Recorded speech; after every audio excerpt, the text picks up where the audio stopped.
Hi, welcome back guys. This is your friend, the Saiyan Fanfics, back with amazing fanfiction. This is the series of What If Deku Possess Haki and Akuma Devil Fruit. Now before starting, please give this video a like and subscribe to the channel if you want more videos like this. Now let's get into the fanfic.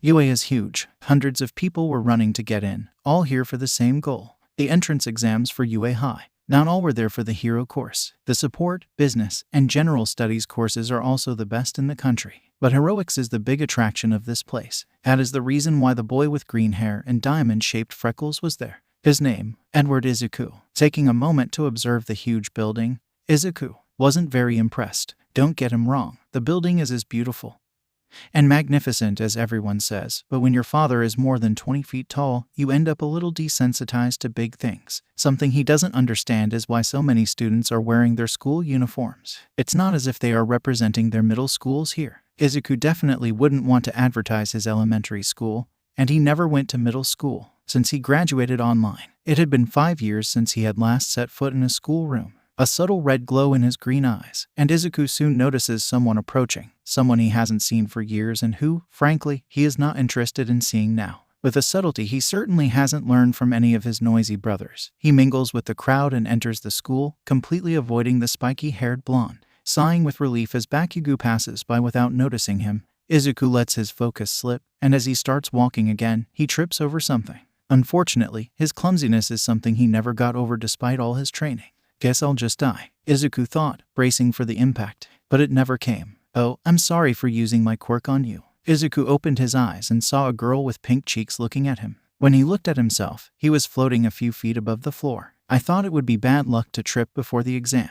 Then she touched her fingers together. Release. Izuku's weight returns, and he falls back to the ground, this time managing to balance himself. Thanks. Izuku nods at her, smiling. You have a cool quirk. Thanks, the girl replies, her cheeks becoming even pinker. Oh, good luck at the exam, I have to go. Then she runs to the building. Damn, I forgot to ask her name. Izuku mutters as he walks inside. But, hey, I talked to a girl. He smiles to himself. Izuku may have 16 brothers, but unfortunately he has no sisters. His contact with girls is relatively limited, and so he is generally very shy around them. And no, Izuku doesn't count. He may like to wear makeup and cross-dressing, but he still identifies himself as a man. With a smile on his face, Izuku starts to enter, remembering the moment when his life changed forever. Izuku, at the age 10, was facing THHE man with long blonde hair and a crescent-shaped white mustache. The tallest man Izuku has ever seen in his life. Izuku had always been kinda short for his age, but still, the only word to describe this man is giant.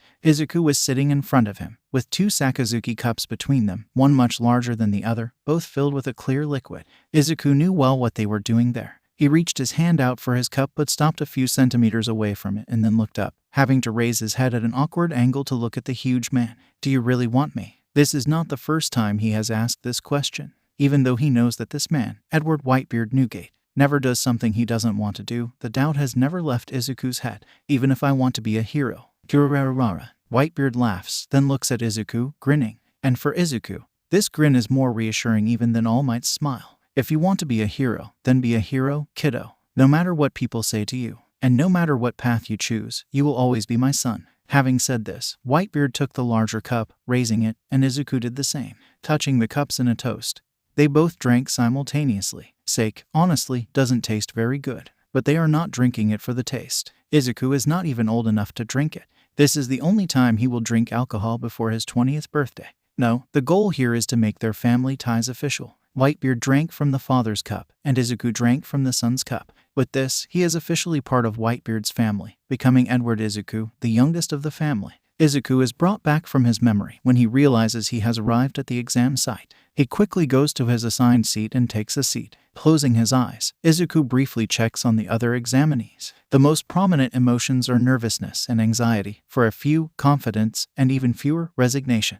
Opening his eyes again, Izuku decides to reorganize his materials again, just to pass the time. So the next 20 minutes are spent with him moving his pens from right to left of the table and back to the right. When Ectoplasm, or one of his clones, hands over his test booklet and announces that they can begin, Izuku immediately opens it and begins writing. As expected from a test at the best school in the country, the questions are all challenging, but Izuku has spent months studying for this alone, because as incredible as his brothers are, academically speaking, they are not the brightest there are. Mathematics, literature, history, physics, biology, chemistry, quirk science, quirk history, analytics. Everything imaginable was tested. Izuku wonders if the tests for the other courses are also like this. He has heard that the written test for Gen Ed is even more brutal. Finishing his analysis on a retired hero's quirk and combat style, Izuku checked all the answers and the time. Of the 4 hours available, he still had one left. But if he checked one more time, he would begin to wonder and might end up changing a right answer for a wrong one. Raising his hand, one of the ectoplasm clones approached, expecting to have to answer some question, but to his surprise, Izuku handed over his completely filled-out test booklet. With the clone's permission, discreetly left the room. He was the first to finish, disregarding those who left as soon as the minimum period of 2 hours had passed and who, judging by their expressions, had simply given up. With an hour to go before the written exams were over and another hour break until the practical exams, Izuku decided to find a quiet place to eat his lunch. The search takes a while. UA is like a maze, and unfortunately, no observation haki can help in this case. The perfect place turns out to be the shade of a tree outside. Izuku sits down and puts his hands in front of him. A light forms over his hands and quickly molds itself into a rectangular shape. Then the light disappears, and a lunchbox is in its place. For anyone who sees this, the whole process takes only a second. Izuku opens the lunchbox, and his eyes light up at the serving of katsudon inside.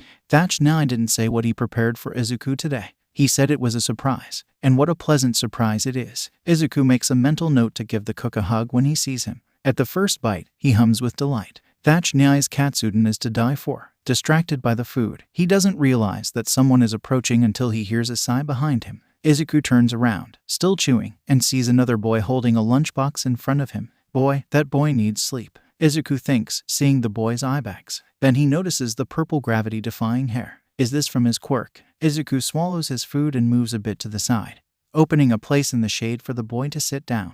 The boy seemed to debate for a few seconds what to do until he shrugged and sat down in the shadow of the tree with Izuku, probably not wanting to look for another empty place to eat. Realizing that the boy is in no mood for conversation, Izuku gives him a warm smile and goes back to eating in silence. The boy simply nods back and begins to eat in silence as well. Surprisingly, the silence is not awkward. After he finishes eating, Izuku touches the lunchbox again, and it lights up, disappearing in a cloud of glowing, totally harmless sparks. Izuku stands up and smiles at the boy. Good luck in the practical exam.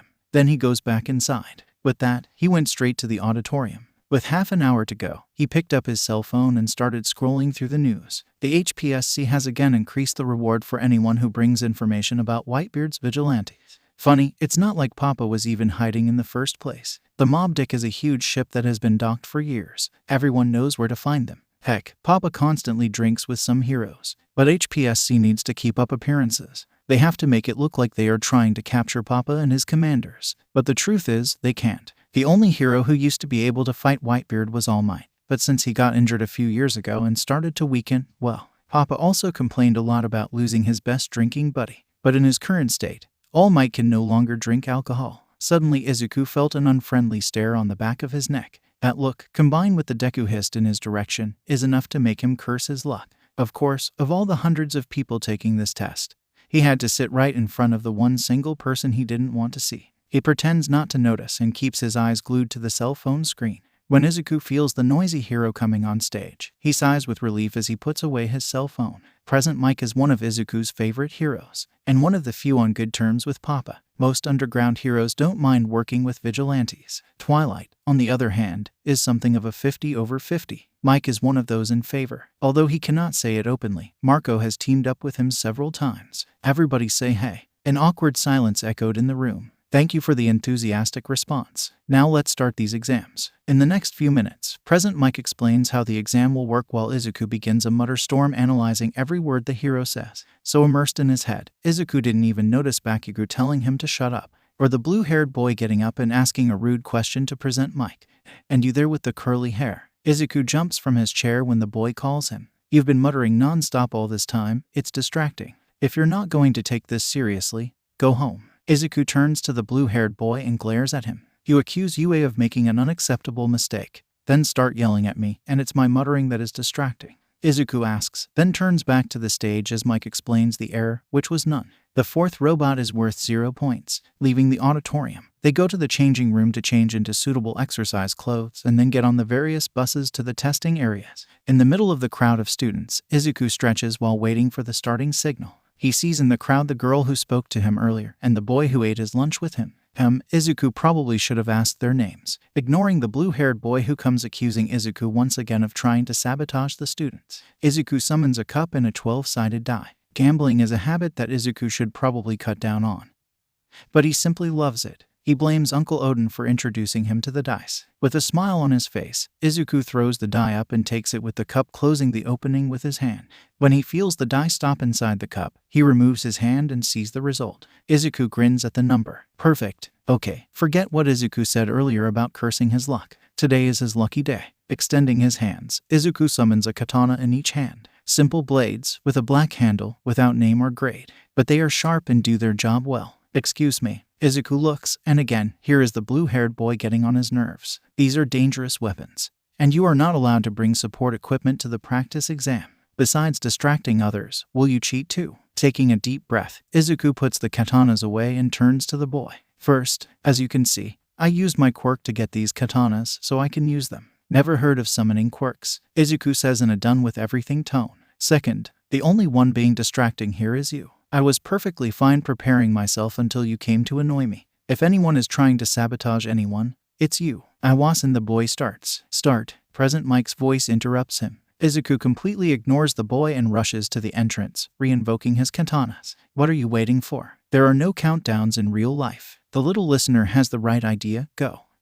Izuku tunes him out and starts running, soon finding a group of robots. 3 1-pointers, 4 2-pointers, and 1 3-pointer. Izuku runs without hesitation over the robots, concentrating on his swords on the way. Yuzushoku Koka, Izuku says, and his swords turn black with haki. Then he crosses the katanas in front of him. Odin Nitoryu, Gun Madoki. Izuku runs through the robots, cutting everything in his path. His katanas cut through metal like a hot knife through butter. 14 points. Continuing to run, Izuku cuts off the head of a 2-pointer, stabs a 3-pointer in the eyes, and cuts off another group of 1-pointers. He was about to look for more robots when he sensed someone in distress with his observation haki. He looks and sees a 3-pointer approaching the purple-haired boy who ate his lunch with Izuku. Without a second thought, Izuku runs up to him and cuts the robot just as purple hair falls to the ground.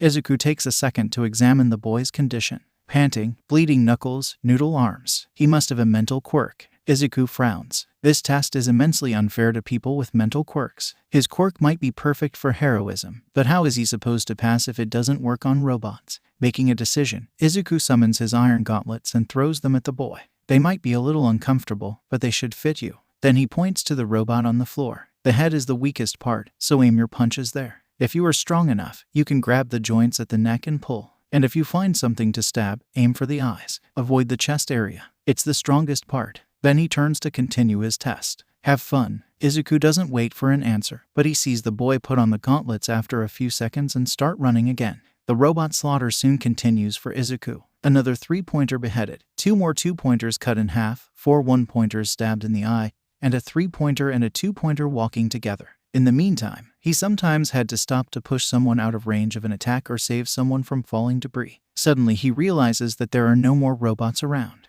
How much time is left? And then there was a loud sound, like the road wheels of a tank moving. A short time later, he sees the building-sized robot approaching. Is this 0-pointer? And there's one in each test area. Man, this school has too much money on its hands. Izuku is turning to run away. There is no point in fighting the giant robot when it's worthless, when he heard someone calling for help. Focusing, he notices someone fallen with debris pinning their legs. Izuku rushes to help, and to his surprise, he's not the only one. The purple-haired boy. Izuku really needs to remember to ask his name, also runs. The person trapped in the rubble is the girl who helped Izuku earlier. Checking the girl, her feet are definitely broken, and she is looking kind of green. Izuku looks at the purple-haired boy. I lift the rock, and you pull her, Izuku says as he moves to grab the rock pinning the girl. He sends an apologetic look at the girl. This might hurt, but hold on. 3, 2, 1. Now, Izuku lifts the stone while the other boy pulls the girl. He helps her get up and leave, but she can't walk with her feet broken. They won't escape fast enough. All right, keep going.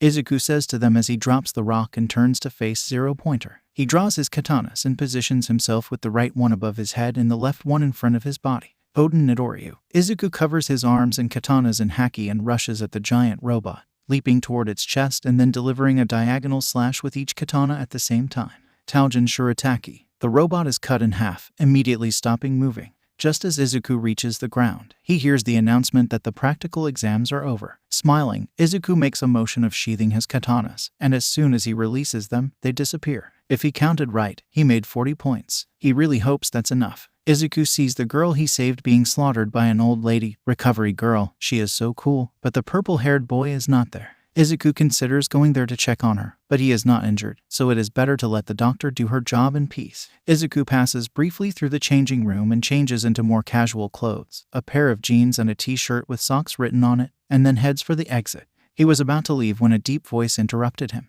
Hey, Izuku turns and finds the purple-haired boy holding Izuku's gauntlets. Come to think of it, this is the first time Izuku has heard him speak. His voice is nice. Thanks for the gauntlets. I might have broken my hands if it weren't for them. Izuku takes the gauntlets, and they disappear afterward. No problem, Izuku replies, smiling, and ignores the muttered too bright from the boy. I'm Edward Izuku. He reaches out for a handshake. Yamezawa Hitoshi. The boy, Yamezawa, replies, shaking Izuku's hand. Then after a few seconds of hesitation, he says, You helped me, and you had nothing to gain from it. You could easily have got more points if you didn't stop to help me. The why in the sentence is left unsaid. You have a mental quirk, right? Izuku asks, and the boy flinches. From your reaction, I'm going to guess that you have been bullied for your quirk. Probably a so-called villainous quirk. Another flinch. Well, that's stupid. There are no villainous quirks, only villainous people. Anyone who calls you a villain for something you can't control is just a bigoted asshole. Well, that's... Yamezawa took a deep breath. My quirk is brainwashing. I can control people if they reply to a question I ask. That's... Yamezawa seems to hunch into himself, probably waiting for an insult that will never come, not from Izuku. That's so cool. Izuku had stars in his eyes as he said it. Your quirk would be perfect for heroics, Yamezawa-kun. Yamezawa was looking at him like he hung the moon. You think, of course, you could make villains turn themselves in without a fight. You would be perfect for hostage situations. Rescue too. You could easily calm panicking victims. Izuku replied, then his expression turned sour. This exam is so unfair to non-combat quirks, especially mental ones. Yeah, I know, Yamezawa replied, then sighed. But still, I had to try. I just got 13 points in the end. I doubt it's enough to pass. Well, did you apply for Gen N too? Izuku asked. Of course, it would be illogical not to have a backup plan. Yamezawa replied, and Izuku smirked. Then not everything is lost. Even if you don't pass, you'll have another chance to transfer. Are you talking about the sports festival? Yamezawa asked. The very own. Izuku replied. Have you heard of Eraserhead? Oh, have I? Yamezawa snorted. I'm surprised you know of him, though. He's such a cool hero. And he fights quirkless. Izuku replied. Like me, but you do have a quirk. Yamezawa points out. Izuku smiles and reaches out his hand. A flintlock pistol adapted with a barrel for 6 bullets appears. He twirls the pistol in his fingers and makes a holstering motion. Then it disappears again. My quirk only allows me to summon my equipment, and I have only had it for 3 years, Izuku explained. But that means you got your quirk when you were 12. Yamezawa replied. That should be impossible. My quirk isn't natural. Izuku shrugged. Have you ever heard of Akuma no Miss? Aren't those legends? Yamezawa asked. Not quite. Izuku smirked. Opening his arms, 12 lights appear around him and quickly take the form of 12 different weapons. I ate the Gubai no Mai. I'm an equipment human. Before that, I was completely quirkless. Then he lowers his arms, and the weapons disappear. What about that thing about turning your sword black? Yamezawa asked, still in disbelief. Haki, anyone can learn to do that. Izuku replied, smirking. Then he turned his back to Hitoshi and closed his eyes. Try punching me. Don't warn me, just do it. What? Hitoshi asked. Come on, it'll be fine. Izuku replied. All right, if you're in the middle of the phrase. Hitoshi threw a surprise punch, but Izuku simply moved his head out of the way. Sure. How? Kenbenshoku, or observation haki. Izuku explained. It's a form of haki that grants the user a sixth sense that allows them to sense the presence, strength, and emotions of others and gain limited precognitive abilities. I have heard of an advanced form where it is possible to predict even a few seconds into the future, but I have never met anyone capable of this. Next, Izuku raised his arm and covered it in armament, turning it black. Busashoku, or armament haki. He showed his arm to Yamezawa, who tried to poke it. His arm was hard as steel. It's a form of haki that allows the user to use their own spiritual energy to create, in essence, an invisible armor around themselves, providing incredible offensive and defensive capabilities. You said anyone can learn that? Yamezawa asked, surprised. Before quirks, most people used haki. But after the quirks started emerging, most people forgot about haki. Izuku explained. But the technique is still passed among some people. My papa is one of those. I've been training haki since papa adopted me 5 years ago. Then Izuku summoned his cell phone. Now, what's your number? My number? Yamezawa asked. Yup. Izuku grinned. If you want to transfer to heroics, you'll have to get rid of these noodle arms. Your quirk is powerful, but no hero is a one-trick pony. I'll help you train. Are you sure? Yamezawa asked. You barely know me. No, but I like to think I'm a good judge of character. Izuku grinned. A benefit of being able to feel emotions and intent. Izuku unlocks his phone and gives it to Yamezawa. Now, put your number here. Yamezawa hesitated for a bit, but ultimately, he took the phone and put his number. Then Izuku messaged the new number with a smiley face. Now, I have to go, Izuku said. But I'll talk to you later. Bye, Yamezawa-kun. Izuku nodded and then headed for the exit. Yamezawa waved back, albeit a little more timidly. Waiting for Izuku at the exit was a tall, blonde man wearing an open purple shirt with a blue tattoo in the shape of a cross with a horizontal crescent. Some say his head resembles a pineapple. Grinning, Izuku rushed and tackled him into a hug. Marco Nyai. Izuku yelled as Marco grabbed him in the air and hugged him back. Hey, Izu. Marco smiled, ruffling Izuku's hair. How was the exam, Yoi? Amazing. I saw so many cool quirks today. Izuku replied. And I used Uncle Odin's style at the practical exam.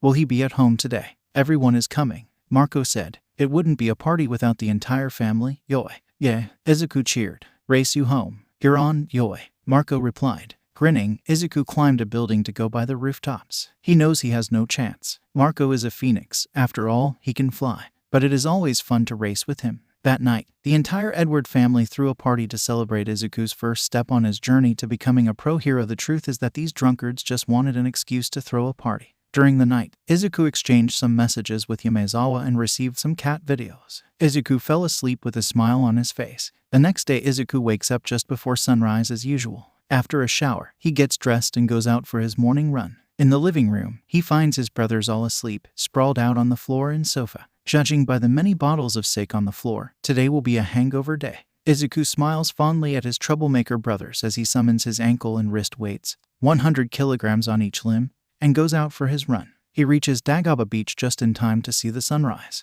Once a garbage dump, the beach is now one of the city's most beautiful spots. Cleaning up this place alone was difficult, especially having to balance the cleaning with the rest of his training. But seeing the result, Izuku does not regret the 3 years he spent working on it. Returning home, he is not surprised to find his brothers still asleep, the exception being Thatch, who Izuku can hear in the kitchen preparing breakfast, and his papa sitting on his giant chair drinking from a giant-sized bottle of sake. How someone can drink so much is something Izuku always wonders about, even more so, considering that Izuku has never seen his papa drunk. With a mischievous smile, Izuku climbs the chair from behind and leaps onto his papa's shoulders. Good morning, papa, he screams, not really bothering if he'll wake up the others. They should be up already. Whitebeard takes another big sip before lowering the bottle and turning to face Izuku. Morning, brat, he grumbles. Where do you get all this energy from? Maybe if you didn't drink so much, you would have more energy. Or at least spend less time hungover. Izuku giggles. I mean, come on, papa, at least eat breakfast first. I do what I want, brat. Papa replied. There's nothing to fear. You're Whitebeard. Izuku interrupts him, rolling his eyes and waving one hand. Yeah, I heard that one before. He jumps back to the floor. I'll help Thatch Nyai make breakfast. Then he turns to his brothers, who are in varying stages of awakening. Anyone who is not up and showered in an hour is not getting breakfast. That's cruel, Izu. Uncle Odin says. Next time, don't party until 4 in the morning. Izuku replies, smirking evilly. He leaves, ignoring the various grumbles from the boys on the floor. In the kitchen, Thatch was running around preparing food. Feeding so many people, who seem to be able to eat 3 times their weight, is no easy task, but Thatch is a wizard in the kitchen. Izuku quickly washes his hands and puts on an apron. He falls into a practice dance that he has done many times before. His cooking skills don't dream of rivaling his brothers, but Izuku is a fast learner. An hour later, and all the food is taken to the mess hall. Izuku is proud to see that his brothers and uncle have taken his warning seriously and are ready. Nodding in approval, he points to the food. Well, dig in. And everyone cheers. No alcohol until you eat. Then they make silence. But Pops is drinking already. Jazu Nyai points. I can't stop him, but you. That's another story, Izuku replies as he starts serving himself. Actually, isn't Marco Nyai the one who should be talking about this? He's the medic. Concussions I can handle. Drunkards, I can't, yoi. Marco Nyai shrugs. Well, I won't give up just because they're lost causes. Izuku replies. If you are not going to take care of your own health, someone else has to. Eat your vegetables too. He bites a broccoli. Cannibalism, 16 voices say at the same time. Izuku laughs at their antics. There's never a dull day with this family. It is only thanks to them that Izuku can get through the next 2 weeks without giving in to anxiety while waiting for the exam results. The last 2 weeks for Hitoshi have been the most stressful he has had in recent times. But unfortunately, nothing can be done about it. The moment UAS letter arrived, he immediately picked it up and locked himself in his room to read it. Some would think that being the son of 2 UA teachers, he would have the privilege of already knowing whether he passed or not. Well, think again. Neither Aizawa nor Yamada had any involvement in the entrance exams this year. This means they have no idea of Hitoshi's score and even less if he passed or not. It has been a little over a year since the Yamezawas adopted Hitoshi and arrested his former foster parents in the process. Since then, Hitoshi knows that he has come a long way. For the first few weeks, Hitoshi was like a feral cat. He trusted no one, refused to talk, and spent most of his time hiding in his room. It was with a lot of effort on Yamada's part and a lot of patience on Aizawa's part that he began to open up. Maybe the therapy helped too. Apart from mental problems, he also had physical problems. In his foster home, Hitoshi spent most of the time having to wear a muzzle, and obviously, the foster parents would not let him take it off even to eat. When the Yamezawas adopted him, he was critically underweight and malnourished. Virtually all the time since then has been spent trying to bring him back to a healthy weight. It has only been 2 months since Hitoshi was cleared to start training. The training has progressed well, but 2 months were nowhere near enough to bring Hitoshi to a level where he would have a chance of passing UAS entrance exam without an offensive quirk. Still, he had to try. It is useless and illogical to hesitate. Hitoshi thinks while opening the card more violently than necessary, like ripping off a bandage. From inside the envelope fell a disc-shaped device that immediately activated, projecting a hologram of the principal. Hello, am I a dog? A mouse? A bear? I'm Netsu, principal of UA. Hitoshi knows him, not on a very personal level, but it would be impossible for him not to know his parents' boss, even more so considering that his doctor is the recovery girl who works at UA. Yamezawa Hitoshi-kun. In the written tests you passed with flying colors. Your score was an incredible 93%, more than enough to earn you a position in UAS General Studies class. In the practical exam, you scored 13 villain points and 25 rescue points, the secret aspect of the test, with a total of 38 points, unfortunately. This is not enough to be accepted into the hero class, but we would be honored to have a brilliant mind like yours studying with us. Welcome to UA, Yamezawa Hitoshi. Inside the envelope was also a sheet of paper with the scores and names of the students. Hitoshi knows he shouldn't look, but he needs to know how close he was to passing. Looking at the scores, he immediately felt the tears welling up in his eyes. The 36th place scored 40 points. Hitoshi was 37th, just 3 more points, and he would have passed. A single 3-pointer more. Unable to resist any longer, the tears fell, and Hitoshi cried silently. The tears lasted for about 5 minutes before Hitoshi managed to calm down. He looked at the scoreboards again for a specific name and found it at the top of the scores. Edward Izuku. Villain points, 40. Rescue points, 50. Rank first. Nothing surprising. Hitoshi easily saw how incredible his first friend was. Picking up his cell phone, he decides to send a message. Sleep who? Hey, I saw the results. Congratulations. To his surprise, the answer comes almost immediately. Arsenal with legs. Thanks. Are you okay, though? Hitoshi starts to write a standard reply, wanting to assure his friend that he's fine, but sleep who? Not really. I was so close. 3 more points and I would be in. Hitoshi sees the bubbles under Edward's nickname appearing and disappearing several times. About 5 minutes later, he finally answers. Arsenal with legs. Do you want to meet me somewhere? We could do something or simply talk. It's okay if you can't. I understand if you're busy. Sleep who? Sounds fine by me. Arsenal with legs. I don't want to be a bother. Sleep who? Where to? Arsenal with legs. Oh, let me think. There's this cat cafe I like to go. We can meet at the train station and go together. What do you think? Sleep who? Perfect. How about we meet there in 1 hour? Arsenal with legs. Of course, it's a date. I mean, not a date, but, I'll stop writing now. See you soon. Sleep who? See you soon, Edward Kun. Despite his sadness only a few minutes ago, Hitoshi catches himself laughing at the messages. How can a boy be such a ray of sunshine one moment and so awkward the next? As he gets up to get ready and goes to the bathroom to wash the tears from his face, Hitoshi catches himself thinking about the messages. A date, huh? He smiles at the thought. I wouldn't mind. After a quick freak out, Izuku took a shower and dressed in his casual clothes, one of his gag shirts written tuxedo shirt, a pair of jeans, and his red shoes, and then he left to meet Yamezawa at the train station. Izuku smiled when he saw his friend getting off the train. Yamezawa is the first friend his age that Izuku has made since Bakugo. Izuku loves his brothers, but the youngest of them is 5 years older than Izuku. Not to mention that Yamezawa understands better than many the hellish experience it is to go through school with an unwanted quirk or without one. Suffice it to say that during those 2 weeks after the entrance exam, they bonded over the many experiences they shared. Izuku is quite happy to hear that his friend is in a good home these days, even more so to learn what happened to his former foster home. If that place still existed, well, by the weekend, it would be in the ground. The methods are not important. Today is the first time they have seen each other in person since that day, and Izuku must take a deep breath when he sees Yamezawa on the day of the entrance exam. Izuku was so focused on the test and his nerves that he didn't stop to take a good look at him. But today, seeing Hitoshi wearing a cat-eared hoodie and skinny jeans, Izuku quickly averts his gaze to his face and, god damn it, eye bags are not supposed to be attractive. Trying to ignore his gay panic, Izuku waves to Yamezawa, who soon notices him and approaches him. Hey, Edward-kun. Yamezawa greets, not quite smiling, but Izuku can see he's happy. Hi, Yamezawa-kun. Izuku replies with all the enthusiasm his friend lacks. So, where are we going? Yamezawa asks. Just follow me. Izuku smiles and gestures to the exit. I'm sure you'll love the place. If there are cats, I already like it. Hitoshi replies. Izuku snorts. Prepare to be buried in cats. Izuku guides Yamezawa along the path he is already so familiar with. But on the way, he notices Yamezawa hesitating when he sees something. Something wrong? Izuku asks. Hitoshi points a bit ahead. Isn't that? He turns his head to Izuku. The Red District. Yes? What's the oh? Izuku snaps his fingers. The Red District is known as a land of no law. No heroes or policemen patrol there. Most of the criminals live there. How could Izuku forget the fame this place has? Everything they say about this place used to be true. To walk alone in the Red District was to ask to be attacked, robbed, or killed. But everything changed about 10 years ago when a huge ship docked in the harbor near the beach. With the ship came a group that settled in the Red District and began to act as vigilantes. Here, Izuku reached into his pocket and pulled out a black card with an emblem.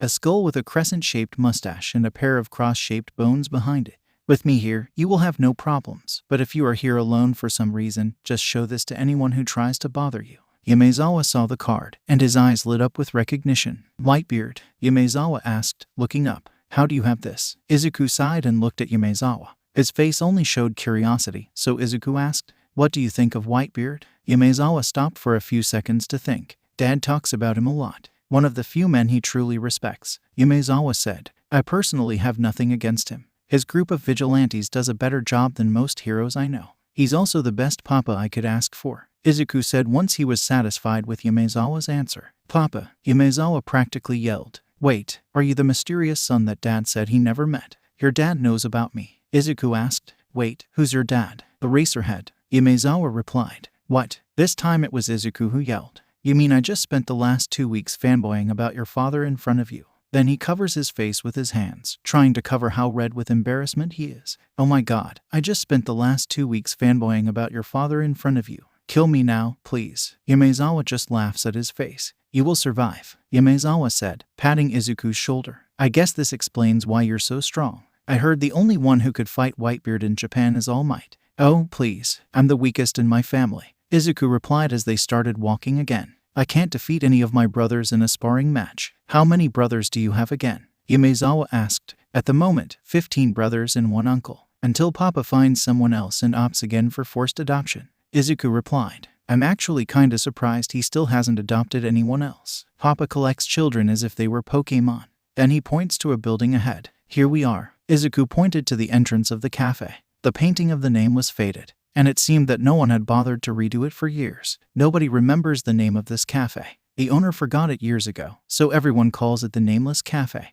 Izuku said as he opened the door. But don't be fooled by appearances. Yamezawa's reaction said everything Izuku needed to know. If on the outside, The place looked like it was falling apart. On the inside, it was one of the most beautiful things they had ever seen. And that's not to mention the more than 30 cats walking peacefully around the place. Izuku asks Yamezawa to get a table and goes to the counter, where he has to repeat his order 5 times until the owner, a more than 80-year-old man, understands. He orders 2 black coffees and then goes to the table, where he has to put one hand over his mouth to keep from squeaking at the scene. Yamezawa was practically buried in cats. An Abyssinian cat on his head, playing with his hair. A Bengal cat on his right shoulder and a Somali cat on his left, lightly biting his ear. Even Mr. Cranky, the grumpy old Maine Coon, was purring in his lap. On the table, a tabby cat was playfully gnawing on his fingers, and on the floor, a regal Persian was playing with his shoelaces. Meanwhile, Yamezawa had his eyes closed with a soft smile on his face, balancing the trays with the drinks in one hand.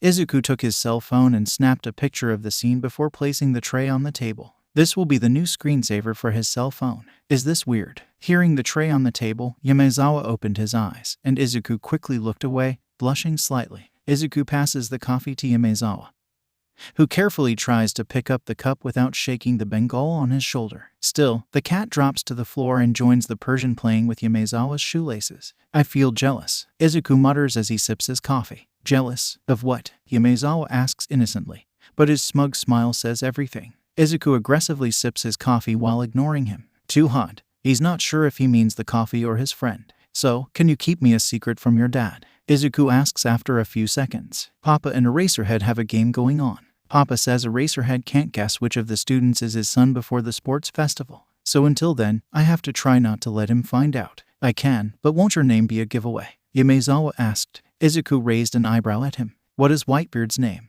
Izuku asked. Edward. Yamezawa stopped to think. Actually, I don't remember his name. Because you don't know. Izuku shrugged. If anyone asks Papa this question, his answer will always be I am Whitebeard. Half of the Red District is actually convinced that this really is his name. Eraserhead doesn't know his name either. Then he leaned closer and whispered, It's Edward Newgate, by the way. But I didn't tell you this. Yamezawa chuckles. All right, my lips are sealed. Thanks, Zawa, Izuku says. Then he realizes what he just called him and starts to blush.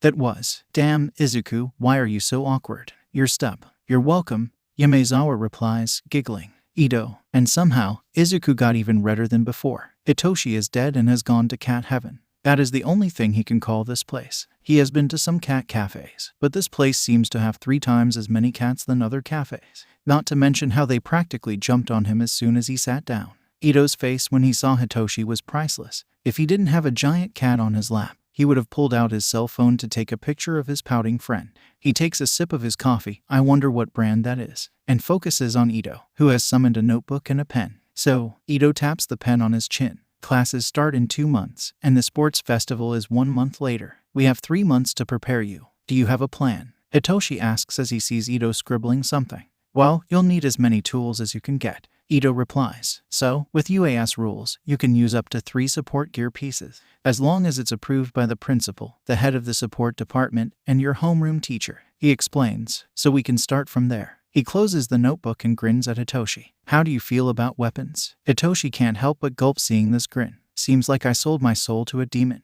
A few hours later, finds Hitoshi and Ito sitting on the beach with 2 piles of weapons in front of them. Each time Ito summons one, he mutters something while writing in his notebook and then throws the weapon into one of the piles. Hitoshi is even trying to pretend to understand what he is muttering at such speed. The first pile had a pair of katanas, a mallet, a jousting spear and shield, a pair of flintlock pistols, a flail, a scythe, and, is that a bazooka? The second pile had a naginata, the gauntlets that Hitoshi used in the entrance exam, a whip, and a type of club with spikes. After muttering while analyzing a kusarigama, Ito throws it into the first pile. Then he looks at Hitoshi and points at the pile. These I don't think are a good idea. The mallet, lance, and flail are too heavy, as easy as it is to get a gun license these days. 3 months is not enough, and the katanas, scythe, and kusarigama are too dangerous to start with. Ito explains, the katanas for other people, and the scythes, well, I don't want to have to explain to your dad how you accidentally cut off your own arm. Yeah, fair enough. Hitoshi concedes. Cutting off his own arm does not sound appealing. Then Ito points to the second pile. Choose one and let's see how it feels. Hitoshi nods and takes the gauntlets, which were the closest to him. Ito nods approvingly and stands in front of him. Okay, try attacking me. What? Are you crazy? Don't worry. Ito smiles and slams his fists together. His whole body turns black, including his hair. You won't hurt me. Taking a deep breath, Hitoshi enters the instantiation he learned from his father. He's amateur at best, but at least he knows how to punch. He throws a few punches, which Ito accepts without defense, and to his surprise, Ito doesn't even move. After about 5 minutes, Ito grabs one of his punches. Alright, I think this is enough, Ito says as his skin goes back to normal. What do you think? It's light and easy to use, Hitoshi says as he takes off the gauntlets. Though I think it's mostly because Dad already taught me how to punch. Alright, let's leave the gauntlets as a possibility then. Ito smiles. Next, Hitoshi picked up the spiked club. It was big enough to reach over his shoulders, clearly made to be used with both hands. The kanabo, Ito says, efficient but heavy. Let's see if it works for you. Try swinging it like this. He made a swing motion with his hands. Hitoshi tried copying it.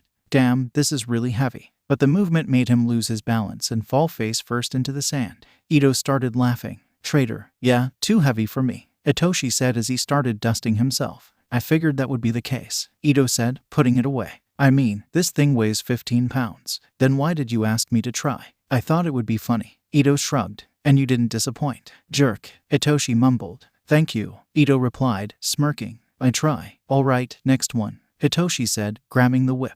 Do you really know how to use this? Nope, Ito replied. I have been practicing, but I am still an amateur. Then he sighed. The kanabo was so much easier to learn. Raising his hands, Ito made a few soda cans appear. He made a makeshift stand with some wooden logs. Why the hell does he carry logs with him? And placed the cans on top. Alright, Ito smiled. Try on. Narrowing his eyes on the targets, Hitoshi swings the whip aiming at the can on the right. The whip cracks, but Hitoshi misses the can, hitting the trunk, which ends up falling to the sand. Swinging the whip again, this time he hits the middle can, which is torn apart. And then the whip curls around the left can and Hitoshi pulls out and grabs the can in the air. When he turns around, he can't contain his smug smile seeing Ito's shocked expression. What the? Ito eloquently says. I've been training with the whip for months and I can't do this. Do you have training? Nope, Hitoshi replies, opening the can slowly so as not to splash it in his face. First time I try a whip. I guess some people are just naturals. Ito mumbles. Do you like it? I don't know if I would use it as my main weapon,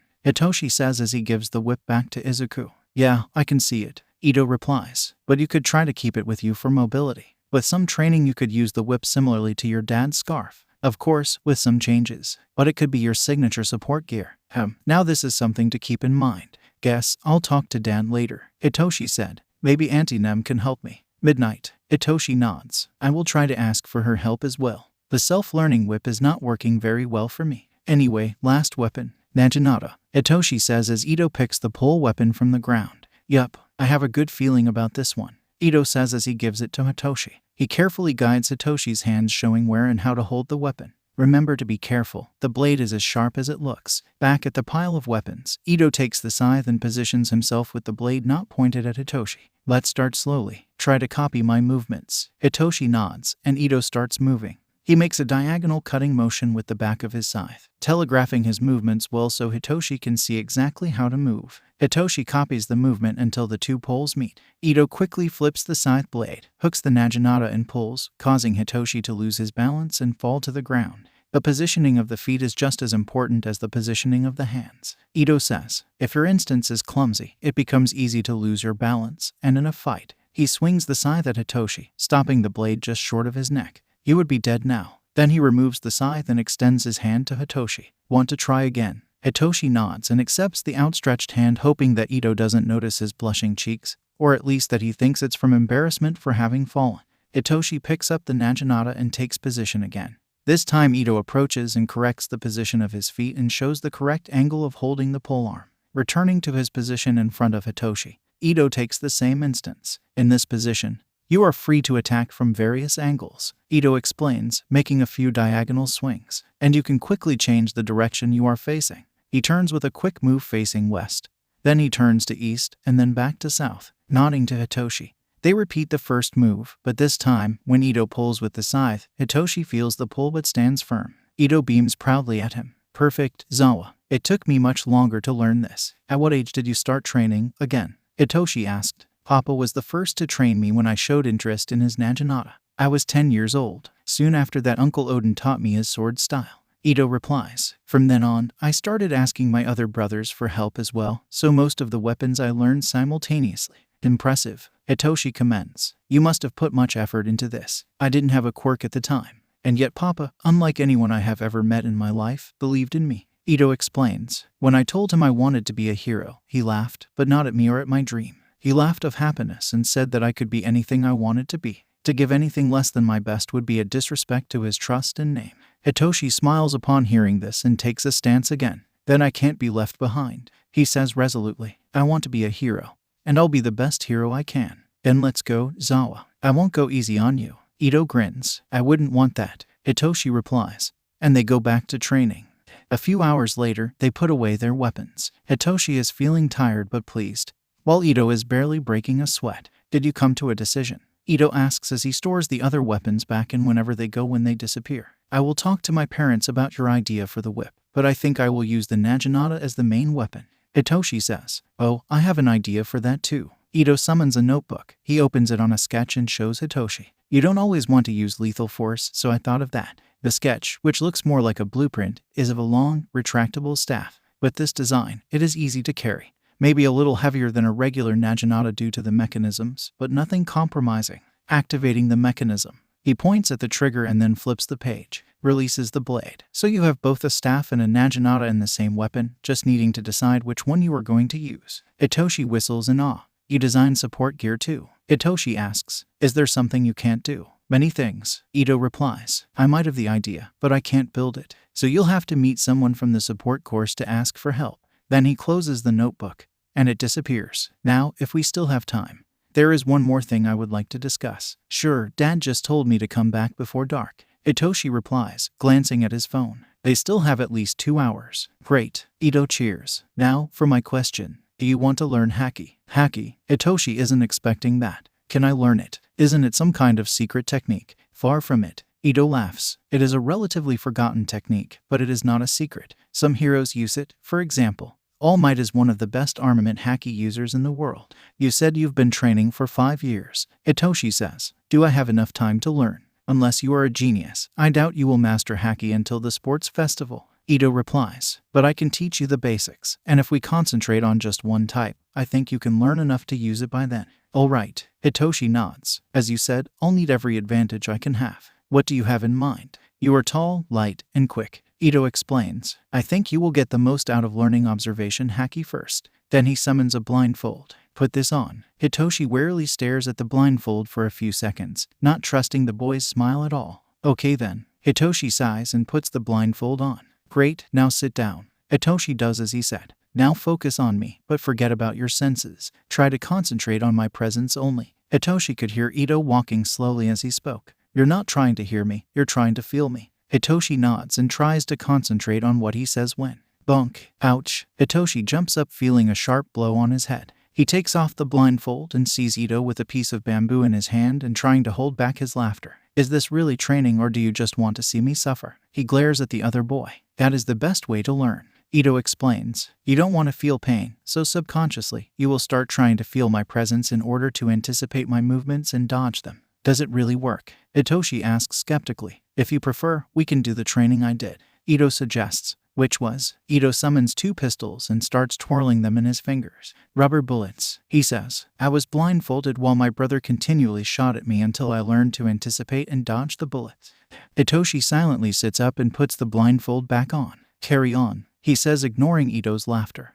They train for an hour or so until Hitoshi says that he needs to go home. Because of the training, Hitoshi has a lot of bumps and a headache. Hold on for a second, Ito says as he looks up. Hitoshi looks where he is looking and sees a silhouette flying towards them. I asked my brother to come here. The silhouette approaches and Hitoshi sees a giant blue bird flying at high speed until it lands right in front of them. Then the bird changes shape and becomes a tall, blonde human. Hey, Izu, the blonde greets. Is this your friend, Yoi? Hi, Marco Niai, Ito says, hugging the blonde. This is Yamezawa Hitoshi, my friend. Zawa. This is Edward Marco, my big brother. Nice to meet you, Edward-san. Hitoshi says, bowing slightly. No need for formalities. He says, you can call me Marco Yoi. Then he turns to Ito. It's great to meet your friends, but I know that's not why you called me here, Yoi. I'm teaching him Haki. Observation, Ito says, as if that explains everything. And from the look on Marco's face, it does. All right, Yoi. Marco raises a hand. and a blue fire ignites. He takes a step closer to Itoshi. Come here. Itoshi takes a step back in surprise. Oops, I forgot I didn't explain. Ito says, scratching the back of his head. Don't worry, Marco Nyai is a medic, and his flames don't hurt. Trusting Ito's words, Hitoshi comes close and Marco gently runs his hand over his head. He feels the fire, but it doesn't burn. On the contrary, it is a comforting sensation. When Marco removes his hand, the bumps are gone. All new, yoi. Marco smiles. Wow, Itoshi says in awe as he runs a hand through his head. Even my headache is gone. Yup, Marco Nyai is amazing. Ito says, hugging Marco again. Thank you. No problem. Marco replies, ruffling Ito's hair. If you need help again, just ask, yoi. With that, he transforms again and flies away. Hitoshi continues to stare for a few seconds until Ito calls his attention. Come on, I'll walk you to the station, Ito says. Hitoshi nods and follows him. On the way, they talk a little more, with Ito explaining a little about his brothers. It is incredibly interesting to tell the truth. They all act as vigilantes. But only 5 of them, including Whitebeard himself, can actually be charged with vigilantism. All the others are quirkless and, therefore, outside the bounds of the law. Ito walks with Hitoshi to the train station and waits with him until the train arrives. On the way back, Hitoshi catches himself looking at the card Ito has given him and smiling. Mama, Izuku cried seeing his mama falling to the ground. He ran to her, his mama was not moving. Mama, please say something. Shigen, Izuku hears a choking sound and turns to his papa.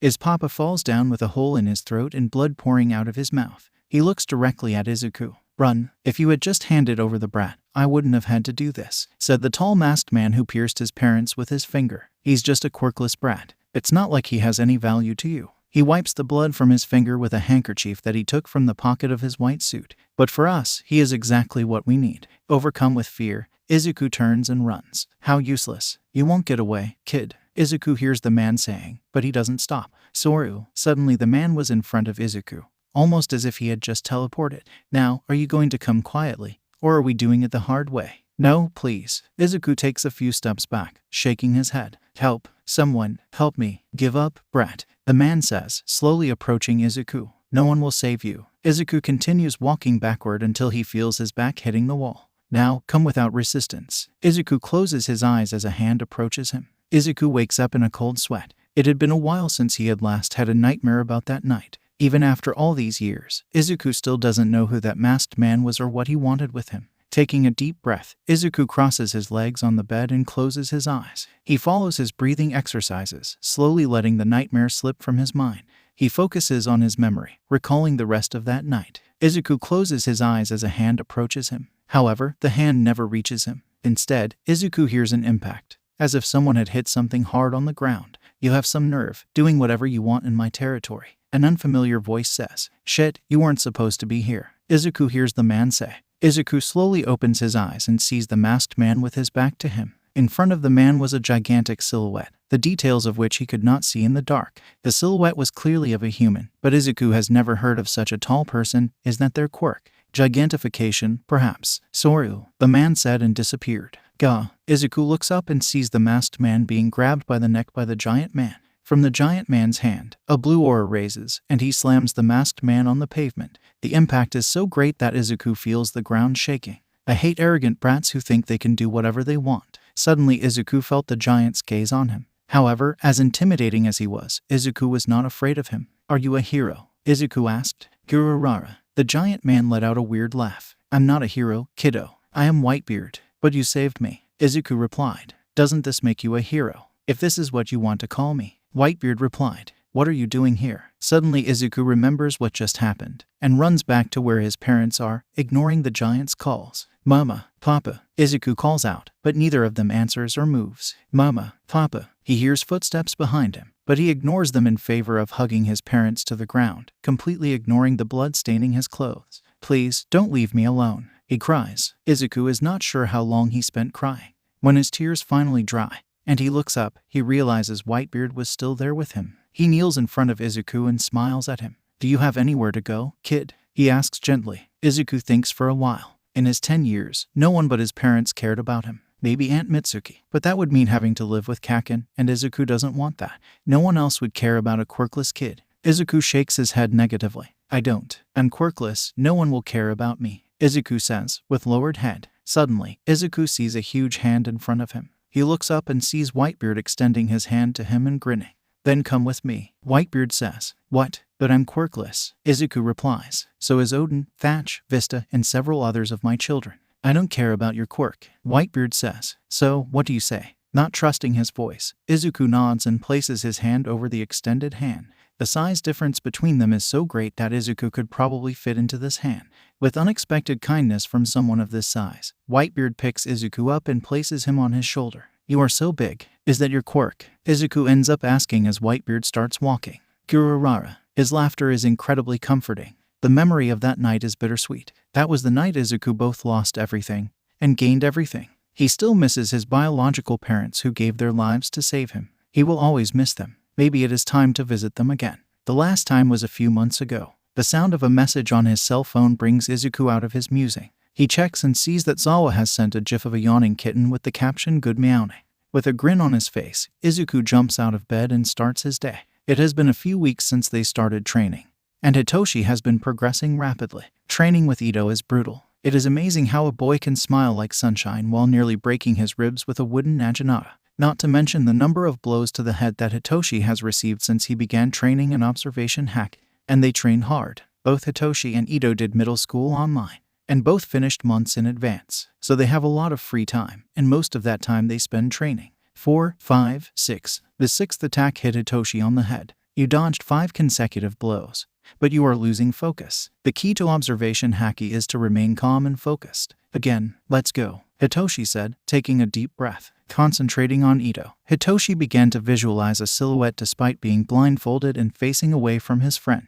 He sensed when Ito lifted the bamboo to hit him and moved his head out of the way just in time. 1. He feels Ito raising his arm again. 2, 3, 4, 5. With each avoided hit, the image gets blurrier. 6, 7, 8. The 8th blow hits. Ouch, Hitoshi whines. Okay, enough haki training for today. I don't want to rack your brain too much, Ito says, grinning. Hitoshi, despite his headache, laughs at the joke. The sound of pole weapons hitting each other echoed through the beach. Izuku and Zawa continually attacked each other in search of an opening.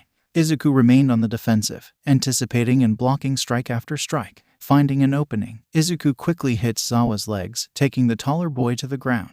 Then, in one swift movement, he moves his weapon to his neck. And you're dead. Izuku smiles. This makes 5 minutes 0, just today. You're too fast. Zawa replies. You should stop trying to copy me. Izuku says. We are very different. It doesn't make sense for us to have the same style. Then what do you suggest? Zawa asks. Try. Izuku replies. You already understand the basics. The rest is up to you. Other postures, other movements. You are going to be a hero. Look for less lethal techniques. Zawa spends a few moments thinking, until he takes a stance again, this time with his arms above his head and the naginata pointed downward. Let's go. Izuku grins and takes a stance. All right, here I come. 33, 34, 35. Hitoshi dodges each blow until a sudden sound makes him lose focus and he feels a hit to the head. 36. You're getting better, but the goal is to dodge 100 consecutive hits. Will I still have a brain by then? Hitoshi asks, massaging the bump on his head. At most, you will lose a few brain cells. Ito shrugs. Nothing serious. Of course, you wouldn't mind losing something you never had. Hitoshi smirks and immediately dodges another blow. You're getting predictable. In this case, we can increase the speed a little. Ito smirked back. Shit, Hitoshi should have stayed quiet. So, the kittens here are available for adoption, right? Zawa asked from under his usual pile of cats. Everyone other than Mr. Cranky, who is the owner's cat, is. Izuku replies. Why? Zawa lifts the Somali cat that as usual was perched on his left shoulder. I am one push away from bringing this baby home, and you just gave me that push, Zawa says in complete seriousness. Izuku laughs. It's so hard to take him seriously when he's practically wearing kittens as armor. You have your dad's permission, right? Izuku asks, but Zawa just keeps staring at him without answering. You have your dad's permission, right? The answer is no. He hadn't. But that didn't change anything. Apparently, with Eraserhead's tendency to bring strays home, he couldn't say anything when Zawa arrived with a new kitten. Zawa called him Chewy because of his tendency to stand on his shoulder chewing his ear. 87, 88, 89. The 90th attack hits Hitoshi. 90. Again, Hitoshi says, trying to refocus. No, that's enough for today. Ito says, I can keep going. Hitoshi argues. Again, please. Zawa, you are not this desperate normally. Ito replies. What is going on? We only have 1 more week until school starts, Hitoshi says. And we still have 1 more month until the sports festival. I will not stop our training. Ito says. But you will be busy with hero training. I can't take up even more of your time. Hitoshi argues. You are not taking anything, Zawa. Ito shakes his head. Do you think I would have continued with this if I didn't enjoy training with you? I may not be a vigilante, but I am a member of the Whitebeard group. No one could make me do something I don't want to do. But Hitoshi feels a flick on his forehead. Zawa, I like spending time with you. I like our training. I like you, Ito says, blushing. So don't worry. We will keep training, and you will transfer to the hero course. We will be classmates. All right. Hitoshi nods. 97, 98, 99. Izuku smiles and completely hides his presence for the next attack. 100. He swings the bamboo down towards Hitoshi's head, who at the last second jumps out of the way. Izuku grins fairly and applauds. You did it. I did it. Zawa removes the blindfold from the rest and looks at Izuku with an expression between shock and excitement. I did it. See, I knew you could do it. Izuku smiles warmly at him. What do we do now? Zawa asks and takes a step back when he sees Izuku's smirk. The next step is speed. Raising his hand. In a second, Izuku summons a pistol and shoots it aimed at Zawa's arm. Zawa realizes and dodges the bullet in time. What the heck? Relax, it's not real bullets. But if it hits you it will hurt, so. Izuku throws the Naginata to Hitoshi. Focus. Without warning, Izuku starts cackling as he shoots at Hitoshi, who desperately tries to dodge or block. It's tomorrow, isn't it? Hitoshi asks as he watches the sunset with Ito. Yup, Ito replies smiling. I'll finally meet your dad. You could have met him earlier if you had accepted his invitation for dinner at my place last week. Hitoshi points. Zawa, you said your dad wears bright pink sweatpants indoors. If this is my first impression of him, I will never be able to look at him without laughing. Okay, fair enough. Hitoshi laughs. I'll see you in the canteen. If your dad doesn't take us away first. Of course, Ito says. You can forget any chance of attending the orientation. Hitoshi says. I will be ready. Izuku couldn't hide his excitement as he stared at the door of Hero Class 1A. His class from today on. He could hardly sleep last night because of his anxiety for this day. He's not exactly afraid. He's definitely praying that Bakugo is not in the same class. But frankly, he stopped fearing his former friend, Bully, long ago. He won't let himself be pushed around again. With this in mind, he decisively opens the door. Remove your foot from the desk immediately. Such an action is insulting to those who came to UA before us, and to the craftsmen who made this desk.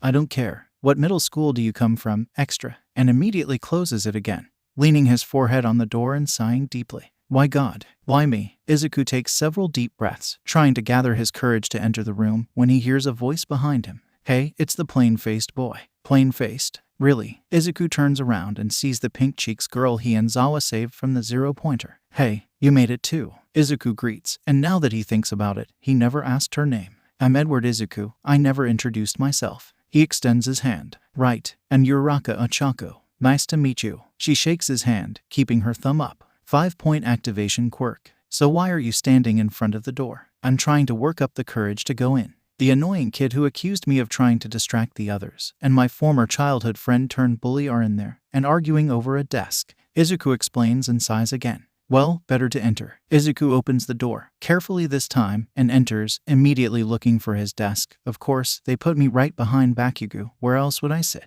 He sighs again and sits down. And at that very moment, the blue-haired boy notices him and approaches him. Where are your school supplies? Don't you know how disrespectful it is to come to school unprepared? Of course, the first thing he does is scold Izuku again. What else was he expecting? Izuku simply raises an eyebrow and points to the floor next to his desk, where a yellow backpack, which Izuku has just summoned to mess with the boy, is resting on the desk's foot. The boy immediately goes red-faced. My apologies. I'm Ida Tenya, from Sumi Academy. Edward Izuku. Izuku replies shortly. Usually, he would be happier with the prospect of possible new friends. But Ida just caught the attention of the last person Izuku wanted. So forgive him for being in a bad mood. A few seconds of awkward silence pass, where Izuku can feel the full weight of Bakugo's angry stare on him until Ida starts talking again, moving his arms like a robot. What's that? Some kind of intimidation technique. I have to commend you, Edward-kun. You were the superior candidate. Izuku gave him a confused expression. You perceived the true nature of the practical exam, while I did not. What are you talking about, Ida? Izuku asked. You figured out that the exam was about more than just fighting the villa. No, I didn't. Izuku interrupts the ranting. I didn't save your Uraraka for points, and neither did Zawa. We helped her because it was the right thing to do. It's what a hero would do. Suddenly, Izuku noticed a new presence outside the door lying on the floor. Looking around, Izuku saw that all the students were already in the class, most divided into small groups and chatting. Better sit down before the teacher calls. Not a second after he says this, a stern voice is heard from the classroom door. If you're here to make friends, then get out. The door opens and on the floor, in all his glory, is Caterpillarman Eraserhead in a hideous yellow. But what right do I have to criticize? Just look at my backpack, sleeping bag, and draining a jelly pouch. This is the hero course. Honestly, despite Zawa's multiple warnings about how dramatic his dad is, Izuku still underestimated him. Only years of training and experience with the goofy guys he calls brothers could keep Izuku from bursting into laughter at the scene. The rest of the class is divided between surprise, shock, and fear. Only one of you realized I was here. For all the others, it took 8 seconds. This is unacceptable. You are not logical enough, Eraserhead says as he gets up from his sleeping bag and enters the room. My name is Eraserhead, and I'm your homeroom teacher. Then he took a pile of PE uniforms from somewhere, which Izuku doesn't plan to find out where, and threw them to the class. Take these and move to the PE training grounds. Whoever is not there in 15 minutes will get detention. And left the classroom without another warning. Not wanting to find out whether the threat is real or not, Izuku immediately finds a uniform his size and runs out of the classroom, following Eraserhead, the other students following close behind, at varying levels of speed and excitement. Aizawa Shouta woke up, already with a sense of impending doom. Today is the day he had known for years was coming. Of all the classes of hero hopefuls that Shouta has taught, and there have been several, he knows that this one will be the hardest of his career so far and possibly forever. Why? Simple. Shouta will have to deal with someone he knows will be the ultimate problem child.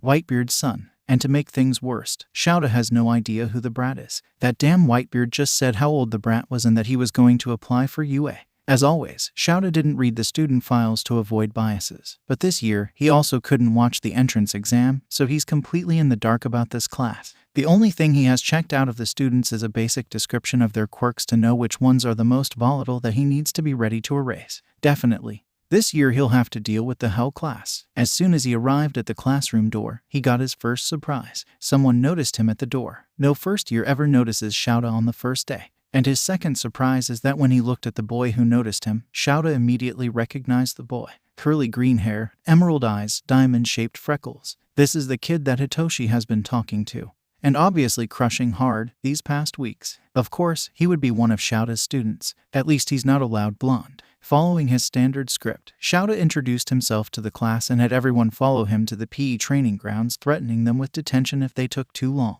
Of course, most don't take the warning very seriously, but the green-haired boy gets up, grabs a uniform, and follows him. At least it seems that someone is logical. Shouta goes to the training grounds with the green-haired boy. He will learn their names soon enough at his tail. To Shouta's surprise, the boy ignores the locker room and continues following Shouta to the field. But when Shouta turns to question why he hadn't gone to get dressed, the boy is already in his PE uniform, his school uniform nowhere to be seen. Something wrong, sensei? The boy asks innocently, and Shouta simply sighs and resumes his walk. This one will be a problem child, Shouta is sure. The rest of the students take more than 20 minutes to get dressed. This is unacceptable, and Shouta makes sure they know it. It took you 23 minutes to get here. You need to be faster, Shouta says to the class. The next time I expect you to be ready in 10. Then Shouta takes a good look at all the students, memorizing their faces. Today, you will participate in a quirk assessment test, Shouta says. And the class starts whispering to each other. But what about the orientation? A girl with brown hair asks. You are here to train to be heroes. You don't have time to waste on pointless ceremonies, Shouta replied, then scanned the class once more. Edward Izuku. He calls the kid who got first in the entrance exam. And what a surprise, it's the problem child. Shouta sighed and threw a ball at the kid, who caught it easily. How far could you throw the ball in middle school? Don't know. I did middle school online. The last time I took a test like this was in elementary school. I think at that time the farthest I could throw was about 20 meters. Edward explains. All right, use her quirk to throw the ball. Shouta says. Anything goes, as long as you don't leave the circle. Anything. All right, the kid says and walks to the circle. A small cup appears in his hand, and he starts shaking it. A big grin flashes across his face as he looks into the cup and then releases it. The cup disappears before it hits the floor, and Edward holds out his hand. A light flashes and quickly spreads, taking the form of a huge iron club. A kanabo, but with rounded bumps instead of the spikes this weapon usually has. The boy swings the kanabo hitting the ground, which causes a loud crashing sound and a small crater in the ground. He throws the ball up and moves his body, using all his weight to swing the kanabo. Thunder Bagua. When the gun hits the ball, Shouta swears he sees black lightning coming out of the ball for a second before it goes flying, and everyone feels a shockwave created by the blow. Shouda's sensor activates a few seconds later, showing the distance the ball has flown. 1003.6 meters. What the hell? Isn't his quirk a summoning quirk? What the fuck, Deku? You have some explaining to do. And suddenly, one of the students, the one with spiky blonde hair, is stomping towards Edward with his hand-popping explosions. Shouda knows this one, Bakugo Katsuki, one of the kids with volatile quirks that Shouda has to keep an eye on. He's also one of Shouda's suspects who could be Whitebeard's son, but the chance is very low. This arrogant brat is the kind that Whitebeard hates the most. With a sigh, he's doing this a lot today. Shouda activates Erasure, and the explosions immediately stop as Shouda restrains the boy with his scarf. What the fuck? What the hell is this fabric? I can't get free. And my quirk is not working. Bakugo screams. I erased your quirk. Shouda replies. I won't let you or anyone else attack your classmates outside of properly supervised training sessions. Now stop making me use my quirk. I have a dry eye.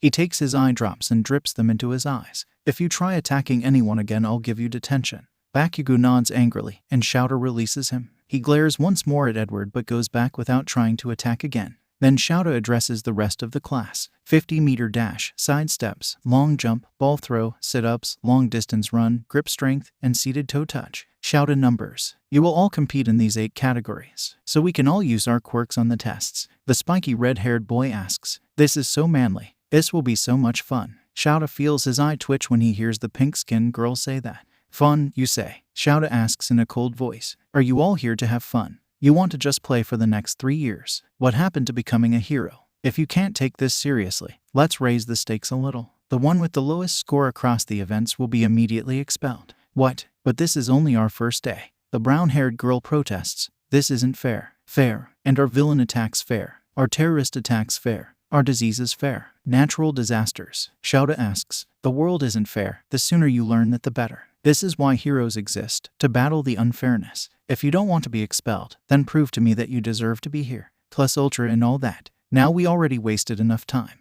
Shouda takes advantage of the tests to get a good look at each student, memorizing their names, quirks, and personalities.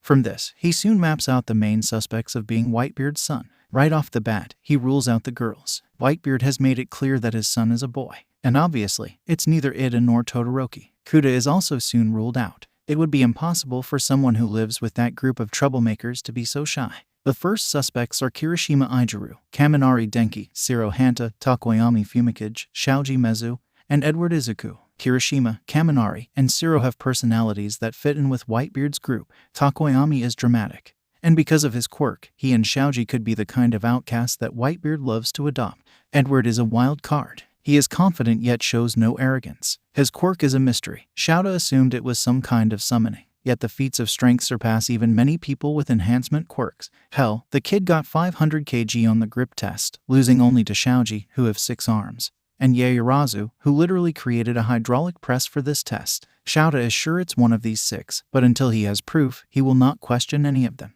After all, this match between him and Whitebeard is one he intends to win. The tests go well, to Shouda's delight. All the students seem to take themselves seriously and are doing their best. That is, all except one. Mineta Minoru, quirk, pop off. He passed the entrance exam very narrowly, and during the tests, he seemed to be more interested in looking at the girls than doing the tests. The girls also seemed to be extremely uncomfortable around him, something to keep an eye on. He would have been expelled already if he had not shown creativity in using his quirk on the side steps. Shouda will give him a chance and one chance only. Another remarkable result is the infinity that Uraraka achieves by throwing the ball into the stratosphere. Asui beats them all in the seated toe touch. Ida leaves everyone behind in the 50-meter dash. Several clear the sandbox in the standing long jump. Edward ties Yaoyorozu in the long-distance run. They only stopped running when it became clear that neither of them would tire so soon, which is surprising considering that the girl created a motorcycle for this event.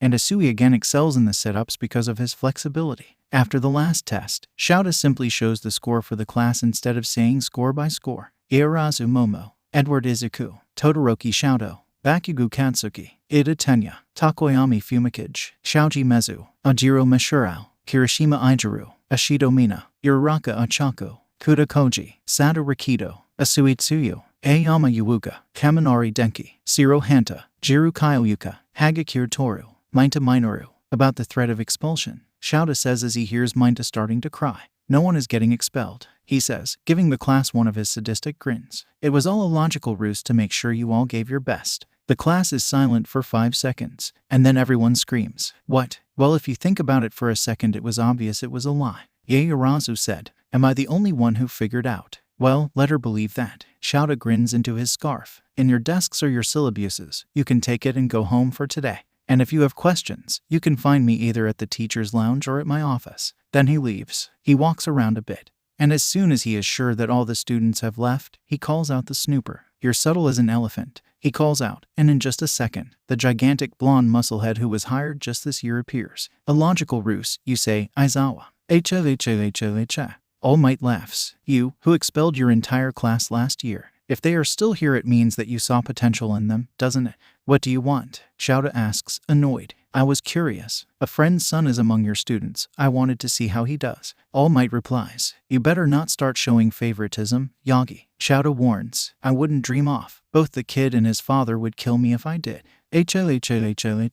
All Might replied, anyway, I saw what I wanted to. I'm sure this year will be interesting. Saying that, All Might turns and leaves just as fast as he appeared. Shouta looks back at the locker room doors where the students disappeared and sigh. Interesting. A complete migraine, you mean? Then he goes back to the teacher's lounge. Tuesday, Izuku was going to school accompanied by Zawa and explaining what had happened the day before. Aizawa-sensei clearly recognized me, but did not try to talk to me. Izuku said, whatever you said about me to him, I hope it was good things. Why? Afraid I'll tell him how many times you almost gave me a head trauma. Zawa replied, smirking. If half of what Papa said about him is true, then my training is extremely safe compared to his. Izuku smirked back. Touché, Zawa said. Dad complained quite a bit about his new problem children and how he can already feel the migraines this year. The same thing goes for me if I have to deal with another lecture from Ida for inappropriate behavior. Izuku said, then leaned a bit closer. Does he suspect? I heard my dad talking to Pops yesterday. Apparently, he has 6 suspects,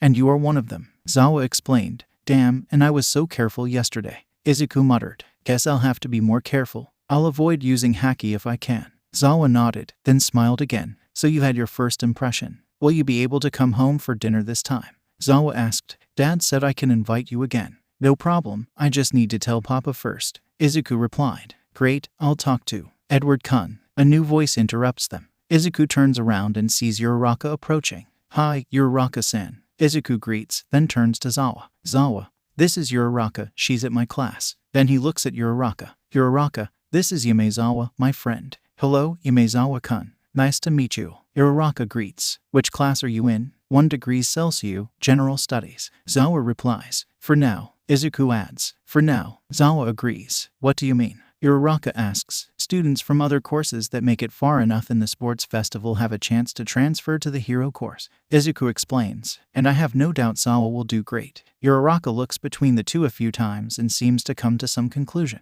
She grins and asks. How long have you two been dating? She asks, and Izuku's face immediately turns red. We aren't dating. Izuku spluttered, flustered. Just friends. Zawa confirmed. Uraraka said with an expression of disbelief. Then she smiled. So, are you excited for our first heroics class? I wonder who will be the teacher. I'm expecting details later. Zawa said. Then he looked at his cell phone. I have to go. See you at lunch. You bet. Izuku replied, then went with Uraraka to class. The first period was simple enough. As expected of a high school, even if it is a hero's school, they have common subjects, math, physics, science, English, and as expected of the first official day, they had an introduction to the subjects. At lunchtime, Izuku sat with Zawa, Uraraka, Ida, and Asui. He tried to invite Todoroki to sit with them, but Todoroki refused. Not today, but Izuku is persistent. After that, a few more lessons, which most of them did not pay attention to. It is only the first week, and you are already like this. Until the class, everyone was waiting for arrived.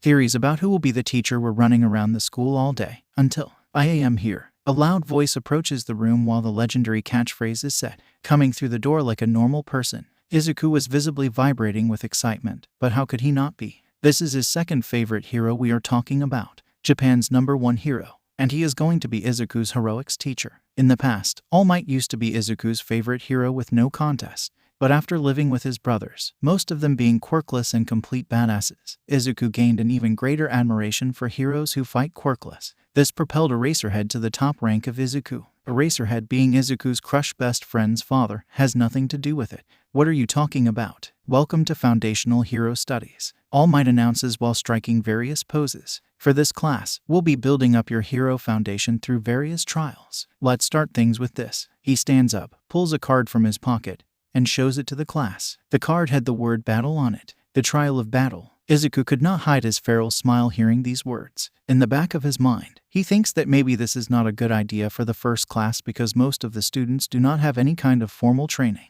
But that part is soon overwhelmed by the excitement of being able to see his classmates' quirks in combat. It'll probably be alright. All Might must know what he's doing. Battle. Izuku hears Bakugo say, probably the one student in class more excited than Izuku. And to go with your first battle. All Might pressed a button, and 20 secret drawers appeared on the walls revealing suitcases numbered from 1 to 20. We've prepared the gear you send in the request for to match your quirks. Awesome. The class cheered together. Get changed and we'll be ready to go. All Might said as he marched to the door. Everyone, gather on the ground beta. Izuku ran and grabbed his briefcase, heading straight to the changing room. Being the first to enter, he quickly entered one of the cabins and locked the door. A little later, he heard the other students coming in. Unfortunately, Izuku cannot simply summon his costume onto his body like other clothes. To use his quirk, Izuku must first register the object. And to do this, he needs to be in contact with the object for 3 minutes. While wearing the costume, he will have more than enough time to register it. But this first time, he will have to dress it up the old-fashioned way. Izuku wastes no time in opening the case and checking out the costume. They sent him everything he asked for. Not that he asked for much. His costume is quite simple. He takes off his uniform and begins to dress, putting on his light, dark green pants and tucking them into his large black boots that reach just below the knees. He ties the light green sash around his waist like a belt. Before putting on his shirt, Izuku looks at himself in the mirror. He has changed the color palette slightly to suit his style and be less obvious.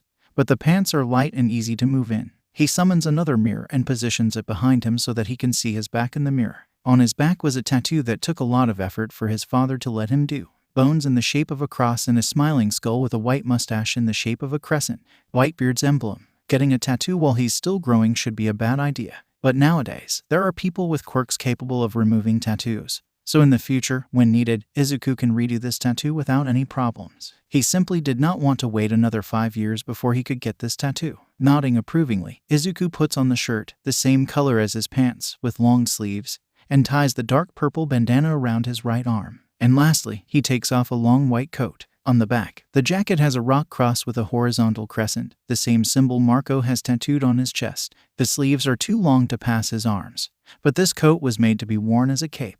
Izuku admires the coat for a few seconds, then sighs and puts it back in its case. Wearing it would completely give him away to Aizawa-sensei. Not this time, but soon. After registering the case, Izuku puts it away with his quirk and leaves the cubicle. Not surprisingly, Izuku is one of the first to leave. After all, his costume is simple, without many accessories. The only one ready was Anjiro, whose costume was as minimalist as Izuku's. The boys began to enter the room, one by one, some in pairs. The girls all entered together. Looking at the costumes, Izuku could soon observe some bizarre choices, but overall, they are not the worst he has ever seen. Apart from a few exceptions, can Todoroki even see with his face like that? Why is Uraraka wearing heels? Why in the hell is Mainta wearing an iron diaper? Ada, your quirk depends on speed. Won't this armor restrict you? Yae Arazu's outfit looks neither comfortable nor protective. Is Kirishima shirtless? Well, most of my brothers also refuse to wear shirts.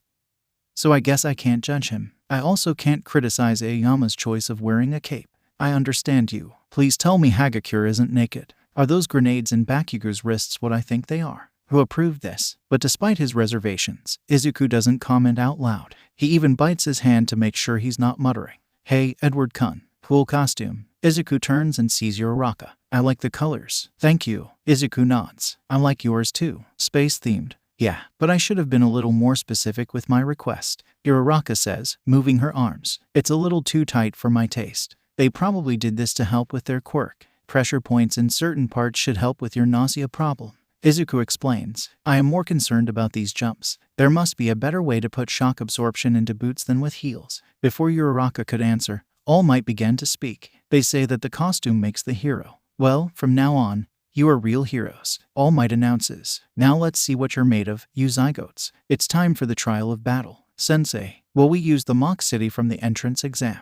Ida asked. Not quite, young Ida. We'll be taking 2 steps ahead. 2 steps, in fact. This will be an indoor battle trial. All Might explains. Villain cleanup is often seen out in the open, but statistically, most acts of villainy are committed indoors. Imprisonment, house arrest, black market. Any villain with intelligence is lurking in the shadows. Then he strikes his signature pose. For this test, you'll separate into villain and hero groups for a 2-on-2 team battle. What about the foundational training? Asui asks. Experience is the best training. All Might replies. This time, there won't be robots to destroy. So how do we determine who wins and loses? Yaoyorozu asks. Can we just blow them anyway? Bakugo asks. Is the loser at risk of being expelled? Uraraka asks. If we're separating into different groups, what would be the best way to do so? Ida asks. Doesn't this cape looks amazing on me? Aoyama asks. One at a time. I can't hear if everyone speaks at the same time. All Might replies. Then he pulls out a sheet of paper, which looks comically small in his giant hands, and starts reading.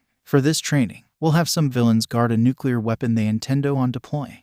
The heroes must stop them and their nefarious scheme before it's too late. This sounds like the script of an action movie. If the heroes capture the villains or reach the nuclear core before the time runs out, they win. If the villains manage to keep the core the whole time or capture the heroes, they win. Then he picks up a draw box. Your teammates and opponents will be chosen by lottery. Is this really the best way? Ida asks. Well, pros are often forced to make impromptu team-ups with other heroes they might not know very well. Izuku explains, although he's not sure this is the reason All Might is choosing this method. I see. Always with our eyes on the future. Ida replies, bowing exaggeratedly. I apologize. Anyway, let's start this. All Might calls each student by seating order to pull their team. In the end, the teams are Team A Kirishima Ijiru and Kuda Koji, Team B Shiro Hanta and Edward Izuku, Team C Eda Tenya and Asui Tsuyu, Team D Hagakure Toru and Todoroki Shoto, Team E Kyoka Jiru and Yaoyorozu Momo, Team F Uraraka Ochako and Takoyami Fumikage, Team G Bakugo Katsuki and Minta Minoru,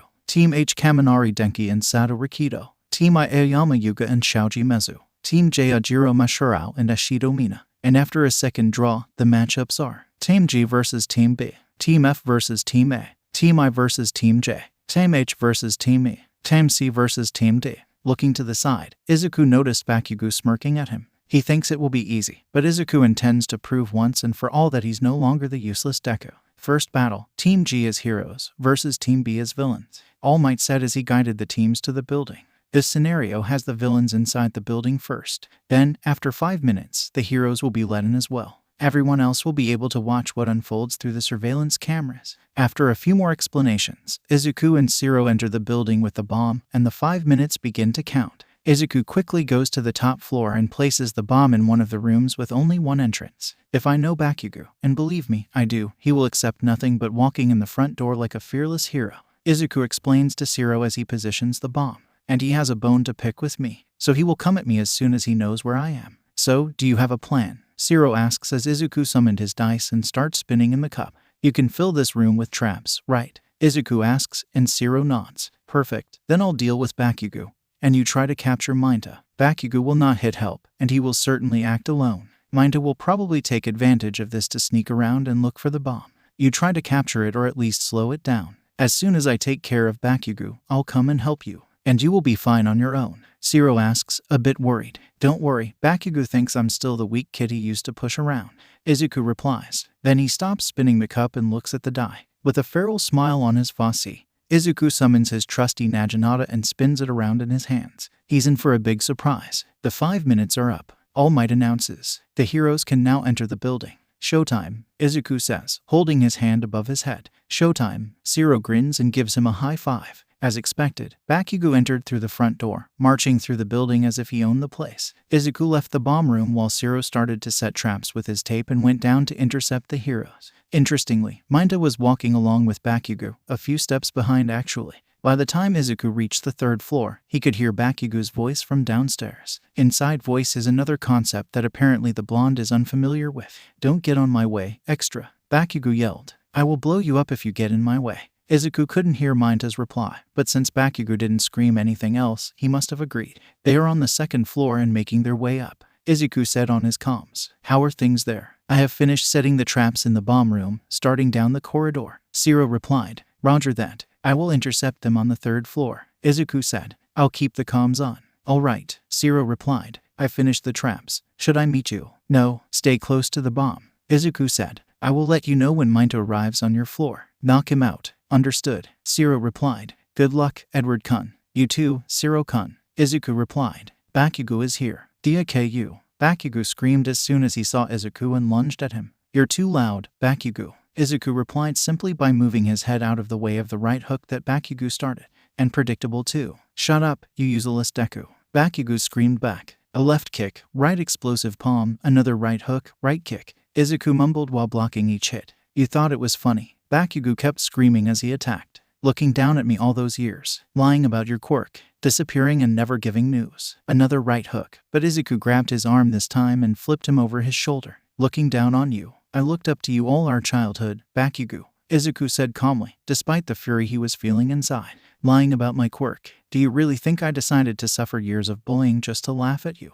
Do you really think you are so important? A surprise for you, Bakugo. This isn't a comic book. You're not the protagonist of a superhero story. He punched Bakugo in the stomach, disappearing and never giving news. My parents were killed in front of my eyes. I was adopted by the greatest man I have ever known. Not only did he save me, but he also didn't care that I was quirkless. He never treated me like I was worthless. He trained me. He taught me what real strength was. I owe nothing to my bully, and I don't regret that I never reached out to you. You keep looking down on me, Deku, Bakugo replied as he managed to push Izuku off of him. Just because you have a quirk now doesn't mean anything has changed. You're still just a rock in my path. He aimed another explosion at Izuku's face. Didn't you hear anything I said? This isn't about quirks, Izuku screamed back. This isn't about being better than you. And this isn't about you. I'll show you how I'm better, Deku, Bakugo replied, reaching for his gauntlets. I still remember your stalker notes, Deku. You know how my quirk works. Now let's see if the support department did what I asked. Izuku heard All Might shout something into Bakugo's communicator, but he couldn't hear what it was. He'll be fine if he dodges. Then he pulled the pin. Izuku barely had time to cover himself with Haki before the blast hit him. When the dust cleared, there was a hole in the wall, and the whole corridor was destroyed. But in the center of the explosion, Izuku hadn't even moved. The only indication that he had been hit was the burn marks on his clothes. You really don't understand, do you, Bakugo? All your life, you have been told that you are destined for greatness because of your powerful quirk. There's a term for people like you, Izuku said in his best unimpressed tone while shaking his head. Frog in the well. It's time you learn how big the world really is. Izuku rushes at Bakugo, making 2 vertical cuts with his Naginata. Bakugo's gauntlets are easily split and fall to the ground. Bakugo looks at Izuku in surprise. What the fuck, Deku? He says. This is impossible. You have no idea what is possible, Bakugo. Izuku hits the bottom of the Naginata into Bakugo's stomach, and then he quickly grabs the capture tape and ties him up.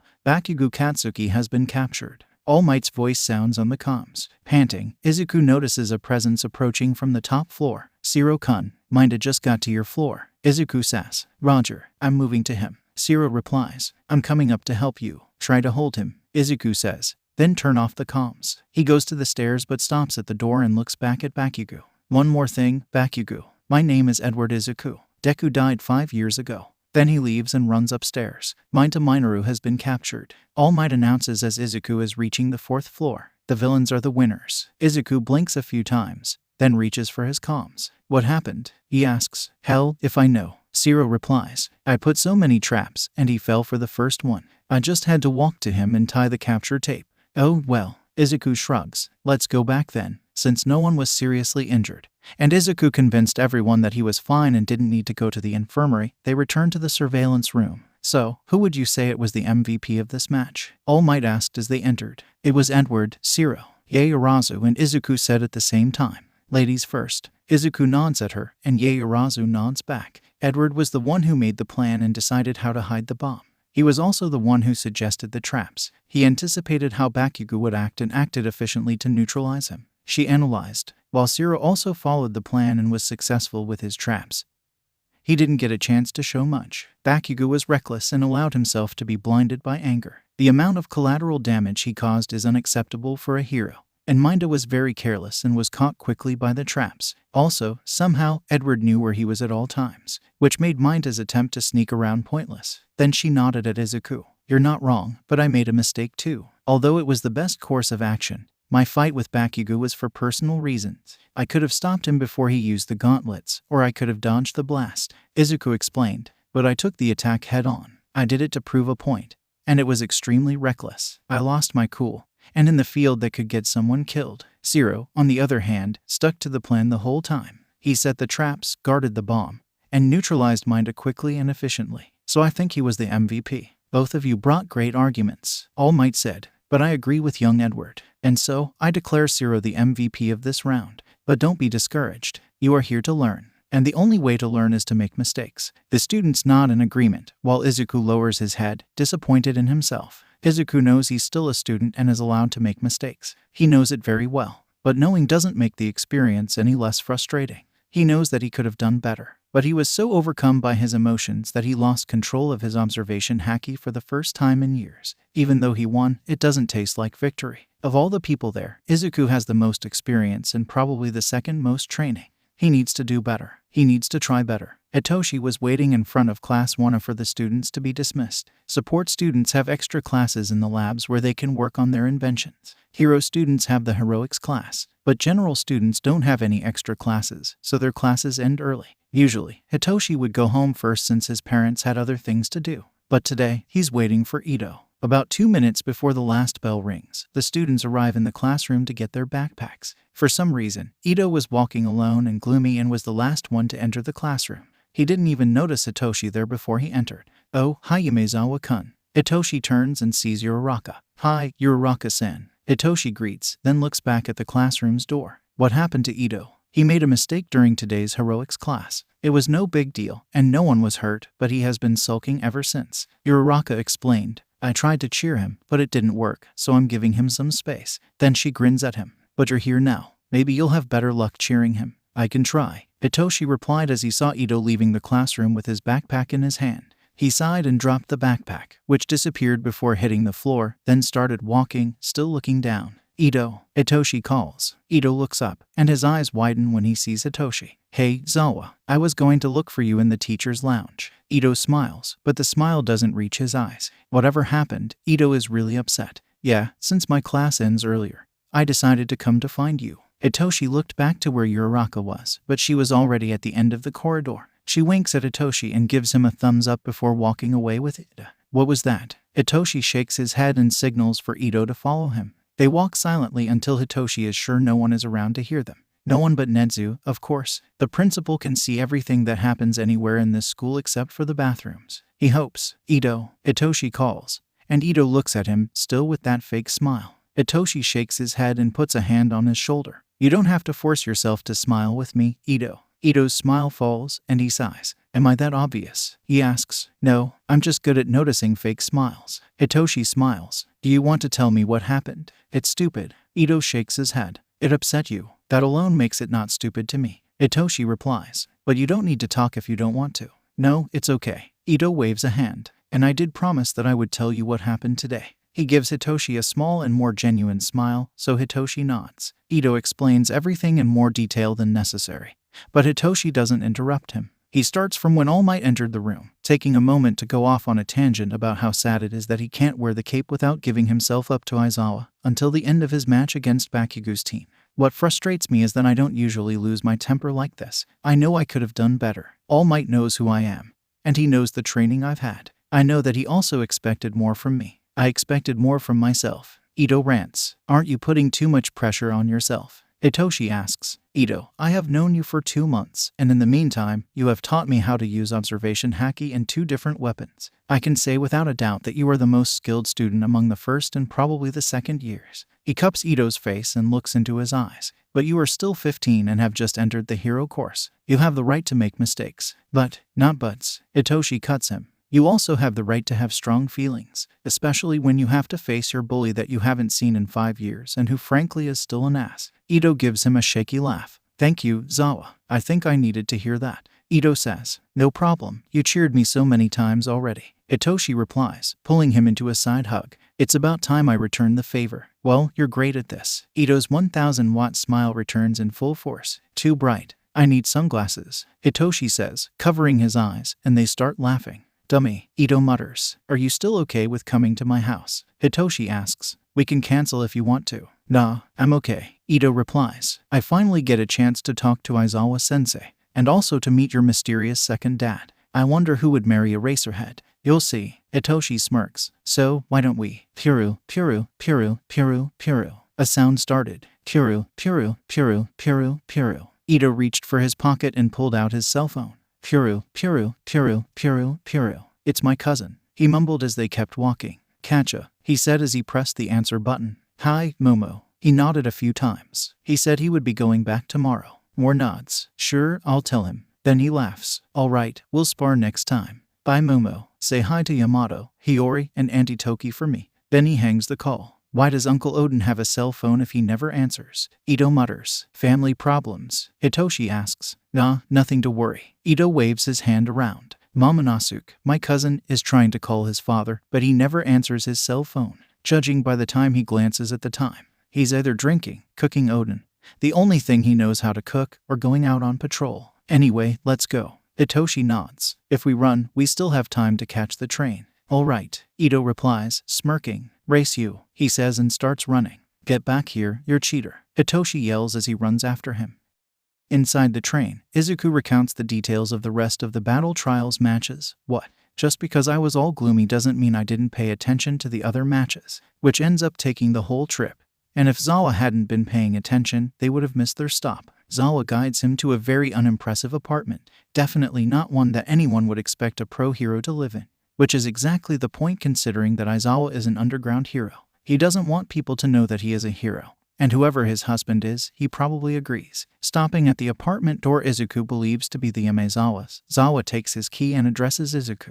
As soon as I open the door, come in quickly and close it, okay. Izuku nods, and Hitoshi unlocks the door. As soon as the door opens, Zawa enters, and Izuku follows right behind, closing the door behind him. The first thing he hears is a cacophony of meowing and approaching paw sounds. A crowd, ranging from kittens to old cats, run up to them and start pawing on Zawa's legs. With them moving around so much, it is hard to count, but Izuku thinks there are 8 or 9 cats. The cats soon notice Izuku, and their reactions vary. Some move away, some look at him suspiciously, some get a little closer with curiosity, and Chewie climbs up Izuku's clothes and greets him by biting his ear as usual. Izuku won't admit it out loud, but he missed him. Before Hitoshi, Izuku was the Somali's favorite, but it seems that Zawa spends all day rolling in catnip because whenever he's around, all cats in a 5 kilometers radius gravitate to him like moths to a lantern. I know you said your father liked cats, but this is ridiculous, Izuku mutters as he recovers from the surprise. Zawa starts laughing. What a beautiful laugh. Focus, Izuku. The only reason he hasn't opened a cat cafe yet is that 1, he can't bake, and 2, he doesn't have time.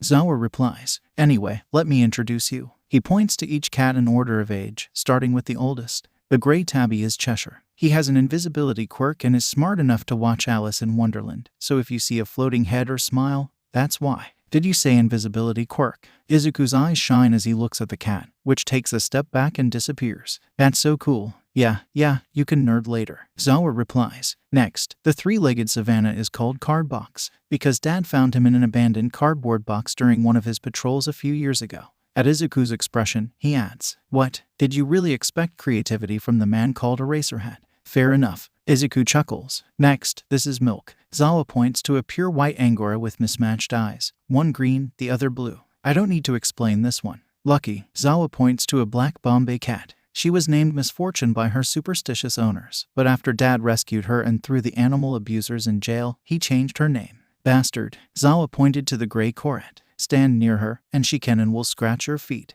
and never leave anything breakable within her reach. Pizza. He points to a yellow American bobtail. Dad found her on the roof of a pizzeria. Thief. He points to a one-eyed Bengal cat who was looking at Izuku suspiciously. Dad found him stealing from our garbage can and brought him in. He's suspicious of everyone who is not Dad or me. Don't worry if he doesn't like you at first. Princess. He pointed to the white ragdoll cat. This one was actually named by Papa. Dad wanted to name her Trash Can. I'm sure you can guess the reason by now. And you know Chewie. He pointed to the orange Somali at Izuku's shoulder. After a few minutes, the cats finally get tired of them and leave them alone. Zawa takes the opportunity to take off his shoes and go inside. Izuku, always the show-off, simply unsummon his. It's a very useful power, and he would be stupid not to take advantage of it. Zawa looks at his phone, then back to Izuku. Dad and Papa said they'll be back in about 30 minutes. Zawa explains, so make yourself at home. I'm going to change out of this uniform. Izuku nods as Zawa goes to where he assumes it's his room. When Zawa returns, they spend their time playing video games, something Izuku is terrible at, and Zawa has no qualms in teasing him about. And about half an hour later, they hear the door opening. Again, the cat entourage goes to greet the new arrivals. "Hey, babies," Aizawa says softly, more softly than Izuku ever heard. "Have you behaved? Let's enter first." "Shoo," an incredibly familiar voice says. The listeners are probably already inside. Listeners, there's only one person who talks like this. It can't be. Izuku looks at Zawa, who's pointedly avoiding his gaze. Still in his costume, Aizawa enters first, with his husband following, and as soon as he enters, "Hey, little listen, present MIC." Izuku bursts and turns to Zawa. "Your other dad is present, Mike." And Zawa bursts into laughter. "This isn't funny, Zawa. Eraserhead is one thing. It was just a week or two. But I've been fanboying about present Mike with you for the last 2 months. And you didn't think to tell me he's your other dad." Sorry. Zawa didn't look apologetic in the least. "Oh, you're a fan, then. Present Mike, should he call him Yamada?" asks. "Why yeah, I always listen to your radio." Izuku replied. "You know it already, but I'm Edward Izuku. Nice to meet you." He bows. "And thank you for having me, sir." "It's no problem at all, little listener." Yamada replies. "And no need to call me sir. It makes me feel old." At that moment, Aizawa enters the room again. When did he leave? Wearing a pair of bright pink sweatpants and an oversized t-shirt that reads "Put your hands up." And not even all his years of high control can help him at that moment. Izuku falls to the floor and begins to roll with laughter. "SSS sorry," he tries saying. "TTTH this is JJ." Just another laughing fit interrupts him. "I can't. T2 foo funny." "Wow, Ito, breathe," Zawa says, kneeling next to him and rubbing his back. I can't." Izuku wheezes. It takes another 5 minutes before Izuku stops laughing. But what can he do? This is the most hilarious thing he ever saw in his life. The kid is a brat. This is the first impression Shouta has when he sees the boy having a fit of laughter when he sees Shouta in his pink sweatpants and Zashi's radio t-shirt. They are the most comfortable clothes he has. Who cares if they look weird on him? "Sorry, sensei," the boy says, smiling at Shouta, and Shouta, for some reason, doesn't have it in him to be mad at the boy. "Don't worry, kid," he replies and sits down in the armchair. Thief immediately jumps into his lap. Shouta closes his eyes as he pets the purring cat. "All right, I'll start making dinner." Hazashi says. "Can I help?" Edward offers. "You don't need to, little listener. You're our guest." Hazashi waves him off. "It's no problem. I always cook with my brother." Shouta opens an eye when he hears this. So the problem child has brothers. "I love cooking. If you're really sure, I would love some help." Hazashi replies, then lower his head and puts a hand in front of his face. Those two are completely hopeless in the kitchen. He pretends to whisper, but everyone hears. "I'm not that bad." Hitoshi grumbles. "Toshi, my son, joy of my life, I love you," Hazashi says dramatically. "But you somehow managed to burn microwave noodles." "Pops," Hitoshi whines as Edward follows a laughing Hazashi into the kitchen. "He's not wrong," Shouta says. "You have no room to speak." Hitoshi grumbles back. "Mister, I live on coffee and jelly pouches. Never said I had." Shouta shrugs, then glances at the kitchen, where Edward and Hazashi talk excitedly as they move around gathering the ingredients for dinner. "So, this is the famous Ito. I can feel your judgment from here, Dad." Hitoshi replies. "I'm not judging you." Shouta smirks at Hitoshi. "At least he's not a loud blonde." "Dad," Hitoshi exclaims. "He doesn't like me. Not like this." "Are we talking about the same boy?" Shouta asks. "Because I can practically see hearts floating from his head each time he looks at you." "Shut up, Dad," Hitoshi says, without any heat behind his voice. Shouta watches as his son steals many glances at the duo working in the kitchen. Shouta has to admit, they are impressive. One wouldn't believe it's the first time they work together. The way Edward moves around makes Shouta think he might have worked in a professional kitchen. It's like he always knows exactly where Hazashi is every second. A few minutes later, Hazashi calls them to the table, and Shouta almost lets out a whistle in astonishment. Rice, furikake, miso soup, a lettuce salad, grilled fish, nikujaga, and yaki nasu made up the dishes on the table. On the fire, there is a tea kettle finishing boiling. From the quantity, it is evident that the cooks got carried away and made a little too much. They sat down to eat and started talking about their day. The topic soon came to foundational hero studies, and consequently, All Might is a teacher. With some effort, he can be an excellent teacher. But he clearly has zero experience. Edward said, "I mean, battle trials on the first day. No one got hurt. Thankfully, the closest we got to something going wrong was Asui going into hibernation when Todoroki froze the entire building. But things could have gone very wrong if the teams had been a little more unbalanced." Then he looks at Shouta. "Have you watched the class?" "No, I had my own classes," Shouta replied. "But I have the recordings. I'll watch them after dinner." "Can I watch too?" Hitoshi asked. Sure, why not? It's not as if Hitoshi didn't watch it in other years either. Some might say that Shouta is giving his son an unfair advantage.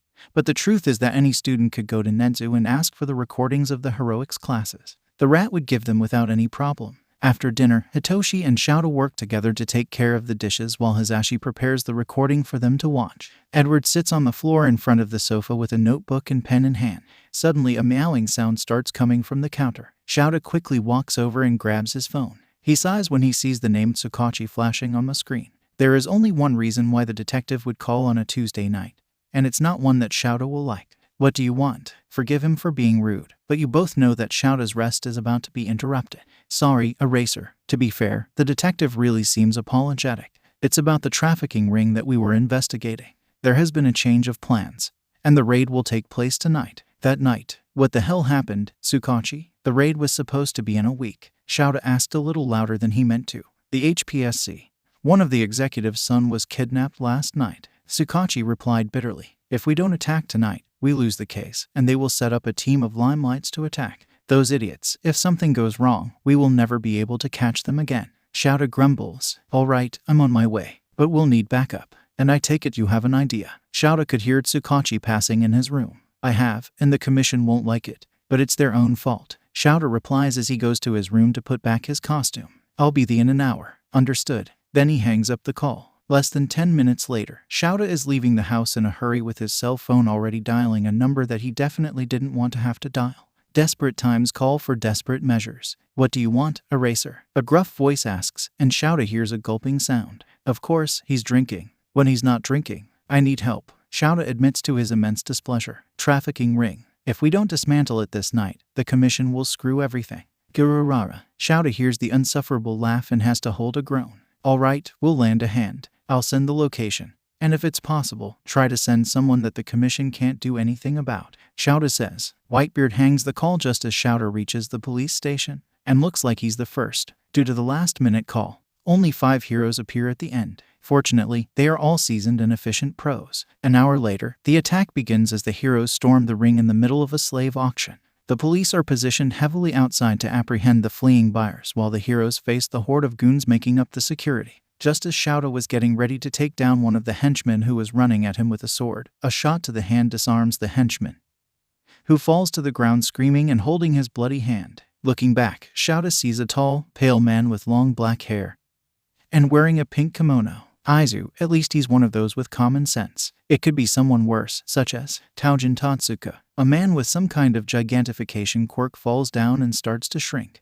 Shouta sighs when he sees the hairdo that resembles a plate belonging to a huge man wearing an orange kimono and with his legs completely exposed. Why did it have to be Kuzuki? Deciding to ignore it for the moment, Shouta turns his attention back to the goons and continues fighting. An hour later, the 5 bosses responsible for the slave trade are being put in a police van, and most of the children have been rescued. And as for those who were not, the heroes have a list of all the buyers who have passed through the underground auction over the last 5 years. If they are alive, they will be rescued, and if they aren't, those responsible will face justice. Just as Shouta is about to go home, he is interrupted by the man who has just helped him in the fight. Good to know things went well, huh, Shoutaro? Kuzuki. Shouta nods at him. We have enough to put all the responsible behind bars. I already said you can call me Odin. Kuzuki says. We are friends. No, we aren't. Shouta replies. Odin-sama. Izuku approaches them. We should go before the police start trying to catch us. He looks at Shouta. Good night, Eraserhead. Have you found our little brother? Not yet. Shouta sighs. I was about to watch today's heroics lesson when the police called this raid. I'm sure you'll have another chance. He turns back to Kuzuki. We really need to go, Odin-sama. All right. You should come to eat with us, Shoutaro. First, I already had dinner, so no thanks. Shouta replies. Second, any place you go becomes a party, and I prefer to keep my peace. You need to live more. Kuzuki laughs. Are you sure I'm older than you? I ask the same question. How can this kid in an adult's body be older than Shouta? I'm going home, and Izuku is right. You should leave. Not for their sake, but for the police. All right, we're going, Kuzuki said, then jumped away while laughing. Have a good night, Eraserhead. Izuku bowed and then followed. Sighing, Shouta checked the time and, seeing that it was already over 1 in the morning, decided that the report could wait until tomorrow. Going home, he found Hisashi asleep on the sofa, and on the floor, Edward and Hitoshi were cuddled under a blanket, sound asleep. Frankly, not even Shouta was so obvious and yet so oblivious to his own feelings. If these two don't confess soon, Hisashi might start acting like a wingman.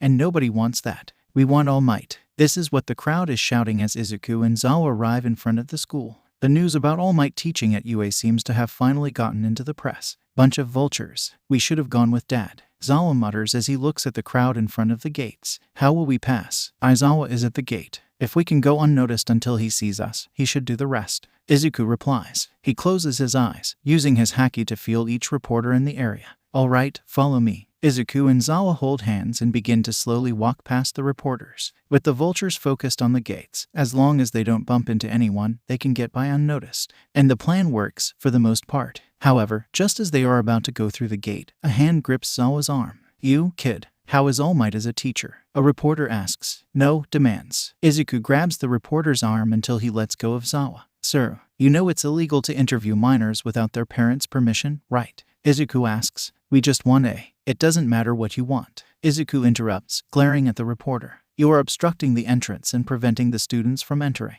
If you continue like this, we will be late for class. So can you please let my friend go? The reporter flinches under Izuku's glare and lets go of Zawa's arm. Thank you. Izuku nods and walks through the gate. He stops for a moment and looks back at the reporters. You know, between Hero, General, Support, and Business, UA has 11 courses with 20 students and 3 years each. This gives a total of 33 courses or 660 students. If we consider that we don't have a Class 2A, then that's 640 students. Of these 32 classes, All Might only teaches the 2 first-year Hero classes. That's about 6.25% of the students. For every student you harass for answers, there's about 93.75% chance that they don't even know the answer to your question. Remember this the next time you bother a student. As they pass Aizawa, the teacher looks at them and raises an eyebrow. Izuku looks at Zawa in confusion until he realizes they're still holding hands. He drops his hand as if he has been burned and looks away, blushing like a tomato. As he and Zawa practically run away from the teacher's gaze, Izuku is sure he hears a chuckle. Suddenly Izuku freezes and looks back, searching the crowd for something. Ito, Zawa calls, and Izuku snaps his head towards him. What happened? He asks worriedly. It's nothing. Izuku shakes his head. I felt a strong negative emotion out there. I think one of the reporters didn't like what I said. Are you sure? Zawa asks. Yeah, I'm not feeling it anymore. Izuku shakes his head and starts walking again. Let's go. Unfortunately, they don't have much time to talk. The reporters have wasted precious minutes of their morning. And Izuku doesn't want to be the first to find out what Aizawa does with the students who are late. Zawa thinks the same. Present Mike may be a seemingly carefree man, but he takes punctuality extremely seriously. Running to class, Izuku arrives exactly 2 minutes before the bell rings. He ignores Ida's scolding about not running in the hallways and sits down. Just like yesterday, at the exact moment the bell rings, Aizawa opens the door and enters. This time all the students are instantly silent and sit down. Only 3 seconds today. Aizawa nods approvingly. Not bad. Now for starters, I hope you are rested from your class yesterday. Unfortunately, due to unforeseen events, I did not have the opportunity to review your performance. But don't think that means you can relax, understood? Yes, sir, the class says together. Great, now into homeroom notices. I'm sorry to have to spring this on you all, but... He makes a dramatic pause that has all the class on the edge of their seats, wondering if it's another pop test. You need to pick a class president. The class was silent for exactly 3 seconds, and then everyone started shouting and raising their hands, volunteering for the job. Honestly, Izuku would rather not have this kind of responsibility. The hero class president is more than just a representative. They are basically the class leader. This is a role best left to people with a leadership character, something that Izuku doesn't think he possesses. Be quiet, Ida calls, surprising everyone. This is a task laden with responsibility where you must carry and pull everyone's weight as well as your own. Just because you'd like to do it doesn't mean you can. It is a holy office that requires the great esteem and trust of those around you. The only truly worthy leader will emerge from a democratic choice reflecting the will of the people, which is why this must be settled by vote. You know, the speech would be much more inspiring if Ida didn't have his hand raised higher than everyone in the class. Don't you think it's too early for us to have developed any trust in each other? Asui asks. Yeah, won't everyone just vote for themselves? Kirishima compliments. Then just make a rule. Izuku chimes in. 2 votes per person, so even if everyone votes for themselves, they will still have voted for someone else. It would be easier to simply prohibit voting for yourself, but we have no way of knowing if someone cheats. Then he looks at Aizawa, who is crawling into his sleeping bag. Is this acceptable, sensei? I don't care how you do. Just chose before homeroom ends. Aizawa replies. And don't wake me up unless someone is dying. Did anyone expect a different response? From then on, things go quickly. Yaoyorozu sets up a ballot box, and the students write their votes on pieces of paper. Looking around, Izuku considers his options. Without much thought, he writes Yaoyorozu's name on the paper. She's the perfect choice. She's level-headed, analytical, logical, and clearly has experience in leadership positions. The second vote is a little more complicated. Izuku considers voting for Ada but soon disregards it. He has the impression that if someone pushes a little more, that stick up his ass will come out by his mouth. Thinking a little more, he comes up with two possibilities: Sue or Kirishima. Sue has proven to have a good head on her shoulders. She doesn't seem to have a leadership character, but she would be great as vice president. The second option is Kirishima, simply because he has shown himself capable of keeping Bakugo on a leash. Any living creature capable of taming the Kaken beast is a good choice in Izuku's books. Both seem like good choices, and Izuku can't decide, so he does what he does best. He leaves the decision in the hands of Lady Luck. Summoning a coin, he tosses it up. Heads, Kirishima. Tails, Sue. He picks the coin in the air and puts it on his wrist. Sue it is. Izuku quickly writes his choice in the paper, just as Yaoyorozu starts picking the papers. He notices Jiro looking at him with an unreadable expression. From there, the vote count is done quickly, which leaves Izuku staring at the blackboard incredulously. He got 8 votes. 8. All right. Who the heck thought it would be a good idea to vote for me? He asks aloud, looking around. Uraraka avoids his gaze.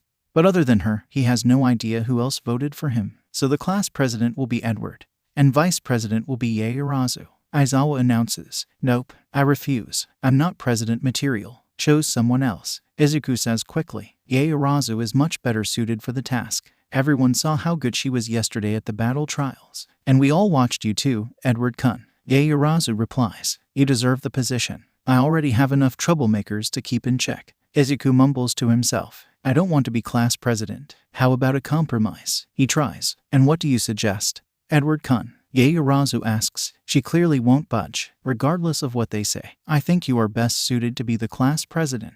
So how about we switch positions? You are the president, and I am the vice president." Izuku tries. Yaoyorozu looks him in the eye, and Izuku meets her gaze head-on. He refuses to be the first to look away, no matter how intimidating this girl can be. Finally, she huffs and looks away. If the rest of the class agrees, she relents. "Anyone who agrees, please raise your hand." Izuku turns around with a sweet smile that doesn't match at all the death glare he casts at the class. He hears some gulping, and slowly the students raise their hands. Even Bakugo agrees, but that's probably because he doesn't want Izuku as class president.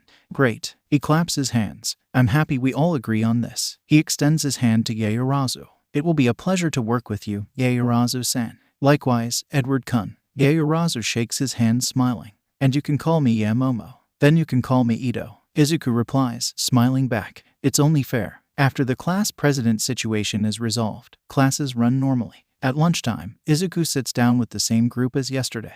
Ada, Sue, Uraraka, and Zawa. He tries to invite Todoroki again, but the bicolor boy refuses again. One day he will accept, even if only because of Izuku's insistence. During lunch, they discuss the vote. Honestly, 8 votes. Who in their right mind would think that I am a good choice? Izuku grumbles as he grumpily shoves the rice in his mouth. "I would have voted for you too," Zawa says, smirking at Izuku. "The little shit. You're the worst, Zawa." Izuku whines. "You've got the guts and judgment, Edward," Ada says, "and also the humility to acknowledge your own mistakes. It may not sound like much, but this is the kind of characteristic that is important for a leader. That's why I voted for you." "But didn't you want to be the class president too, Ada?" Uraraka asks. "Wanting and being qualified for the job are two different things." Ada replies, "I followed my judgment on what would be the best course of action." "Are you a rich boy, Ada?" Uraraka bluntly asks. "You talk like one." "I don't like to draw attention to it, but..." "Wait, you don't know he's Ingenium's brother?" Zawa interrupts him. "The Ida family has been heroes for generations." "Yup, Ingenium is not very high in the rankings.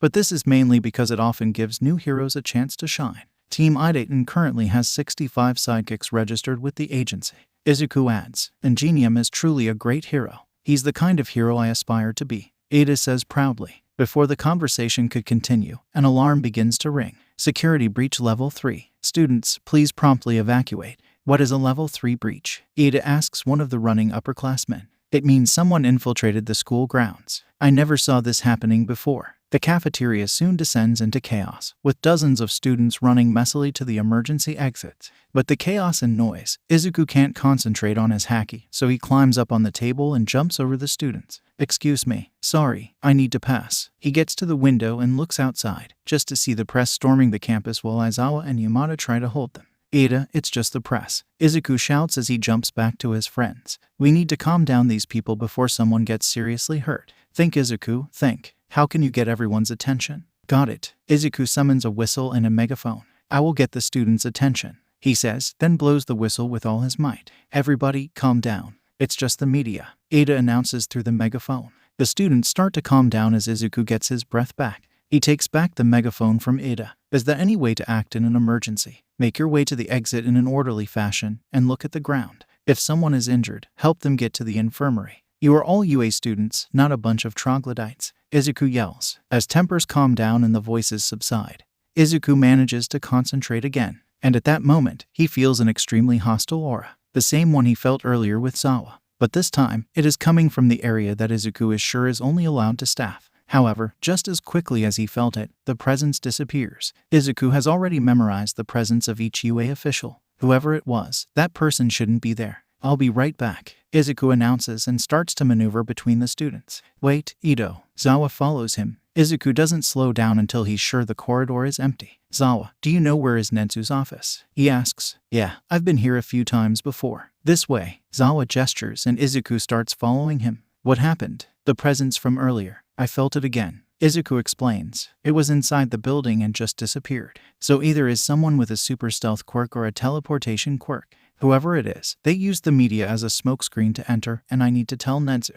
But you don't have any evidence." Zawa points. "What will you do?" "I'll come clean to him," Izuku replies. "I'm sure Netsu knows what haki is. If I explain everything, he'll know to take it seriously." "Is it safe?" Zawa asks worriedly. "Don't worry, regardless of who my father is, I have never committed a crime. And everybody knows better than to cross Papa." Izuku smiles. "It's here. Good luck." Zawa replies. "I'll go back to class, but I'll see you after class, okay?" "Okay." Izuku nods. "Be safe, Zawa. I don't know if they are still here." Zawa nods and leaves. Izuku goes to the door, and just as he lifts his hand to knock, the door opens. "Welcome, Edward-kun." The principal greets as Izuku enters the office. "Am I a mouse, a dog, a bear?" "I'm Netsu, principal of UA." Izuku is sure he's neither of these. But it's not the time. "Hello, Netsu-san. I need to report something," Izuku says. "I know it sounds crazy, and I can't prove it, but there was someone who shouldn't have been here, and I'm not talking about the press. Whoever it was used the press as a smokescreen to invade the staff area, and I don't know what they wanted. They disappeared too fast. I suspect a teleportation quirk," he frantically explains, trying to include as much detail as possible. Netsu remains in a silence that only increases Izuku's anxiety. "I know it sounds crazy, but it's true. I could feel their presence. I can use observation haki." "Can you point to where you felt the presence?" Netsu says, turning his monitor towards Izuku and showing a detailed map of UA. "Let me see. The cafeteria is here, judging by the distance, I'd say." "Here." He points at the map. "It's the teacher's lounge. They were here." "I see." Netsu nods. "Thank you for bringing this to my knowledge, Edward-kun. And don't worry, I won't share your secret with anyone." "Thank you." See Izuku's eyes widen when he catches what the principal implied. "You know?" he asks. "But of course," Netsu replies cheerfully. "Finding out Whitebeard's name was one of my biggest challenges. But I love challenges. But we can talk about this another day. For now, if you run, you can still make it to class on time. Here, take a shortcut." Izuku is so surprised that he hardly notices that the shortcut he takes to class is by crawling through the school's vent. In the end, he still manages to arrive before Aizawa. And despite everything, the rest of the day goes without further incident. Still, Izuku has a bad feeling about this break-in. "Today, you will have a field trip," Aizawa-sensei announces at homeroom. "All Might, myself, and one other teacher will accompany you to another facet of heroics you must train," he explains, showing the class a card with the word rescue written in bold letters. "It's time to rescue training." "Rescue training," Kaminari comments. "Sounds a bit difficult this time around." "Totally," Ashido agrees. Her quirk would be perfect for rescue." "Come on, man. This is exactly what hero work is about," Kirishima replies. "I'm getting pumped. If it's a flood, this is my specialty." Sue comments. "I really hope I don't get sent to a flood zone."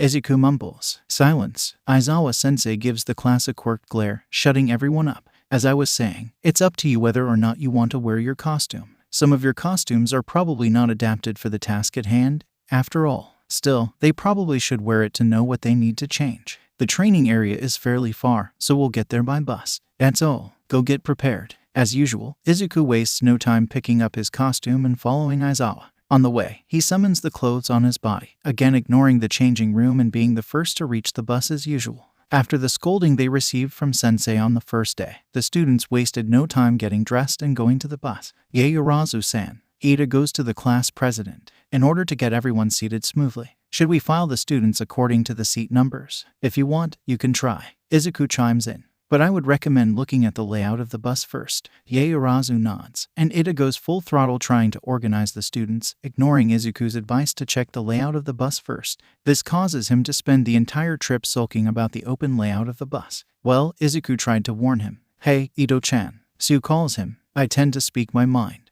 That's a good thing, Sue-chan. Izuku replies. More people should simply say what they think. It makes things much easier. I noticed that you carry a lot of things with you. Sue says, like that megaphone from yesterday. You think so? Izuku extends his hand and summons a rubber chicken. Why do you carry a rubber chicken with you? Kirishima asks. Why don't you carry a rubber chicken with you? Izuku blinks, squeezing the chicken. His classmates look at him with an expression of, are you serious? Anyway, your quirk is really cool. Kirishima continues. It's simple and versatile, although not flashy. Just like mine. Your quirk is awesome, Kirishima-kun. Izuku replies. I'm sure it'll be perfect for a pro hero. But you also have some tricks up your sleeve. Ashido chimes in. You took that huge explosion head on and took no damage from it.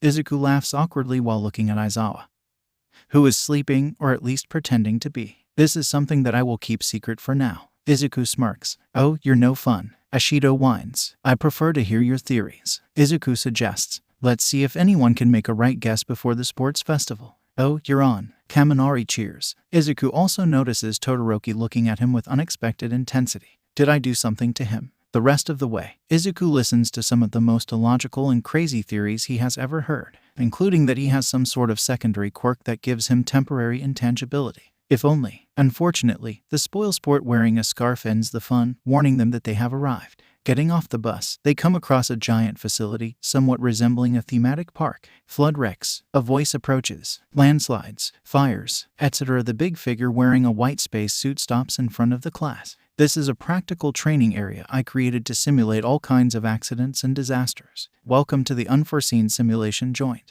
USJ, Kaminari asks, like Universal Studios Japan. More important, Izuku adds, it's the Space Hero, 13. They're one of the best rescue heroes in the world. I love 13. Uraraka adds. Aizawa-sensei walks to 13 and asks a question. That 13 replies by raising 3 fingers. Aizawa sighs and shakes his head. If Izuku is to guess, from the fact that All Might is not here, he must have wasted all his time. Then 13 turns to the students. Before we start, I have one thing to say. Or 2, or 3, or 4. Okay, they have many things to say. Can they start? Izuku sidesteps the conversation about how their quirks could potentially kill. He knows that better than anyone. If his papa wanted to, he could easily destroy all of Japan with the power of Gura. Izuku fights with lethal weapons, and all his brothers are much stronger than him. Alright, Aizawa starts. First things first. Suddenly, Izuku begins to feel a familiar, and definitely not friendly, presence coming from the central plaza. Sensei, he calls and points down. What's that? A wall of mist begins to expand, and out of it comes a tall person with blue hair and hands spread across his body. Please tell me they are fake. Huddle together and don't move. Aizawa warns. 13. Protect the students. What is that? Kirishima asks. Is this like the entrance exam? The training already start. Don't move. These are real villains. Aizawa warns, putting on his goggles and preparing to jump down. Wait, sensei. Izuku called, ignoring the other students discussing about why the alarm didn't sound. You won't fight them alone, will you? Please, say no. Your fighting style is not suited for this. No hero is a one-trick pony. Aizawa assures him. 13, I'm counting on you. So he throws himself straight at the villains, running through them like a steamroller. It's the first time Izuku has seen a Racerhead fight, and he's a total badass. Damn it, this is no time to analyze. Everyone, come on, we need to evacuate. Izuku calls, and everyone starts following 13. Suddenly, a mist wall rises, blocking their path, and a pair of yellow eyes look at them. I'm afraid I can't let you escape. The mist starts taking human form, with a metal brace around where Izuku thinks it must be the neck. Greetings, we are the League of Villains. I apologize for the presumption, but we invited ourselves to enter UA Academy. the hero's base, in order to find All Might and extinguish the symbol of peace. Extinguish the symbol of peace. They want to kill All Might. These words end up making Izuku lose focus, and because of this, he doesn't notice Kirishima and Bakugo jumping on the Mist Man. Didn't you think you could be defeated before you had the chance? Bakugo taunts, but the mist simply gathers back into human form.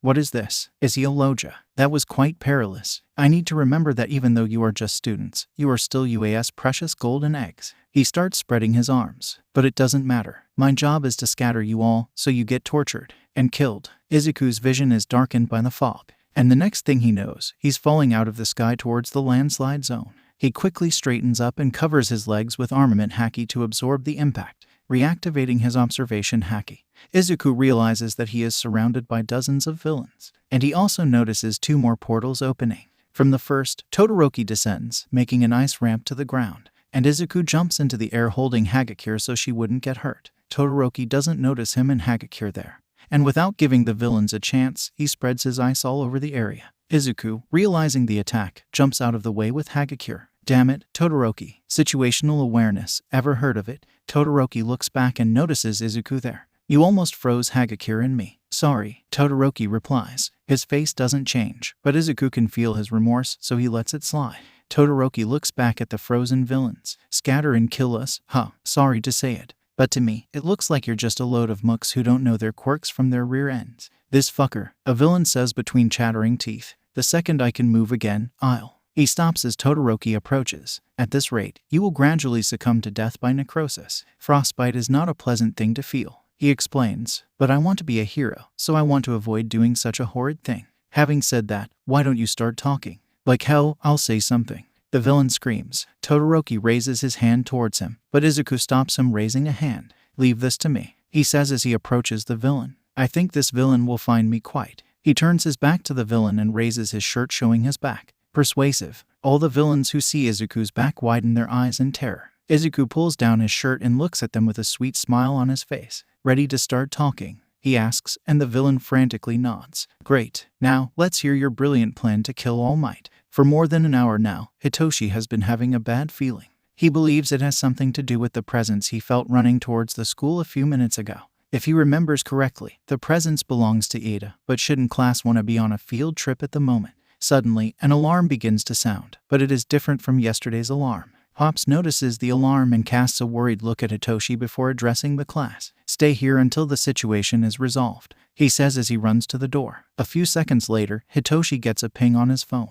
Presentation microphone. This alarm means that bad guys are attacking. The signal came from the USJ. Sleepy kitten, isn't there where Dad went with his class? Presentation microphone. We are going there right at this moment, don't worry. Stay put, Toshi. Hitoshi knows that the only reason Pops has told him what is going on is that they have promised to always be open about everything with each other. The only reason Hitoshi hasn't told him about the haki training he did with Ito is that he doesn't want to accidentally reveal his identity to Dad. But as soon as he finds out, Hitoshi will tell him everything. At the moment, the only thing he can do is hope that they are well. The crunch of another nose breaking echoes as Izuku through the villains trying to reach his sensei. His gauntlets are covered in the blood of all the villains he has taken down along the way, but they keep coming. Behind him, Todoroki freezes those who try to sneak up on them. And in a nearby river, Izuku sees Tsu and Minta staring paralyzed at the monster holding Aizawa-sensei like a rag doll. The villain with the hands is saying something while gesticulating animatedly toward the monster when the fog man appears again. He says something, and the villain begins to violently scratch his own neck until he stops and turns his back to Aizawa. At this point, Izuku has a bad feeling the villain's aggression reaching astronomical levels. Izuku starts running even faster, breaking the nose of any villain who tries to intercept him and leaving them behind. When the villain starts running towards Tsu and puts a hand on her face, Izuku hasn't seen his quirk in action, but that movement makes him sure it's a 5-point contact quirk. The expression of terror on Tsu's face when she is touched confirms his suspicion, yet nothing happens. The villain looks back at Aizawa, who is on the ground with red eyes and floating hair. Izuku was just close enough to hear the villain. You're really cool, Eraserhead. Then he looks at the monster. Namu, kill Eraserhead. Kill Eraserhead. No, kill Eraserhead. Kill Eraserhead. Stop. Izuku keeps running, but a villain jumps on his back and knocks him down. Kill Eraserhead. Several other villains pin him to the ground while Izuku struggles trying to free himself. Kill Eraserhead. Kill. No, kill. Stop. The creature raises Aizawa's head and prepares to slam it to the ground. No, no, no, kill Eraserhead. Stoop. Izuku screams with all his might. And suddenly, the weight on his back disappears. He doesn't question and keeps running towards Aizawa-sensei. He doesn't notice the villains around him falling. He doesn't notice Mainta, next to Tsu, foaming at the mouth and fainting. He doesn't notice the surprised expression on the villain's face. And he doesn't notice that the Namu has stopped moving. Izuku just runs, and summoning his katanas, he cuts off the monster's arm, freeing Aizawa-sensei. He holds Aizawa-sensei, who is barely conscious, and gently sets him down on the ground, putting himself between him and the monster. What is this? The villain asks. Only players have this power. Why do you have this power? The scratching is back in full force as the villain glares at Izuku. Are you a player too? Namu, bring me the kid. The monster starts moving again, and Izuku barely has time to move out of the way and cut off the other arm. The creature shrieks but keeps moving towards Izuku, even without arms. This won't work. The villain starts laughing. My Namu has super regeneration. You'll need more than just cutting off limbs to defeat it. As he says that, the monster starts regrowing its limbs and punches Izuku again, who barely manages to cover his chest and Haki to avoid breaking all his ribs. Dropping the katanas, Izuku summons a giant wooden mallet and hits the creature straight in the chest, but it barely moves. The Namu also has shock absorption. The villain keeps bragging. It was bioengineered just to defeat All Might. What hope do you have of defeating it? Multiple quirks. How is this possible? Shaking his head, Izuku rolls out of the way from another punch and starts circling the Namu. It's fast, but Izuku is just a little faster. Looking around, Izuku notices one blatant weak spot on the creature. The brain is exposed. Dropping the mallet, Izuku summons a pair of flintlock pistols and keeps running around the Namu, taking many shots at its body. Izuku notices two details. The monster needs to regenerate worse wounds, and it regenerates its central parts much faster than its extremities. Knowing this, Izuku aims several shots at its hands and fingers. When the creature stops regenerating, Izuku takes advantage of this to jump onto its shoulders and starts firing non-stop at the exposed brain. The creature shrieks and thrashes around until it manages to grab Izuku by the shirt and throws him away. In his surprise, Izuku fails to cover himself with Haki in time and slams his back against the fountain in the center with such force that the concrete breaks. Struggling to get up, Izuku sees the creature's brain regenerating, but much more slowly than the rest of its body. The creature rushes at Izuku and manages to grab him again by the collar of his shirt. Izuku aims his pistols and starts shooting at the creature again until a wave of ice freezes it in place. Izuku forces himself away, his shirt tearing as he manages to free himself and move away from the creature that falls to the ground. Just then, he hears explosions. Looks like Bakugo and Kirishima are here as well. Trying to breathe, Izuku coughs up blood. This is never a good sign. He ignores it for the moment and rushes back into the fight, this time summoning a bazooka. He fires directly at Namu, still trying to free itself from the ice. The explosion shatters the frozen creature, but it still regenerates. How strong is the regeneration of this thing? Just as the creature reassembles itself and is about to attack again, the doors of the USJ burst open. I am here, All Might announces with his catchphrase and immediately jumps down the plaza. He quickly grabs Aizawa and then Izuku, taking them out of the danger zone. Be careful, Izuku warns him. Multiple quirks, shock absorption, super regeneration. He starts coughing blood before he can say anything else. You did good, young Edward. Leave the rest to me, All Might says and runs to the Namu. Ito-chan, Sue calls as she runs to him, just before he loses consciousness. The last thing Shouta sees before losing consciousness is the back of his student, who has just fought a bioengineered creature created to kill All Might. And on his back, he sees the mark that he knows deeply. A cross made of bones, a smiling skull, and a crescent-shaped white mustache. Beep, beep, beep. This annoying beeping noise is what greets Izuku as soon as he wakes up. Beep, beep, beep. What happened for him to be here? Actually, where is here? Beep, beep, beep. Let's see. The last thing Izuku remembers. He went to school with Zawa. They split up and went to their own class. Aizawa announced that they would have a field trip. Beep, beep, beep. Classes went on as usual, and after lunch, the class put on their costumes and went to the bus. Beep, beep, beep. They went to USJ and met 13. All Might was supposed to be there, but apparently he spent his time limit. Beep, beep, beep. 13 lectured them about how dangerous their quirks could be, and then everyone entered the facility. Beep, beep, beep. Izuku felt a hostile presence, and shortly afterward, Aizawa saw a purple portal forming. Dozens of villains came out of the portals. Beep, beep, beep. Aizawa attacked the villains alone, and the villain who created the portals scattered the students around the facility. Beep, beep, beep, beep, beep, beep. The creature, multiple quirks. Aizawa didn't stand a chance. Beep, beep, beep, beep, beep, beep. The villain with the hands. The order, Namu, kill Eraserhead, kill Eraserhead. Beep beep beep beep beep beep.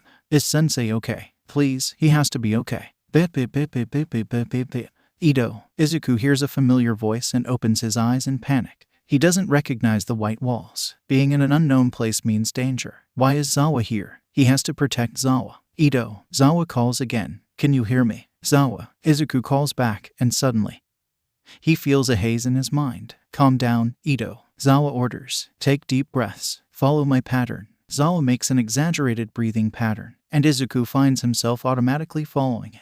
Beep beep beep beep beep beep. Beep beep beep beep beep beep. Beep beep beep beep beep beep. Beep beep beep beep beep beep. That's it. Great job, Ido. Izuku feels his control coming back. Now that he has calmed down, he can look around and see where he is. He is in a hospital bed. The last time Izuku was in a hospital bed was, actually, never. Before his 10 years, he never suffered an injury serious enough to be hospitalized. And after he was adopted, the few times he was seriously injured, he was not treated in hospitals. Marco is an incredible doctor, and the unofficial clinics in the Red District have always had what it takes to care for him and his family. Suddenly, he remembers the initial reason for his near-panic attack. Sensei. He looks at Zawa. Is Aizawa-sensei all right? His life is not at risk. But he hasn't woken up yet. Zawa pointed behind him. There was another bed. Lying on it was the figure of his sensei with his arms in casts, almost unrecognizable with all the bandages covering his face. He was almost motionless, but Izuku could see the subtle movement of his chest, proving that the man was breathing. Shaking his head, Izuku looks back at Zawa. His eye bags look even worse than usual. How long? He asks. Less than one night. Zawa replies as he glances at the clock. Your surgery ended about 6 hours ago. Surgery? Izuku asks, placing his hand on his chest. He notices the bandages around it and lightly feels the stitches underneath them. 10 broken ribs, punctured lung, head trauma. Luckily nothing too serious. Zawa explained. According to the doctors, you should still be under the effects of the anesthesia. They expected it to take at least another day before you woke up. Well, fair enough. Izuku nodded. But my body recovers faster than normal people. This is mainly thanks to Marco. He explains. His resurrection flames work similarly to Recovery Girl's quirk. They speed up the recovery of the body. However, prolonged exposure to his flames ends up causing an increase in natural recovery, even without being directly exposed to them. Marco Nyai has been my doctor for the last 5 years, you know. Zawa nods and furrows his brows. Zawa, I want to yell at you, but I also want to hug you. Zawa says. What were you thinking trying to face a monster with multiple quirks made to kill All Might?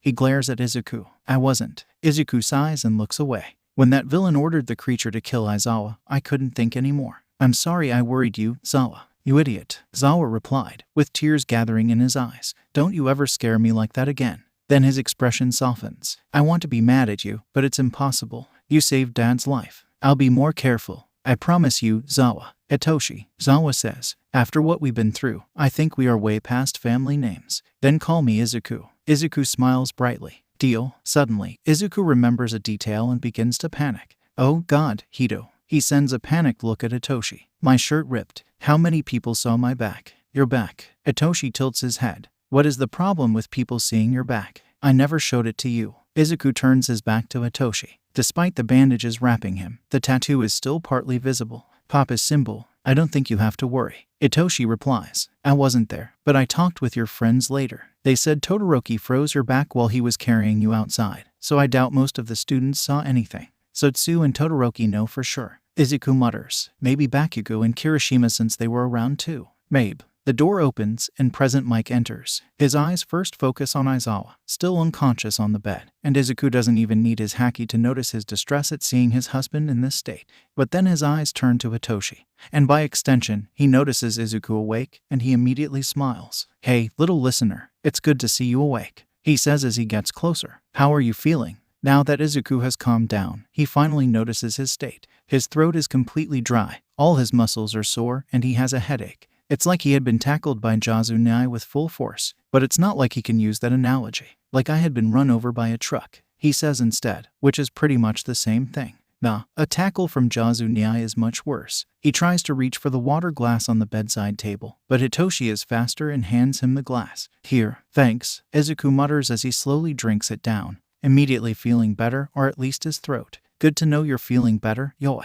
A voice calls from the window. Izuku turns his face to the window, still drinking the water, and seeing the blonde pineapple-like head belonging to the figure perched on the window, he involuntarily spits the water out, hitting him right in the face. Marco Niai, Izuku asks and starts coughing. Hey, Izu. Marco simply jumps into the room, grabbing a towel and drying his face. Izuku looks worriedly at present Mike, who simply waves his hand in front of his face. Don't worry, little listener, I already know. Mike replies. Marco is listed as your emergency contact, and I have worked with him a few times. I got it as soon as he showed up. And you're okay with it? Izuku asks, raising an eyebrow, then turns to Marco. And why are you entering by the window? Marco just shrugs. I'm fine. I have nothing against Whitebeard and his family. Mike replies. And Marco is a great friend. Hearing this, Izuku relaxes, feeling his head throbbing again. He takes one hand to his temple and begins to massage it. Marco gently moves Izuku's hand out of the way and places his hand on his face. Izuku feels the pain subside and a pleasant warmth radiating from his brother's glowing blue hand.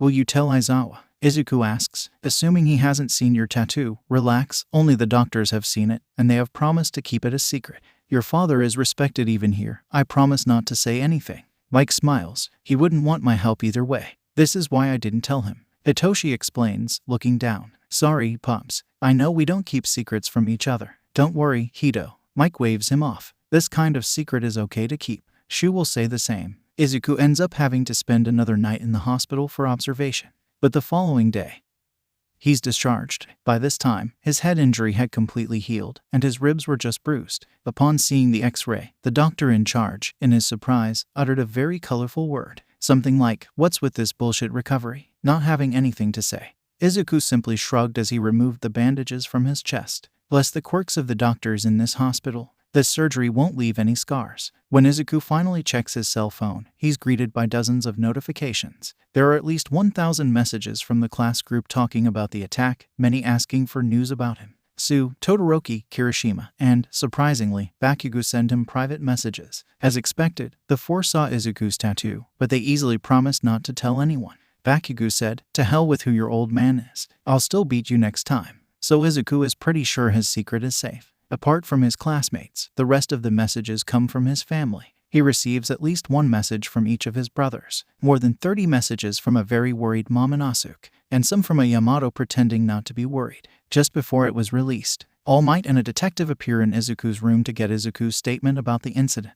Apparently, Izuku and Todoroki managed to weaken the Namu enough that it was already at the limit of its regeneration, so All Might just had to finish the creature off. The villain leaders fled through the portal of the Fog Man, but the others were all captured. Unfortunately, they were just cannon fodder, so they didn't know anything. Only by hearing about the other students' accounts, Izuku learns about how he apparently made all the villains faint when he ran to save Aizawa. He didn't realize he had done this, but he obviously knows what he did. Whitebeard and Odin can do the same. Conqueror's Haki. Who would have thought that Izuku would awaken this power? A day later, he receives a message from Hito that Aizawa has woken up and he wants to see him. Izuku agrees without much thought because he's also extremely worried about his sensei and needs to see him alive. He doesn't even question why Aizawa would want to see him. Arriving at the hospital, Mike meets him at the entrance and takes him to Aizawa's room, where he hears an arguing going on at the door. No way, Dad. It's Hito's voice. Go back to bed. Mike gives him an apologetic smile and opens the door. It's non-negotiable. I'm leaving today. And this voice belongs to Aizawa.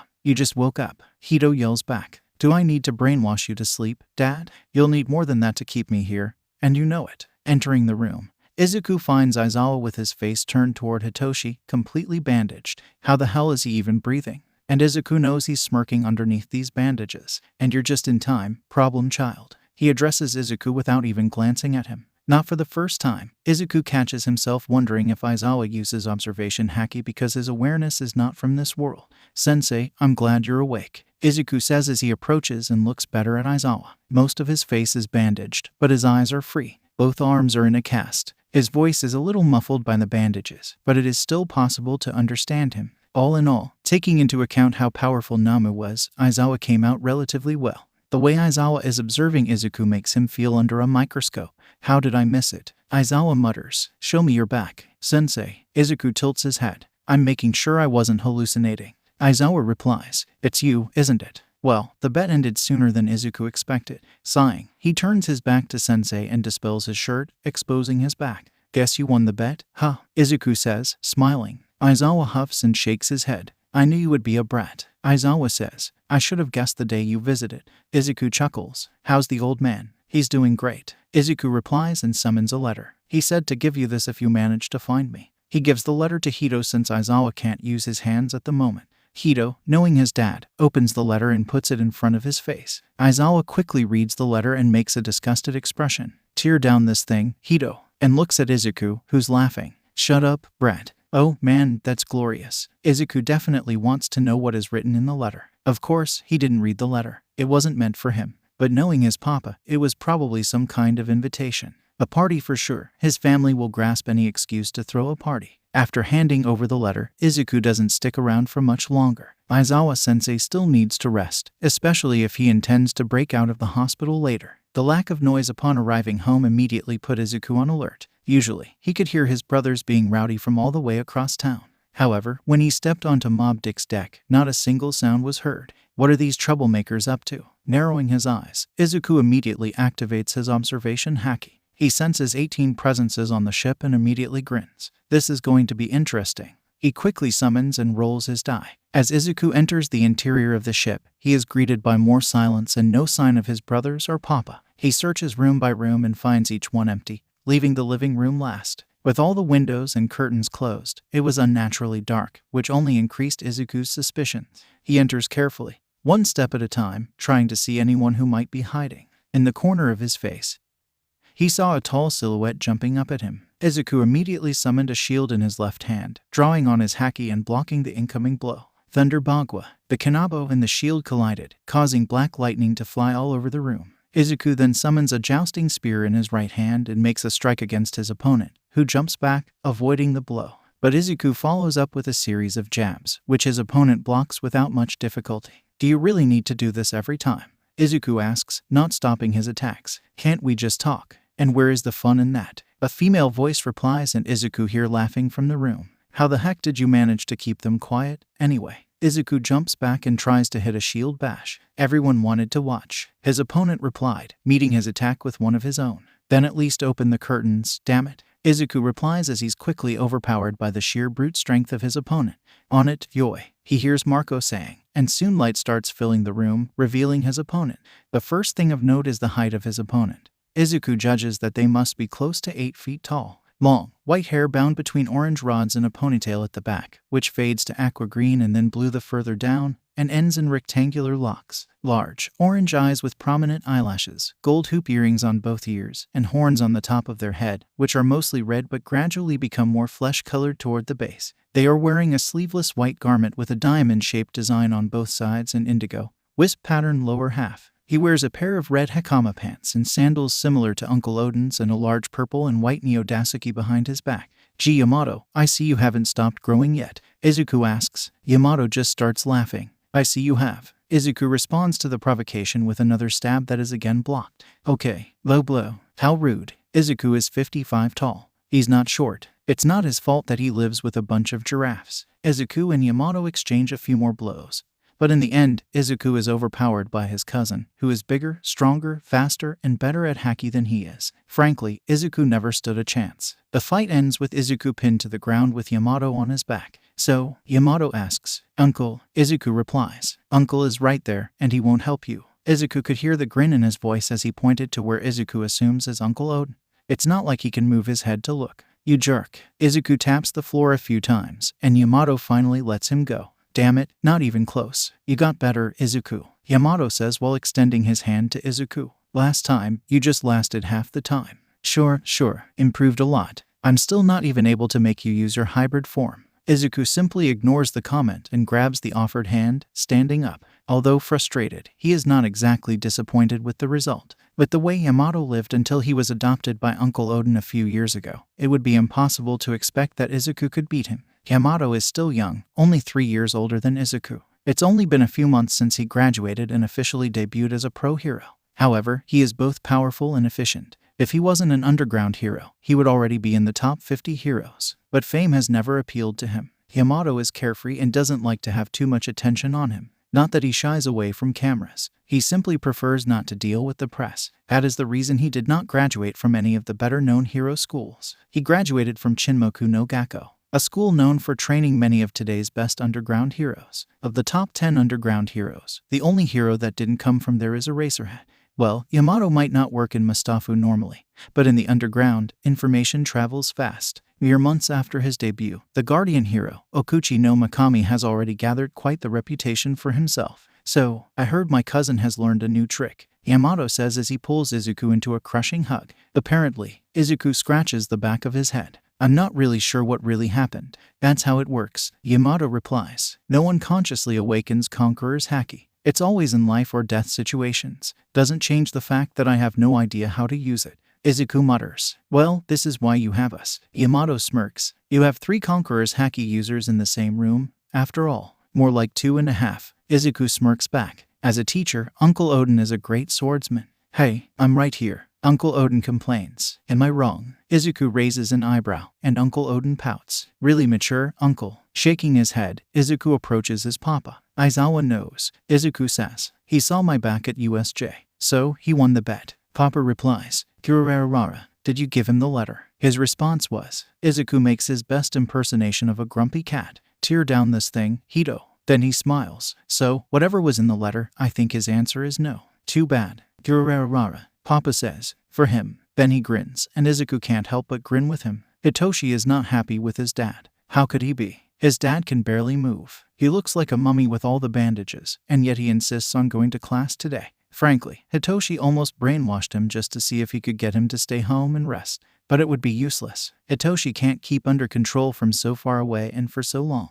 The moment he snapped out of Hitoshi's control, he'd go straight to school. Why did his dad have to be such a workaholic? Yo, listeners. Are you ready for homeroom? At least Pops is energetic as always. I hope you all had a rest on this unscheduled break, because now is when the real fight will begin. Hitoshi hears a few gulps from his classmates.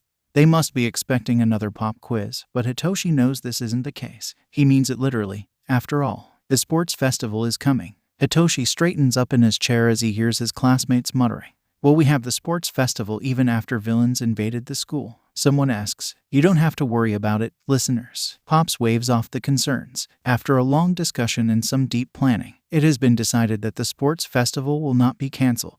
Instead, security will be increased 5-fold, and several heroes will be called in to help with security. He looks at the class, measuring their reactions. Most of the students appear to be appeased by the response, though a few still look a bit concerned.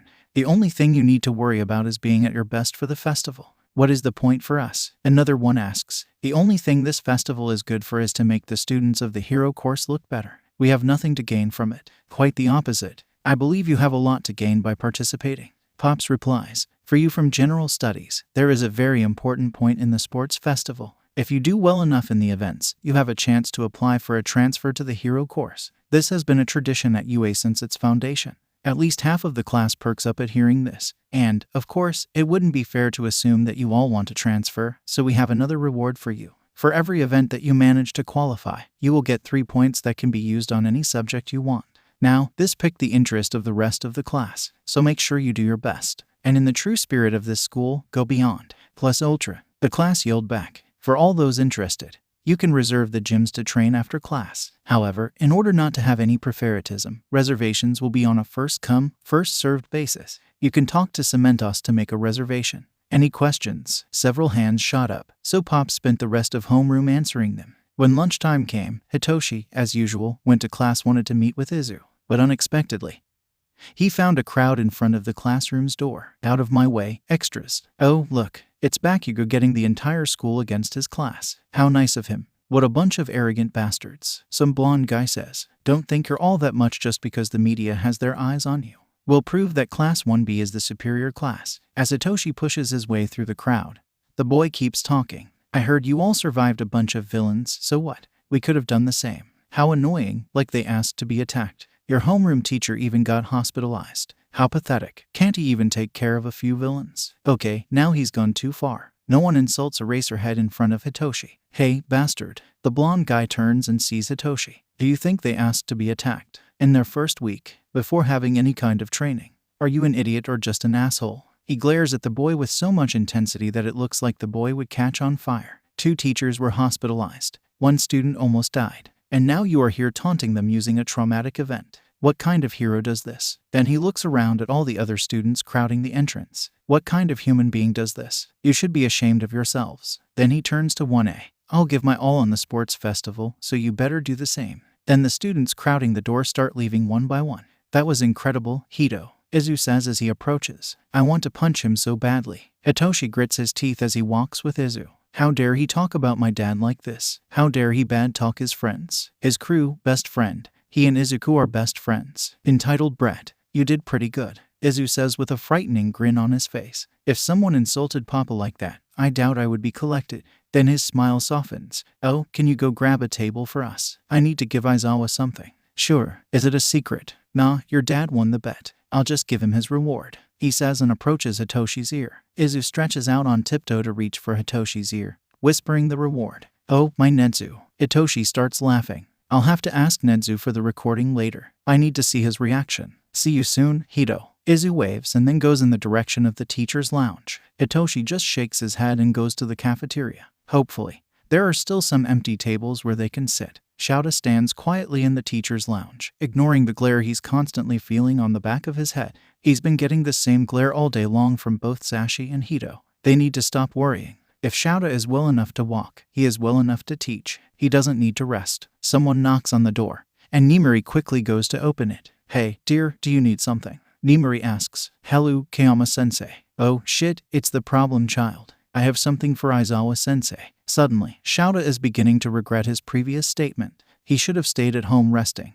He's right there. Nimori points at him, ignoring Shouta's almost desperate shake of his head. Thank you. Shouta schools his expression fast enough that the kid doesn't notice. He won't give him this satisfaction. What do you need, problem child? Shouta asks when the kid stops 2 steps from him. I have a gift from Papa, the problem child says, raising his hands. The flash of light that Shouta is already familiar with appears, and suddenly the problem child is holding a huge cask of sake. The thing is basically half Shouta's size. He said, congratulations on your victory. Then he puts it on the floor right in front of Shouta with enough force that he feels the floor shaking. Then leaves without saying another word. Shouta can only look helplessly at the cask. What can he do with that? Neither he nor Zashi drink sake. From the corner of his eye, he can see all the teachers looking at him with variable expressions. Nimori is slowly inching towards the cask when suddenly Snipe gets up. Dibs. All the teachers turn to him, and the cowboy just shrugs. What? We all know Aizawa doesn't drink. If no one wants it, I call dibs. Hey, not fair. I want some too. Nimori points at the logo on the cask. This is the best sake in Japan. No drinking on the job. Nenzu calls over the speakers. Snipe and Nimori glare at each other for a few seconds. Shouta sees Snipe inching for his gun and Nimori inching for her whip at the same time. 50 over 50. We can split in some bottles and take home. Snipe suggests. Good enough for me. Nimori nods. Whatever, just take it. I'm not taking this home. Shouta sighs and points to the cask. Wait, shoo. Izu will see if we don't take it with us. Zashi argues. What if his father asks what we did with it? Just split the sake. We can bring the cask home and do something with it. Shouta replies and goes to his sleeping bag. It's hard to get into it without using his arms. But after this, he needs a nap. As he lies down, he hears Yagi muttering sadly. This is a great sake. He sighs. I miss my stomach. Hitoshi has always known that Izuku is a little crazy. This is the same kid who looked at Hitoshi falling into despair in the middle of what was basically the most important exam of their lives and decided to stop and help him. After meeting him for less than 2 weeks and seeing him in person for the second time, he decided to train Hitoshi. Heck, he befriended Hitoshi. How much crazier can you get than that? So, yes, Izuku is a little crazy. This is one of the things Hitoshi likes about his friend. Thunder Bagua. 2 Kanabos collide in a show of black sparks. But another thing that Hitoshi has realized is that Izuku is probably the sanest one in this family of crazy people. Apparently, Izuku will be training with his cousin, who lives in another city, for the next 2 weeks. Izuku invited Hitoshi to train with him, and Hitoshi wisely chose only to observe for today. It only took 5 minutes of watching this sparring for Hitoshi to decide that he had better stay away from their training.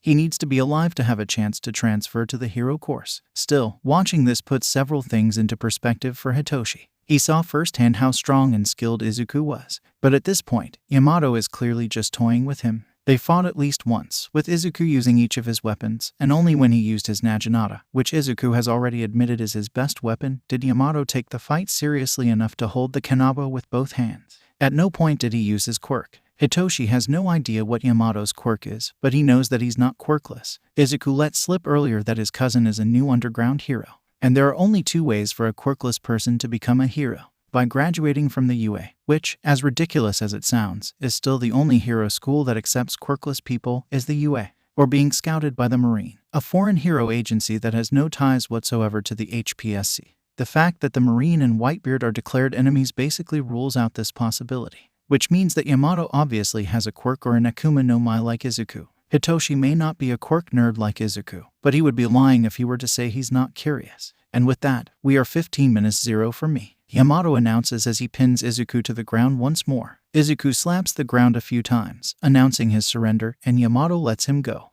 We should have done this somewhere else. Izuku grumbles as he spits out the sand he inevitably ate. Afraid of a bit of sand, Zoo. Yamato mocks and jumps out of the way as Izuku tries to swipe his leg. Good one, let's try again. Hitoshi sighs as they start fighting again. This time with Izuku trying to keep his distance using his pistols. It looks like they'll keep this for a while longer. Hey, watch it, Hitoshi says after ducking from a stray bullet. Sorry, Hito, Izuku replies with an unapologetic smile. After this one, Hitoshi doesn't feel bad about laughing when Izuku takes a direct hit to the face. Izuku was walking with his friends to the coffee shop when he came across one of the most bizarrely funny scenes of his life. All Might, in his muscular form, hiding in the corner of the hallway and staring at them like a teenage girl with a crush. Young Edward, All Might calls, "Do you want to have lunch with me?" He raises a, comically small for his giant hands, lunchbox. Izuku blinks a few times and looks at his friends before shrugging. Sure, why not? He turns to Hitoshi and whispers, "Meet me at Gym Iota after class." Then follows All Might. 5 minutes later, Izuku is sitting across from All Might, eating his snack while All Might explains about the repercussions of going over his limit in the USJ. At the moment, his time limit is at 2 hours and quickly decreasing. "Honestly, I have to thank you, my boy," All Might says. "If you and young Todoroki hadn't weakened the creature that much, I would probably have had to go way beyond my limit." "That's good to hear," Izuku says. "But I still don't know why are you telling me this? Isn't that supposed to be a secret?" "Do you know why I came to this school, young Edward?" All Might asks. "I have an idea," Izuku says, putting his lunchbox on the table. "I already knew about your small form, and that your time limit is decreasing. I just didn't know it was going down that fast." He explains, "You'll have to retire soon, right?" All Might nods. "You want to find a successor, don't you? Practically all of our society leans on you. As much as I dislike it, we need a symbol of peace." "That's right," All Might confirms. "It has always been my dream to be a symbol that can bring hope to people. But I am still only human. I won't live forever, and society has become too dependent on its symbol of peace." He sighs and looks away. "This is not what I wanted. Contrary to what many people believe, I know this isn't sustainable. But now that this happened, you have no choice but to find someone to be the next symbol of peace," Izuku completes. "Or else, the society will collapse after your retirement." All Might nods again. "Do you know what my quirk is?" All Might asks. "I know that Papa knows," Izuku replies, shaking his head. "It's the only secret he keeps from the family. Newgate is a good friend. I always knew I could trust him." All Might says, "My quirk is called One for All. In its essence, it's a stockpiling quirk." For the next few minutes, All Might explains about his quirk, its origins, and how it can be passed on to other people. He also explains about the battle between the two brothers and how All for One is probably still alive. Izuku listens attentively to every word, understanding exactly where All Might is going with this. "If you're telling me all this, exactly, young Edward." All Might smiles and turns into his muscular form. "I think you are the right person to inherit the quirk. So I must ask, young Edward, would you accept being the 9th user of One for All?" Izuku takes a deep breath and looks at All Might. All Might. He looks up, meeting the man's eyes. "Are you trying to kill me?" Not expecting this response, All Might instantly deflates, spits blood, and falls backward, knocking over the couch he was sitting on. Izuku holds back an amused smile as All Might tries to stand up. "What do you mean, young Edward?" All Might asks. "I know the quirk is dangerous, but I'll make sure to help you learn how to use it." "That's not the problem, All Might," Izuku replies as he extends his hands and makes a cup with a die appear on his hand. "This is not a quirk, you know," he explains as he plays with the die. "I ate the Gubai no Mi. This is where my power came from." He looks up as All Might sits back. "What do you know about Akuma no Miss?" All thinks for a few seconds. "Not much. Most people think they are legends. The fact that it is basically impossible to distinguish them from ordinary quirks doesn't help with the mysticism." He explains, "What is commonly accepted is that the individual who eats an Akuma no Mi becomes unable to swim. The sea hates the devils." Izuku replies, "In practice, if I am submerged above the waist, my strength begins to be drained, leaving me in a state of lethargy. No matter what the situation. Hell, if I'm not careful I could drown in a bathtub. That would be a very embarrassing way to die." He chuckles. But that's not the point. There's another thing about Akuma no Miss. Only quirkless people can eat them. Why is that? All Might asks. Who knows? Izuku shrugs. According to the legends, fruit demons fight among themselves, which means that if a person tries to eat 2 fruits, he dies. The interesting thing is that the same is true for quirks. If someone who already has a quirk eats an Akuma no Mi, that person dies. He puts the cup down on the table. Now, under normal circumstances, it would be impossible for a person to win a quirk when he already has a fruit. One for all may turn out to be a special case, and maybe I can inherit it without risk. Let's say we have a 50% chance. He raises the cup, showing the die with a 1 face up. Is this a gamble we are willing to take? If something goes wrong, both my life and quirk will be lost. I see. All Might nods. You're right. It's too much of a risk to take. Thank you for explaining, young Edward. Still, seeing as I'm already part of the secret, I want to help you. Izuku says, in a school full of hero hopefuls, there must be someone worthy of inheriting your legacy. I'm grateful for your help, young Edward. All Might grins and inflates again. And even if my successor is not you, I will be happy to help you with whatever you need. I know you'll be a great hero. All your family would be if only the HPSC wasn't so prejudiced against the quirkless population. The Mariners have proven time after time that quirkless doesn't mean powerless. But the commission still doesn't want to accept it. They are happy being vigilantes, don't worry. Izuku replies. Even if now they had the chance, I doubt any of them would accept. As for that offer, I might have something in mind. Just say the word and I'll help if it's in my power. All Might says, well, do you have any tips about using Conqueror's Haki? Izuku asks, well, my boy, you might have asked me the one thing I'm truly qualified to teach. All Might grins. You should start with. At the end of class, Shouta accompanies Hitoshi to the Iota gym, which Edward has reserved for them today. The students are allowed to use the gym to train after class, but it is necessary to have a teacher accompanying them, and Edward specifically requested Shouta. And well, he has no reason to refuse. To tell you the truth, he is curious about what kind of training they do. Hey, there you are, Edward says when they enter. How did he get there so fast? Shouta is sure they left the class at the same time. Ready to start, Hito? I am. Hitoshi hesitantly. But you didn't say what we'll do. I didn't. Edward tilts his head. Sorry, must have slipped my mind. He turns his back, takes a few steps, and suddenly hurls a marble at Hitoshi, who quickly dodges. Nice one. He grins. It seems like you got pretty good at observation Haki, so now I want to start teaching you about armament. Haki, is this what they've been training all this time? Some people have naturally more talent for one type of Haki than another. Edward explains. Your progress with observation Haki is the fastest I have ever seen in one person. Hito, it took me 2 years to get to the point where you are now. Some people are downright geniuses like Eraserhead.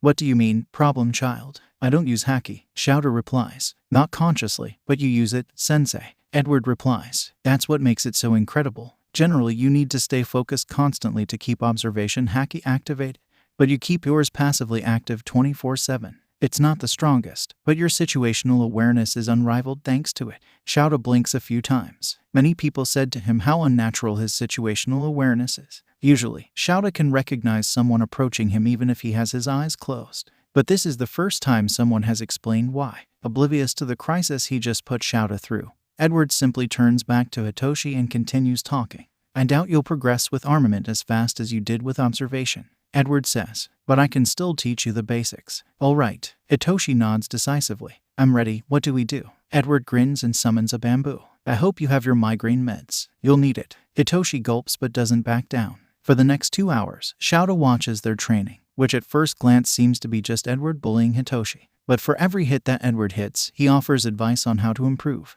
Edward may be a tough teacher, but Shouta can see that he is a good teacher. The best part about being an underground hero is that in 90% of the cases, Shouta works at night. In his almost 12 years of experience, Shouta can count on the fingers of one hand the number of times he has been called into a daylight situation. Shouta likes to patrol at night. The night is peaceful, and the streets don't have the chaos of thousands of people walking around in a rush to get where they need to go. Shouta is not saying that the night does not have its bad side. Unfortunately, the worst of humanity hides in the darkness. The worst criminals, thieves, murderers, drug dealers, smugglers, kidnappers, rapists. The worst victims, addicts, abused, kidnapped, jumpers. Shouta has seen and had to deal with every one of them. Still, he can't help but care. It would be much easier if he allowed himself to numb his feelings. But he doesn't want that. The day he can look with indifference at a child who has just jumped from a building after years of abuse is the day he knows he is no longer a hero.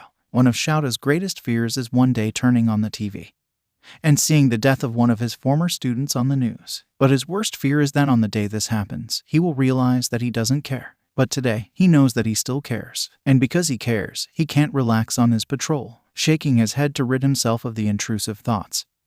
He continues his way through the buildings. Until then, the night has been suspiciously quiet. He is in his last patrol hours and only had to prevent 2 muggings. He would normally be relieved about that, but he can't help feeling this is the calm before the storm. Suddenly, he notices a silhouette 2 buildings ahead and stops. He is not aware of any other heroes patrolling his route, and whoever this person is, he is not familiar. He decides to approach carefully just as the silhouette jumps from the building into one of the alleys. Shouta curses under his breath and goes after it. Arriving at the place where the silhouette has just descended, he sees 2 unconscious people and the same silhouette holding a large club on their shoulder. As if they had sensed him there, the silhouette looks up and begins to wave. Eraserhead, a feminine voice calls excitedly, "Come on, help me here for a moment." Feeling this stranger is not a danger, Shouta gets down and examines the crime scene. "Drug deal?" he asks. "Yup," the mysterious person replies. "Dumb here." They point the club to the first person. Was trying to sell a new type of drug to Dumber. They point to the second one. New drug. This is something Shouta hadn't heard about. "Yup, dangerous too." The person replies. "Okay, and who are you?" "Oh, I forgot you didn't know me." The person rests the club on their shoulder and puts the other hand on their hip. "Guardian hero, Okuchi no Makami." Him, please. "I'm usually not from this area, but since I'm here for the next 2 weeks, I thought, why don't I patrol for a while?" Okuchi no Makami. Where did Shouta hear this name before? Oh, shit. Shouta looks down, making sure both the men are still unconscious before taking a good look at him. He was tall, at least 8 feet tall. Long white hair with blue tips. Orange eyes, red horns. "Please, someone say Shouta is wrong." "Kuzuki Yamato?" he asks, dreading the answer. "Yeah, you know about me." Okuchi starts jumping in place. "It's so nice to finally meet you. My cousin didn't stop talking about since I arrived." He smirks. "Well, you and your son." Shouta sighs and starts looking through the unconscious man on the floor. He finds 2 syringes. The first is empty, but the second is full. From the color, they both look like the same thing. "Have you called for extraction?" "ETA, 3 minutes. Okuchi grins. "Hey," a voice calls out from the alley entrance. "How much longer will this ta?" He stops in his tracks, looking between Eraserhead and the unconscious man on the floor. "Shit, undares." He yells and starts running. "Oh, no, you won't." Okuchi yells back, throws his club up, and then puts both his hands on the floor. His body begins to shift, filling with white fur, then changing into a quadrupedal form. A ring formed by cold white smoke forms on his back. When the transformation is complete, Shouta sees a huge white wolf. The only resemblances he keeps to his previous form are the horns on top of his head and the Neo-Dasuki on his back. He jumps above Shouta, creating a cold air trail that makes Shouta involuntarily shiver, and grabs the club with his mouth before running after the man. "See you at the station, Eraser." As soon as he leaves, Shouta hears the sound of screeching tires and sees a speeding car being followed by the white wolf. Shouta wants to go after them, but he's not fast enough to follow a moving car. Or a nice wolf. Sighing, he looks back at the knocked out men and then at the syringe in his hand. At this moment, he notices something. A symbol was drawn on the syringe. A smiley face crossed out. What is that? 2 weeks go by in the blink of an eye. Before Izuku knows it, it is already the day of the sports festival. He is, well, nervous is not exactly the word. He's confident enough that he will do well. Excited. Yes, he is, but that's not the word either. Well, whatever. The sports festival is here, and he will give it his all. Anything less would be an insult to his classmates and friends. And after the sports festival, Hitoshi will finally transfer to the hero course as he should have been since the beginning. In the waiting room, everyone is chatting excitedly, speculating what the events will be this year. Every year the events change, but they always follow the same structure. The first event is mass elimination. Only about 20% of the students make it through the first event. The second event is a group event designed to test the students' teamwork. Only 16 students make it through. The third and final events are always 1v1 battles. Edward. Izuku is pulled from his thinking when Todoroki calls him. Yes, Todoroki. Izuku smiles, and something flickers in Todoroki's eyes, too fast to identify. But it looked like fear. Why? Todoroki shakes his head. No, it's nothing. Then he turns to Bakugo. Bakugo. Huh? The blonde turns to him. Objectively speaking, we are well matched. Todoroki starts. But I'll defeat you. Huh? The strongest in the class is declaring war. Kaminari nervously asks, hey, what's with the sudden belligerence? Kirishima steps in. This isn't the time to start. I'm not here to make friends. Todoroki shrugs. Yeah, bring it on, half and half. Bakugo yells, jumping from his seat. Izuku just shakes his head. So there will be no shortage of drama this year. Everyone, time to go in. Momo calls, and everyone follows her. As they enter, Izuku tunes out Mike's introduction of the classes in favor of observing the students entering. As expected, everyone's eyes are on Class 1A. And this isn't completely a good thing, especially for the other classes. Most of them didn't try to harass them again after what Hitoshi said the first time. But it's obvious that they are still salty about being treated as background for the hero class. When Izuku focuses again, he hears Present Mike introducing the host of events this year. Let's all give a round of applause to the beautiful Midnight. As he says this, Midnight comes on stage with a whip in hand and cracks it, getting everyone's attention. Now, fair play. Izuku hears a few students questioning why the 18-plus hero is the host of a high school event.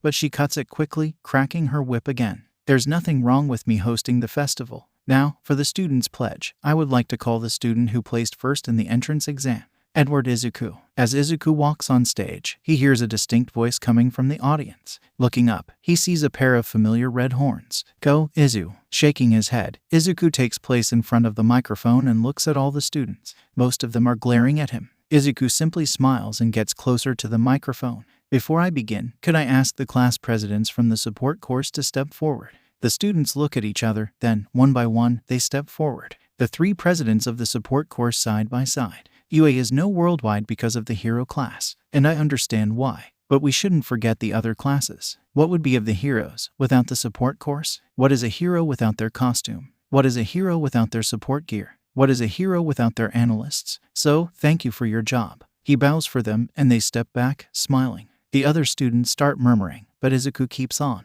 Could the class presidents from the business course step forward? Other three students step forward. Just as important as the support course is the business course. You are the ones who make the agencies work. You are the ones who make all the heroes' merchandise. You are the ones who take care of the finances. You are the ones who take care of public relations. The heroes would be nothing without you. He bows for them too, and they step back. Then he looks down at where Hitoshi is and smiles. General education presidents. Other three step forward. It is a common saying that general education students are just the rejects of the heroes course. That is stupid, and I wish they would stop saying that. Most of them have not even tried for the hero course. You must remember that society does not revolve around heroes. They are also important, and for those who are here for the chance to try to transfer, come with everything. I know you can do it. He looks straight into Hitoshi's eyes as he says that. General education students, you are important too, not just for heroes, but for the entire society. Never let anyone tell you otherwise. He once more bows for them, and they step back. And last but not least, hero course presidents. Momo and an orange-haired girl step forward. First off, I know people are looking at Class 1 after we survived a villain attack, but I ask you that you don't sleep on Class B. They, too, are filled to the brim with students full of potential. Don't underestimate them. And for my fellow class and members, there's only one thing I have to say. He grins. I pledge to give my all and aim for the top. You'd better do the same. This is the school motto, after all. He takes a deep breath and pumps a hand up. Go beyond, plus ultra. That's all I have to say. Thank you for hearing me. He bows once more, and the audience and students applaud as Izuku comes down and takes his place back with his class. That was so manly, Adabro. Hiroshima exclaims when Izuku is back. Izuku just smiles. After this inspiring speech, I'm sure everyone is more than excited to get this show on the road. Midnight says, pointing to the big screen. So without further ado, let's go to the preliminaries, where lots of good people end up choking on their own tears. Every year it's a different event, and this year it'll be an exaggerated animation of a roulette wheel begins to pass, slowly slowing down until it stops at one of the events, the UA Triathlon. The stadium immediately begins to shift. Mike, if you'd be a dear. Of course, my fair lady. Mike takes over the explanation. I imagine that everyone knows what a triathlon is. 3 sports, 1 race, biking, swimming, and running. But each of them has a little surprise along the way. There are 5 kilometers of cycling, 3 kilometers of running, and 700 meters of swimming, both an endurance and a skill race. Who will win? Who will lose? One thing we know, it will be exciting. Honestly, Izuku didn't hear half of what Mike said. He's too busy trying not to panic while looking at the huge pool he will have to cross. But, of course, he will. Izuku, an Akuma no Mai user, a hammer in the water. I'm so screwed, he mutters, hiding his face in his hands. Did Izuku say he was not nervous? Scratch that. He's completely nervous now. And what's worse, no one even knows why. The only ones in the O who know how Izuku's quirk works are Hitoshi and All Might. Well, Netsu certainly knows too. The principal seems to know everything. It's not that he is hiding the origin of his powers. It just never came up. Case in point, neither the students nor the teachers know that Izuku cannot swim. Aizawa would know if he read the students' files, but Izuku knows that he doesn't. Well, no matter, he will have to work it out. The preparation doesn't take a long time. 5 minutes and every student has their bike provided by the school. Oh boy, this means that Izuku can't use the motorized bicycle that Haru-nai and Kuri-nai made for him. We are about to start. The rules are quite simple. Present Mike's voice echoes through the stadium. The first leg of the competition is a 5 kilometers bike ride. You may use your quirks in any way you wish, but it is forbidden to use attacks that will break the bikes of other competitors. This means basically that Izuku can give himself a bust, but he can't sabotage the others. Similar to racing games, a traffic light starts the countdown. Interesting. As soon as the light turns green, everyone starts at the same time. So, Eraserhead. Oh, that's right, Aizawa-sensei is in the announcing booth. What is the first thing the students should be aware? The tunnel. Aizawa replies but doesn't elaborate. Looking ahead, Izuku sees what he's talking about. A long tunnel, too narrow for everyone to fit in. Well, it's showtime, Izuku says as he approaches the tunnel. The students start crowding the tunnel, making it impossible to pass by. But this doesn't mean he can't go above. By pressing only the front brake, the rear wheel keeps moving, causing the bicycle to turn. Izuku puts his hands on the ground and uses the strength of his legs to throw the bike over the crowd and then hurls himself behind it. Raising his hands, Izuku summons a pair of bazookas loaded with the special ammunition he uses for this situation. Aiming one downward, he fires, causing an explosion of air that propels him upward. The second he fires back, propelling himself forward. In 3 shots, he reaches his bicycle that was starting to go down and releases the bazookas, which then disappear. Grabbing the bike in the air, he straightens up, making sure to cover the bike with Haki. He doubts that something like this would be enough to break it, but better safe than sorry. Edward Izuku is the first to leave the tunnel. And what a radical move that was, my viewers. Mike announces, Eraser, what are teaching these kids? I didn't, he came like this. Aizawa deadpans. I'd like to say it surprises me, but it doesn't. Izuku chuckles while continuing to pedal as fast as possible. Looking back briefly, he sees who is approaching. Grabbing a page from his book, Bakugo uses his explosions to blast through the crowd while Todoroki creates a ramp of ice. Several of Izuku's other classmates use their quirks creatively to get past the obstacle. In Izuku's opinion, the most creative are certainly Zero, who sticks his tape to the ceiling like Spider-Man, and Uraraka, who removes his weight and that of his bicycle by literally pedaling through the ceiling of the tunnel. Despite the chaotic start, the rest of the route is pretty straightforward. Present Mike said there would be a surprise at each obstacle, and it looks like the tunnel was the surprise of the bike ride. Not long after, Izuku arrives at the area designated for dropping off the bikes and immediately jumps off his. And Uebot immediately grabs the bike and moves it out of the way. Less than 100 meters away, he finds the part he had been dreading. And Edward Izuku makes it to the swim course, followed by Bakugo Katsuki and Todoroki Shouto. Practically in a blur, Bakugo jumps into the water and starts swimming, while Todoroki starts skating on the water with his eyes. Having an idea, Izuku jumps after Todoroki using the path he just created. Instead of swimming, Edward decides to catch a ride on the path his rival just created. A bold move. Damn, Present Mike, why did you have to say that? Todoroki looks back and sees Izuku. He starts making his ice weaker. As soon as he passes through, it breaks, leaving no way for Izuku to continue. Izuku looks at the announcer's booth with what he hopes to be a scary glare, though the fact that he's pouting probably deems it quite ineffective. Oops, looks like Todoroki caught on to the strategy and put a stop on it. He doesn't sound apologetic in the least. Sighing, Izuku summons his Naginata and cuts a chunk of the ice he's in, using it as a makeshift raft. He starts using the Naginata as a row, but it's too slow. Soon, other students start catching up to him. First Bakugo, then Tsu, then Momo, and many others. What are you doing? A familiar voice calls, and looking behind, he sees Hitoshi riding on a few other kids' shoulders. Stop here for a moment, he orders, and the kids stop right beside Izuku's raft. Well, you know I can't swim, Izuku replies, looking down at the ice raft. I swear this event was made to screw me. I mean, I know that.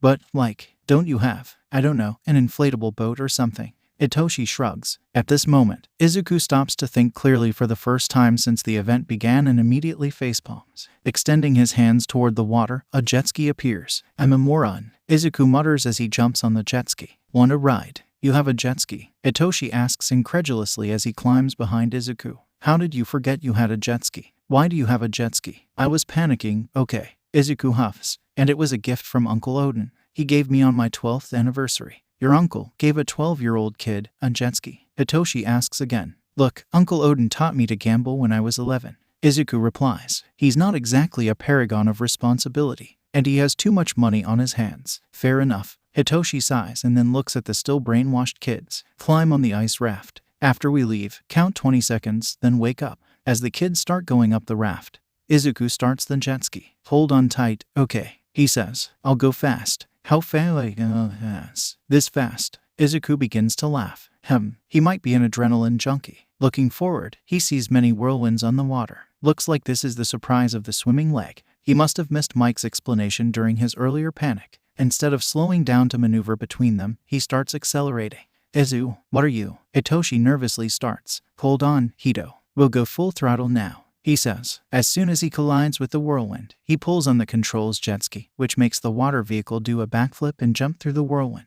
Izu. Hitoshi screams, while Izuku just laughs. With his high speed, he soon catches up with several of those who overtook him a few minutes ago. When he finishes this part, he is right behind Katsuki, Tsu, and Todoroki. Hey, that wasn't so bad. He laughs while Hitoshi is practically hugging the floor. Wasn't that bad? Hitoshi gets up and punches him on the shoulder. Why did I accept going with you? Don't be so dramatic, Hito. Izuku keeps laughing. We need to continue. Go on. I just need a few more seconds. Hitoshi replies, taking deep breaths. All right. See you soon, Hito. Izuku says and starts running. Yeah.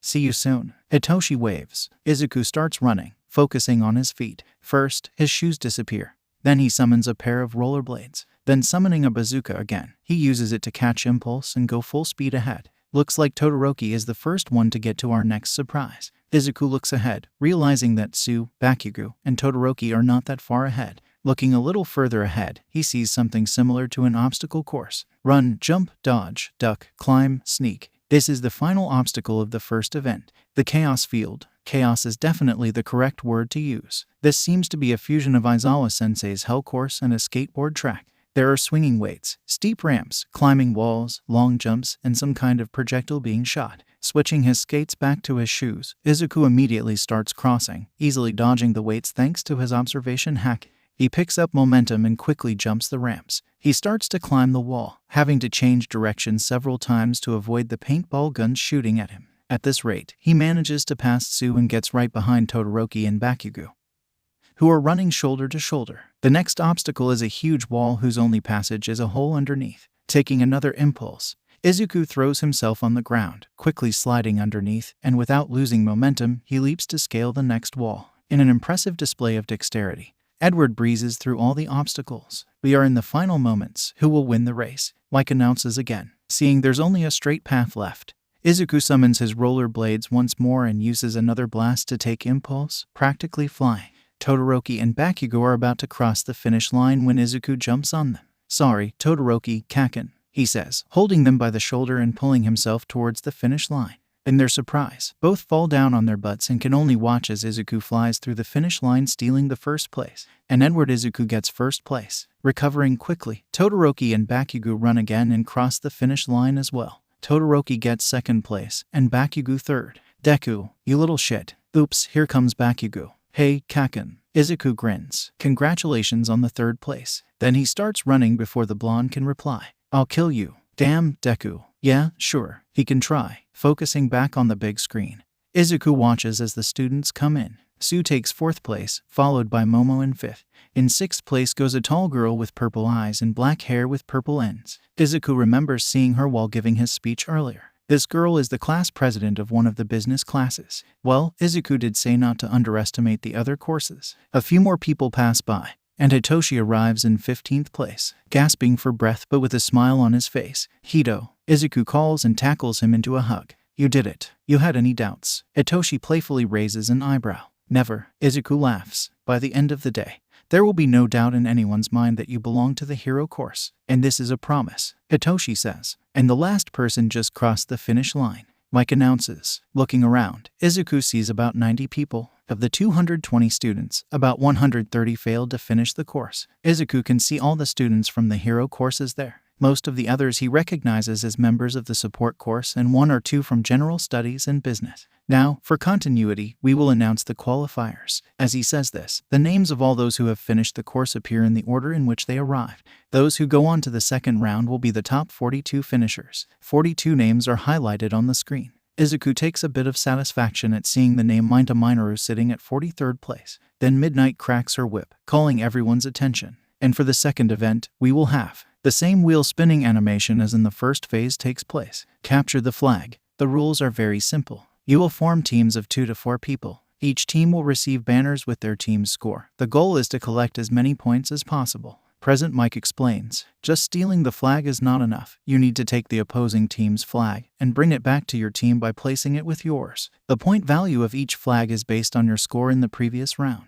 The 42nd place is worth 5 points, the 41st 10, the 40th 15, and so on. That is, of course, with the exception of first place, which is worth. Midnight makes a dramatic pause. 10 million points. Izuku immediately feels a flood of stares upon him, which he answers with a grin. Everyone can come at him. He's ready. Last thing we need to decide before you can start forming your groups is what field will be used. As Mike says that, another wheel starts spinning. Izuku can only stare in shock when the wheels stop. Looks like it'll be the aquatic field. The image on the screen shows a huge flood with some tiny islands where the flags are held. Are you fucking kidding me? Izuku curses. Izuku has never in his life felt such a craving for rat skewers. He should have known from the beginning that events were not random, or at least not as lucky as they make them seem. The first event having an aquatic part. Okay, bad luck, but that's life. But the second too. UAS team event never had any field changes before. Izuku remembers each one he watched. Scavenger hunt, team death battle, paintball, king of the hill, hide and seek. All these events always had their own arena. This is the first time in the history of the sports festival that the UA has come up with this bullshit of randomly choosing the field. And the reason for this is apparent. The rat is testing him. As much as Izuku has never said it outright, he is sure that Nezu knows that Izuku is an Akuma no Mi user. It is evident to anyone who knows how the damn fruits work. Well, the joke is on him. Izuku doesn't intend to lose. So, are we going to keep on with the plan? Hitoshi asks. Just as planned. Izuku replies. We need to find 2 more teammates. 1 more, you mean? Someone calls from behind them. Izuku turns around, bumping into a pair of yellow eyes almost on top of him.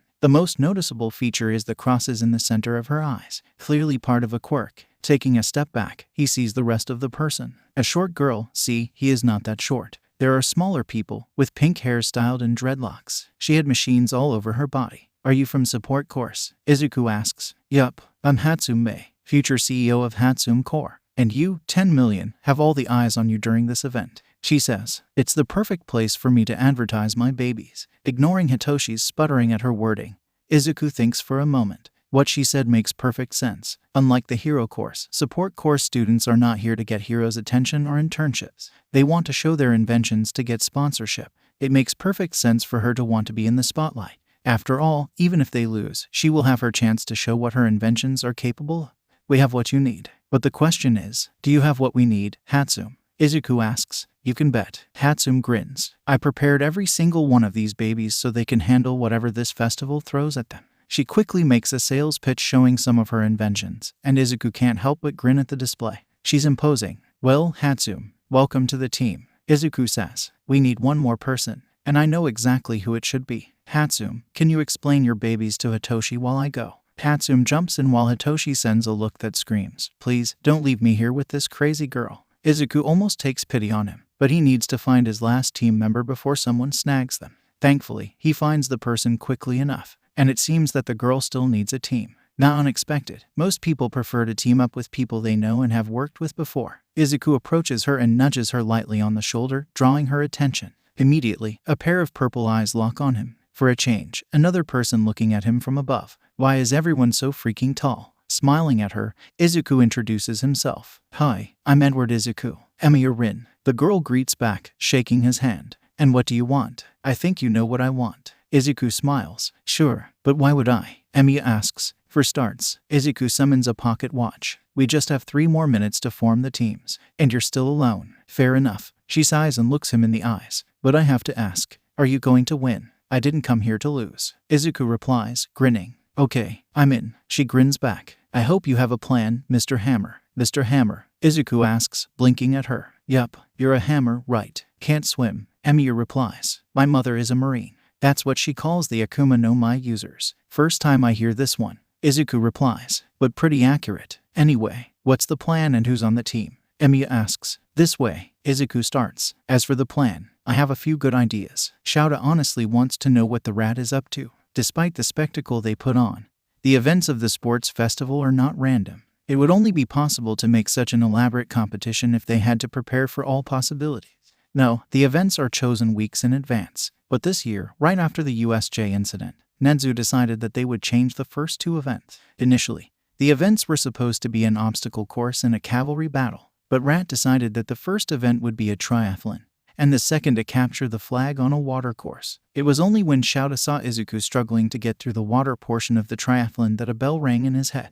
Izuku doesn't really have a quirk. The kid's power comes from eating fruit. The truth is that Shouta only knows a few Akuma no Mi users. The only reason he knows that they are not a myth is that he has met Whitebeard's group, and now that it is clear that the events were chosen with Izuku in mind, the question is, why is Nenzu doing this? Is it just to mess with the boy? Shouta is sure that the rat would not antagonize Whitebeard. That would be stupid. Looks like the time is up. Hizashi announces, and everyone has a team. That's great. Now each team will receive their flags. The color on your flag will be the island your team start. Taking a quick look at the teams, Shouta is happy to see that everyone has made solid choices. Mainly the problem child's team catches his eye. That Izuku and Hitoshi would form a team, Shouta had no doubt. But the other 2 members are excited. He has Hatsume from the support course and Emiya Rin from the business course. For the first time, Shouta sees a team of 1 member from each department. As the students position their flags, Shouta soon notices that the green island, where the problem child's team is precisely in the center, making them even more of a target than the others. But interestingly, they don't seem too worried. Everyone's ready. Zashi asks, let's start the countdown. 10. As Zashi starts counting, Shouta sees Izuku doing something. He summons a cup and starts spinning it in his hand. He looks into the cup, winces, and turns it again. He looks and winces again, but this time, he puts the cup away and summons a long whip in its place. Shouta saw him doing this before. He did precisely the same thing before demanding the Kanabu. Wait, he wouldn't. Right. 2, 1, start. Shouta sighs and decides to file this for later. As soon as the event starts, virtually every team goes for the problem child. But to everyone's surprise, Hitoshi immediately jumps into the water. Hatsume activates a jetpack and starts flying. And Emiya makes a jump that even Maruko would be impressed by. While in the air, her whole body catches fire, and she uses her hands as propellants. Only Izuku stands in the center while a crowd of people goes after his team's flags. Shouta sees the boy crack a smile that promises nothing but a headache. And then he starts swinging the whip around, letting no one get close without the risk of being hit. His form with the whip is amateurish at best. Still, it's impressive that he can use so many different weapons. The expression on Midnight's face says she agrees with Shouta. While Izuku chases away the people trying to take his flags, Shouta watches the rest of his team. It takes a lot of attention to notice Hitoshi swimming underwater toward another island.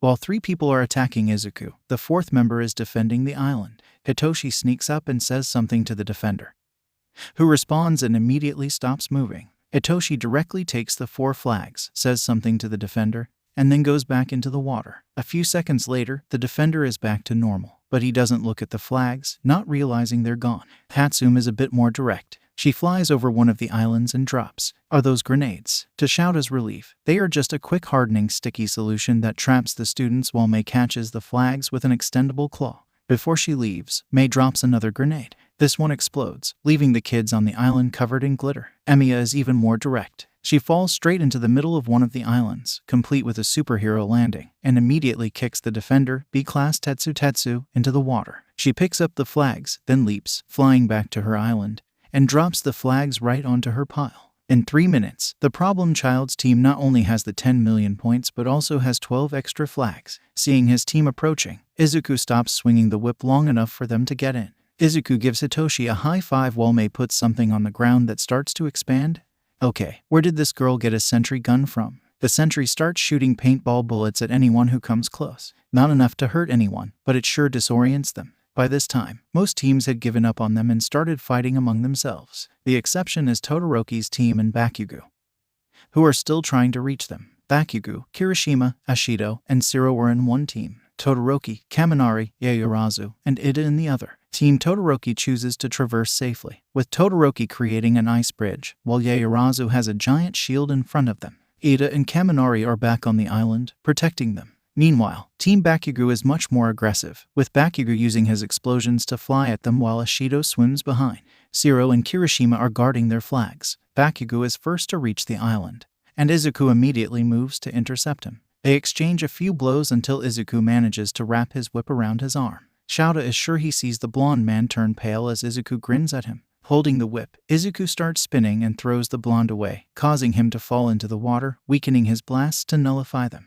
Todoroki immediately shoves Yaoyorozu behind him and lifts a giant wall of ice to block it. Meanwhile, Emiya moves in, intercepting Todoroki. She throws her right fist back, which begins to catch fire, and then throws a punch that unleashes a powerful burst of flames likely to rival those of Endeavor. Why isn't this girl in the hero course? Shouta hears someone asks. Her quirk is perfect for heroics. Isn't UAS hero course supposed to choose the best? Another voice says. Other voices join in and begin to question, until Shouta gets tired and pulls the microphone for him. Emiya Rin. Quirk, Blaze. Shouta says. This is the president of the Class 1I business class. Despite her flashy quirk, she has not even tried to apply for the hero course, simply because this is not her wish. Did none of you hear what Edward said? The other classes are also important. The world doesn't revolve around heroes. And not everyone with powerful quirks wants to be a hero. He sighs. And if you are a hero, and you think that just because someone has a powerful quirk he should be a hero, you are an idiot and should retake your tests to keep your license. He gives back the mic to Zashi. You heard him. Emiya Rin is one of the best students in the business course, and is more than happy where she is, isn't it right, Emiya? The girl in question pumps her arm,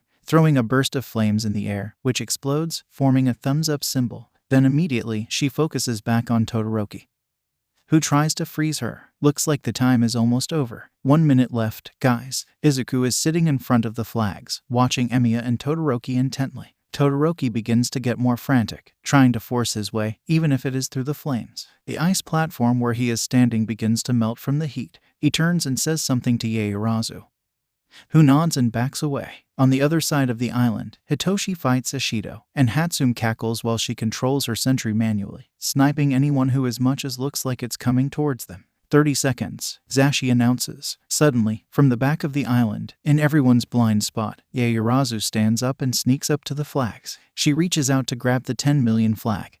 But at that moment, Izuku, without turning around, catches her arm with his whip. Too bad. If it was anyone else, it probably would have worked. But it's practically impossible to sneak up on Izuku. In time, Zashi cheers. What an amazing game, everyone. The water begins to drain from the arena, and soon, the students descend to the ground, awaiting the results. Let's start from the bottom, okay. In 4th place, we have Team Todoroki. Todoroki looks quite surprised, but what happened is that while he was focused entirely on the 10 million points, Ida managed to grab a few flags while Kaminari protected his team. If it wasn't for that, Todoroki would have lost due to his tunnel vision. In 3rd place, Team Asui. Team Uraraka, consisting of Asui, Uraraka, Shaoji, and Takoyami, played the stealth game to the limit.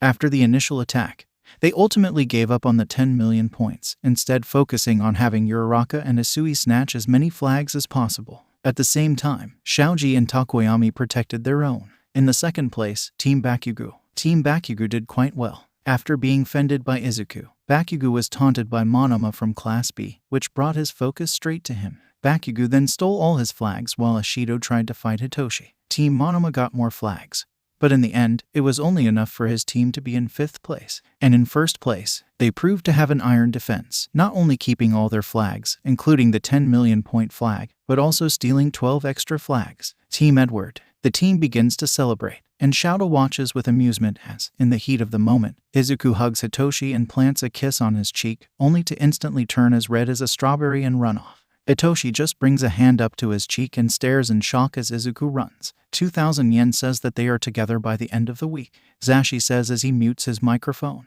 3,000 says that they don't make it past the end of the festival. Shouta replies. Zashi grins and shakes his hand. You have a bet, Shu. Good parents shouldn't bet on their son's love life. But honestly, Shouta can't handle the pinning anymore. As Zashi announces the lunch break and recreational events for those who want to participate, Shouta watches his son blushing as Hatsune says something to him. Yep, that bet is in the bag. Somebody kill me, please. Izuku kissed Hito on national TV, in front of his dad, in front of his 2 dads. Yes, it was just a kiss on the cheek, but still, he kissed Hito. Izuku didn't even wait for midnight to announce lunch break before running out of the arena. How can he look Hito in the eyes after that? Damn, why did Hito have to be so pretty? What was he supposed to do? Not falling in love. Tap, tap, tap. The almost rhythmic sound of something tapping on the floor distracts Izuku from his gay panic. Checking to see where the noise is coming from, he finds a very tall man. He's even taller than All Might. He's wearing a light purple yukata, a dark purple belt, and a purple cloak on top. "Excuse me, sir," Izuku calls, and the man turns to him. Izuku immediately notices the cane in his hand. "This area is restricted. Only students and teachers can enter." "Oh, sorry." The tall man takes a hand to the back of his head. "I was looking for the food stalls, but I think I'm lost." Looking into his face, Izuku notices the closed eyes and the scars coming from his forehead to each eye. In conjunction with the cane, this tells him everything he needs to know. "Do you want help?" Izuku offers. "If you would be so kind." The man smiles. "It's no problem," Izuku says, approaching him. He puts a hand on his arm and starts guiding him. "You can call me Issho," the man replies as he walks with Izuku. "Nice to meet you, Issho-san." Izuku smiles. "I'm Edward Izuku. You've been quite impressive so far, Edward-kun." Issho replies. Izuku blushes and looks away. "Thank you," he says. "Are you looking for something specific?" "If you can point me to any noodle stall," Issho says. "Right this way, sir," Izuku replies. The two walk in silence, but it's not uncomfortable. There is something about the mere presence of Issho-san that is extremely reassuring. It is as if he feels safe just by being next to him. Izuku is sure that he knows this man, but he is drawing a blank at the moment. "Oh, here we are," Izuku announces. The lunch break was announced a few minutes ago, and the various food stalls are quickly filling up. Izuku quickly but carefully guides Issho to a stall where they are cooking noodles. The stools are a little small for a tall person like Issho, but he doesn't seem to mind. "Thank you for the help," Issho says. "Why don't I buy something for you as thanks?" "Oh, don't worry, Issho-san." Izuku waves him off and smiles. "I'm happy to help. You are very kind, young man." Issho smiles and opens his eyes. Issho smiles and opens his eyes slightly, revealing a lack of pupils. Only the white of his eyes is visible. "But I must insist." He waves a hand. "2 bowls, please." "All right." Izuku relents and looks at the cook. "But can you make mine to go, please? I have to meet my friends." The cook, a tall, rough-looking man with a blonde beard and a long braided mustache, looks at Izuku and laughs for a moment. "I wish my pupils were polite like this." He walks over to the stove to start preparing food, and Izuku notices that his right leg is a prosthetic made of wood. "Long story, and it's not important." "Sorry, sir." Izuku blushes and looks away. "Relax, boy." The man waves him off. "Most people simply bombard me with questions. I'm used to it. It's not like it's a painful memory, just something I'm tired of explaining." He looks over his shoulder at Izuku and smirks. "Besides, it's not like I need my leg to cook. My hands are all I need." "That is really admirable, sir." Izuku smiles back. My pupil could really learn a thing or two about manners with you." The man mumbles. "By the way, where did that brat go?" He grumbles something unintelligible and shakes his head. "Doesn't matter." A few seconds later, he places 2 bowls on the counter, one of them sealed. "Here it is, but I recommend eating it right away. It's much better while it's hot." "Thank you, sir." Izuku bows, then turns to Issho. "Thank you, Issho-san." "It is I who must thank you, young man," he says as he snaps the chopsticks. "Thank you for bringing me here." He tastes the noodles and smiles. "This is delicious. Good to know I didn't lose my touch." The cook laughs and then turns to Izuku. "Well, off you go." He makes a shooing motion. "And good luck in the 3rd event, brat." "Thank you, sir." Izuku bows again and starts leaving with his bowl. A few steps later, he crosses paths with a blonde boy wearing a cook's uniform. The boy doesn't even look at him and runs to the stall Izuku has just left. "There you are, brat. Where have you been?" He hears the cook. "Doesn't matter, let's go. There's much to do." It doesn't take long for Izuku to find his friends. After all, as soon as she notices him, Uraraka starts jumping to get his attention. "Edward-kun, over here." On the table are Hito, Tsu, Uraraka, Shaoji, Takoyami, Jiru, and Yamomo. "We saved a spot for you." Izuku looks at the table and finds a vacant chair, right next to Hito. Damn bastards playing matchmaker. Without much to do, Izuku puts his bowl on the table and sits down, doing his best to hide the blush on his cheeks when he thinks about what happened earlier. He notices Jiru tapping a finger on the table in an accelerated rhythm that perfectly matches his heartbeat. When he looks at her, she just smirks, points to Hitoshi, and raises an eyebrow. Izuku chooses to ignore the teasing and just separates his chopsticks. Although it's been a few minutes, the noodles are still hot. Izuku tries them, and his eyes immediately go wide. He should have asked the name of that cook. This could compete with Lunch Rush's food. "So, where did you go?" Uraraka asks. "We looked for you, but you were nowhere to be found. A blind man got lost and ended up wandering in the restricted area." Izuku explains. "I helped him find the food stalls, and he bought me this as a thank you." Then he mumbles. "I should have asked the cook's name. This is incredible." He looks around. "Where is Ida?" "He got a call from his family a few minutes ago." Uraraka replies. He didn't say what it was about, but he looked worried. "Well, I hope everything is okay," Izuku says, searching around once more for his blue-haired friend. Alas, no luck on that. Hey, Ito-chan. Sue calls. Yes, Sue. Izuku replies, looking up. What happened in the first event? Sue asks, blunt as always. You lost a long time in the second obstacle, and you never left your island in the second event. Well, I can't swim. Izuku shrugs. That's my quirk's drawback. Really? Uraraka asks, surprised. I never heard of a drawback like that. I think I read something about it once. Yamomo says, putting a hand on her chin. But I thought it was just a myth. Most people think that. Izuku smiles. But, no. Biologically I have one more bone than you. I had to have my appendix removed last year, and I am starting to feel my wisdom teeth coming in. The what now? Uraraka asks, puzzled. Sue and Jiru don't look much better. Basically, this means he's quirkless. Yamomo explains. But he has a quirk. Uraraka replies. Not natural. Izuku smiles. I got my quirk after eating a weird fruit that tastes like crap. Akuma no Mai. Yamomo says. I read about them in some books. The person who eats them gains mysterious powers, but in return, they are hated by the sea. Izuku completes, which basically translates into my inability to swim. In water, I sink like a hammer. I only take showers because I could easily drown in a bathtub. He laughs. Wow, and to think Akuma no Mis really does exist. Yamomo says in awe. They exist, but hear my warning. Izuku says seriously. If you ever find a strange fruit with spiral patterns on them, do not eat it under any circumstances. He says, these fruits interfere with a person's quirk factor. For a quirkless person, like I was, it's harmless, but if someone who already has a quirk tries to eat them, Izuku brings a thumb up to his throat and makes a cutting motion. It won't be pretty. Understood. Everyone at the table nods. Good. Izuku nods. Hey, Todoroki. He greets just as Todoroki is about to knock on his shoulder. Need something? Can I talk with you? Todoroki looks at the other people at the table just as Izuku finishes his noodles. Alone? Sure. He gets up and picks up his bowl. See you guys soon. As they walk, Izuku notices Hito glaring daggers into Todoroki's back, but the bicolor boy either doesn't see or ignores it completely. The moment Todoroki asked to speak to Izu alone, Hitoshi panicked. But can you blame him? Hitoshi can only think of two reasons why Todoroki wants to talk to Izuku alone, and it's one worse than the other. The first is that he is angry that he lost in the first two events and is going to pick a fight with Izu. Problematic, but he has no doubt that Izu can beat him easily. The problem is that a fight now could end with both of them being disqualified. Now, the second reason is what really got Hitoshi panicked. Todoroki is going to confess to him. It makes perfect sense. Izuku is kind, friendly, and soft-spoken but also fierce, protective, and talented. Hitoshi wouldn't blame someone for falling in love with Izuku. He certainly did. And that is the problem. What if Todoroki really confesses his love? What if Izuku accepts? Hitoshi will never get over it. Hitoshi knows he shouldn't do that. He knows that Izuku will notice him there. But still, he follows the two of them. If he really missed his chance, he wants to be the first to know. Hitoshi follows Izuku's familiar presence. After months of training together, Hitoshi can easily distinguish his friend even in a crowd, and finds them in an empty hallway. Hitoshi hides, and Todoroki starts talking. You have completely outdone me. In the first event, even though I had all that advantage over you, you still beat me in the end.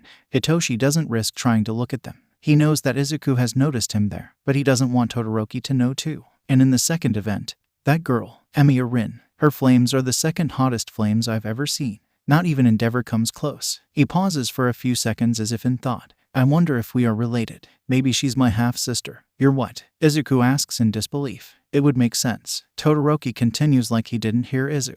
Who is to say that mom was the only one? That bastard must have bought other women. What are you talking about, Todoroki? Izu asks. My father, Endeavor, is the number 2 hero. But he has never been satisfied with that. His dream is to surpass All Might and be the number 1 hero. But no matter how hard he tries, he never succeeds. Over time, he became frustrated and decided to invest in the second best thing, a successor. In his mind, if one of his sons can surpass All Might and become the number 1 hero, it means he has succeeded as well. He pauses for a moment. Edward Kun, do you know about quirk marriages? Hitoshi involuntarily lets out a gasp and clasps a hand over his mouth. Thankfully, it doesn't look like Todoroki heard him. As ridiculous as the old arranged marriages between noble families. A marriage between two people just for the quirks in an attempt to make a child with a power that surpasses both. Izu practically growls. Are you saying, my father has power and money, enough to buy even people? He bought my mother from her family in an attempt to make a child with a quirk powerful enough to surpass All Might. He considers my 3 older siblings failures, but I am his masterpiece. Todoroki pauses again. All the memories I have of my mom, she was always crying. Your left side is unbearable. This is what she said before she pulled boiling water on my face. After that, Endeavor put her in a mental institution.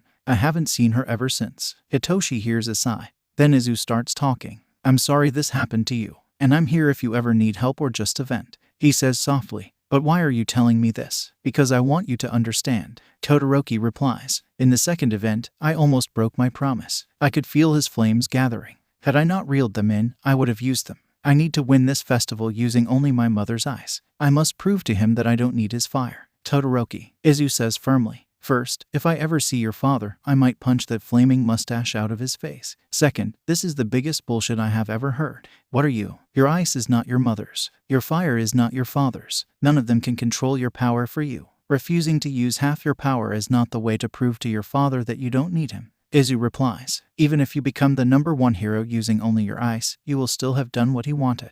The only one you are hurting in this way is yourself. He sighs again. Don't be arrogant to think that you are the strongest, Todoroki. There will always be someone stronger than you, and one day, that someone may be a villain. What will you do then? Refuse to use your power and die. Refuse to use your power and let someone else die because of it? But, hey, Todoroki tries to say, but looks like he doesn't have words to express himself. Just think about what I said, okay? It doesn't have to be now. Take your time, but please, Todoroki, think about what is the right thing to do. Izu starts walking in Hitoshi's direction but stops for a moment.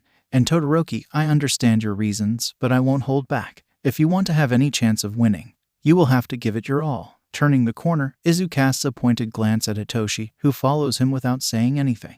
Once Todoroki is almost out of Hitoshi's haki range, Izu looks at him, eavesdropping, Hito. Despite the teasing tone, Hitoshi notices the disapproval in his gaze. Sorry, Hitoshi looks down. I know you can take care of yourself, but I was worried. I am glad you care so much, Hito. Izu sighs. But you heard something you weren't supposed to. I know. Hitoshi replies. I want to punch Endeavor now. He looks up at Izuku. I promise I won't tell anyone what I heard today. I know. I trust you, Hito. Izu smiles at him. And what are you going to do? Izu looks at him and raises an eyebrow. What? I know you, Izu. You won't let this go. You're right. Izuku huffs. I have used words. If we face each other and he still refuses to give his all, he won't stand a chance. As they walk along, they hear Present Mic beginning to announce the start of the third event. Izu and Hitoshi don't even need to hear it to know what it's about. The third event of the UA Sports Festival always consists of one-on-one fights. They say goodbye briefly, and each goes their way. Hitoshi arrives at his class booth just in time for Present Mic to begin announcing the brackets. Due to a family emergency, Ada Tenya is withdrawing from the competition. In his place, one of the members of the 5th place team will take over. Midnight announces. Hitoshi looks at the stand of Class 1B, where the annoying blonde, a boy with black skin and white hair, one with round eyes and brown hair, and another with a plain appearance and hair, gather together and start throwing rock, paper, or scissors. After a few games, the blonde boy comes out as the winner. Then Monoma Nito is going to compete in the next event. Mike happily announces, with that, let me present you the brackets. So Hitoshi will be the first to fight. Kaminari. That's the electric boy from Class 1A. Well, Hitoshi already has a plan. Showtime. Did I miss something? It's the only thing Izuku can think of asking when he sees his classmates dressed in cheerleading uniforms. Jiru, who is staring daggers at an appropriately frightened Kaminari and Minta, turns to Izuku and huffs. The two idiots here appeared in the cafeteria shortly after you left. Jiru explains. They said that all the girls had to wear a cheerleader uniform. Aizawa-sensei's orders. Where the hell did they get the uniforms from? Izuku asks. They didn't. They said I had to create them. Iamomo replies. And no one suspected anything. Izuku asks. Iamomo is the class president. Why would Aizawa-sensei inform the resident pervert and not her? Yes, I can see that now, but at the time. Iamomo starts. They kept saying, are you really going to question Sensei's orders? He's going to be angry. Ashido explains. We didn't want to risk. I see. Izuku says, turning slowly to Kaminari and Minta. Your fight will be the first, Kaminari. I won't make you miss it. But as soon as you leave the ring, you two have two options. 1. You go straight to Aizawa-sensei and tell him what you did. 2. I go straight to Aizawa-sensei and tell him what you did. Regardless of what you choose. He summons his giant wooden mallet. You have 5 seconds to get the hell out of my sight. 1, 2. Before Izuku got to 3, Kaminari and Minta were already running from there. Izuku sighs and puts away the mallet. Thank you, Ito. Iamomo says. No problem. Honestly, I expected this from Minta, but I thought Kaminari knew better. Izuku replies. He's not bad, but he's easily influenced. Jiru says. If all goes well, next week, Minta will no longer be our problem. Izuku says, I believe Aizawa-sensei will not be that harsh on Kaminari since it's his first offense. Anyway, you guys better get changed. Tsu, Ashido, your fight will be the third one. Having said that, all the girls rush to change. Izuku watches for a few seconds and then turns to look around the arena. Honestly, they look good in those clothes. But to trick them like that was a huge disrespect. He mutters, then raises his voice a little. And if anyone tries something like that again, they will have to deal with me. He doesn't even have to look to see the boys nodding. Now, let's start the 1v1 battles. I know you are all excited, so can I hear a cheer? From the entrance to the tunnel, Hitoshi can clearly hear his pop's announcement. The audience screams excitedly for about a minute. Very good. Now, on one side, we have him. From the hero course, Class 1A. The Lord of Thunder. Are we looking at the reincarnation of Zeus? Thor? No, this is Kaminari Denki. As the audience cheers, Kaminari enters the ring. Over the top as always, pops. Hitoshi mumbles. On the other side, we have him. From General Studies, Class 1 degrees Celsius. My beloved class, mysterious and silent. Despite being in the flashiest team during the second event, we barely saw what he's capable of. This is YAMAZAWA Hitoshi. Hitoshi puts a lazy smile on his face and slowly enters the arena. He does his best to ignore the screams from the audience and stops in front of the loud blonde from Class 1A. Hey, dude, no hard feelings, but I'll defeat you, the boy says, shooting finger guns at Hitoshi. Don't worry, it'll only take a second. Hitoshi smirks. If you think you can. He winks at the boy. Come get me, lightning bolt. I want a fair fight. No potentially lethal attacks. If I see anything like that, I will stop the fight, understood? Midnight says. Loud and clear. Hitoshi says. Clear as day. Kaminari says. All right. 3, 2, 1, go. She cracks her whip. So, what's your plan, hot stuff? Hitoshi asks. You'll see. Kaminari winks, and sparks immediately begin to build up all over his body. Hitoshi doesn't know exactly what's coming, but he knows it's an attack. Not that it matters anyway. I win. Stop. Hitoshi says as he feels the connection with Kaminari's mind. The sparks immediately stop. Now turn around and walk out of the ring. The audience immediately falls silent as Kaminari obeys and starts walking. Surprisingly, Hitoshi feels little resistance coming from his opponent. What is that? Kaminari is just walking out of bounds. Hitoshi has to hold back his laughter when he hears his pop's comment. How the hell can he be so good at playing dumb? That's why I say the entrance exam is completely illogical. Dad starts his rant that Hitoshi has already heard 1,000,000 times. Here, we can see a powerful quirk, but one that is useless for fighting robots. I'm sure this quirk would be perfect for a hero. Hitoshi doesn't even need to be able to see the announcement booth to know that Pops has just winked at him. Kaminari Denki is out of bounds. Midnight announces. Yamezawa Hitoshi is the winner. The cheers from the audience are much more reluctant. They were expecting bloodshed, not what just happened. Not that Hitoshi cares what they want. The only thing he cares about is winning. He releases his hold on Kaminari and starts to leave but is interrupted when Kaminari calls him. Wait, Yamezawa. He stops and looks back, seeing Kaminari fidgeting. Congratulations on your win, dude. Thanks. This isn't what he was expecting. So, want to grab a coffee with me later? Kaminari asks, smiling. Sorry, Kaminari. Hitoshi says. You look like a cool guy, and I'm open to being friends if you want. But my heart is already taken. Oh, damn. The good-looking ones are always taken. Kaminari laments, then smiles. Well, I'm more than open to being friends too. Then he freezes for a second like he just remembered something. Oh, shit. I need to talk to Aizawa-sensei before Edward kills me. He mumbles, then turns around. See you around, Imezawa. Then he starts running. Hitoshi looks as the boys start running. What the hell did he do to land on Izu's shit list? He shrugs. Not my problem. Then he walks back to his class booth, where his classmates congratulate him on his victory. The first fight ended exactly the way Izuku had hoped. Kaminari just doesn't know how to stay quiet. Combine that with him not knowing how Hito's quirk works, and you have a guaranteed win for Purple Beaker. A few minutes later, Mike starts announcing the second fight. Now, time for the second fight. On one side, we have him. From the hero course, Class 1B. The copycat and strategist with a tongue as sharp as a sword. Let's hear it for Monomaneito. Monoma enters with a smug expression that immediately grinds on Izuku's classmates' nerves. Damn, I hope he loses. Ashido grumbles. On the other side, we have her. From the business course, president of Class 1I. She came 7th in the first event and was on the chaotic team Edward in the second event.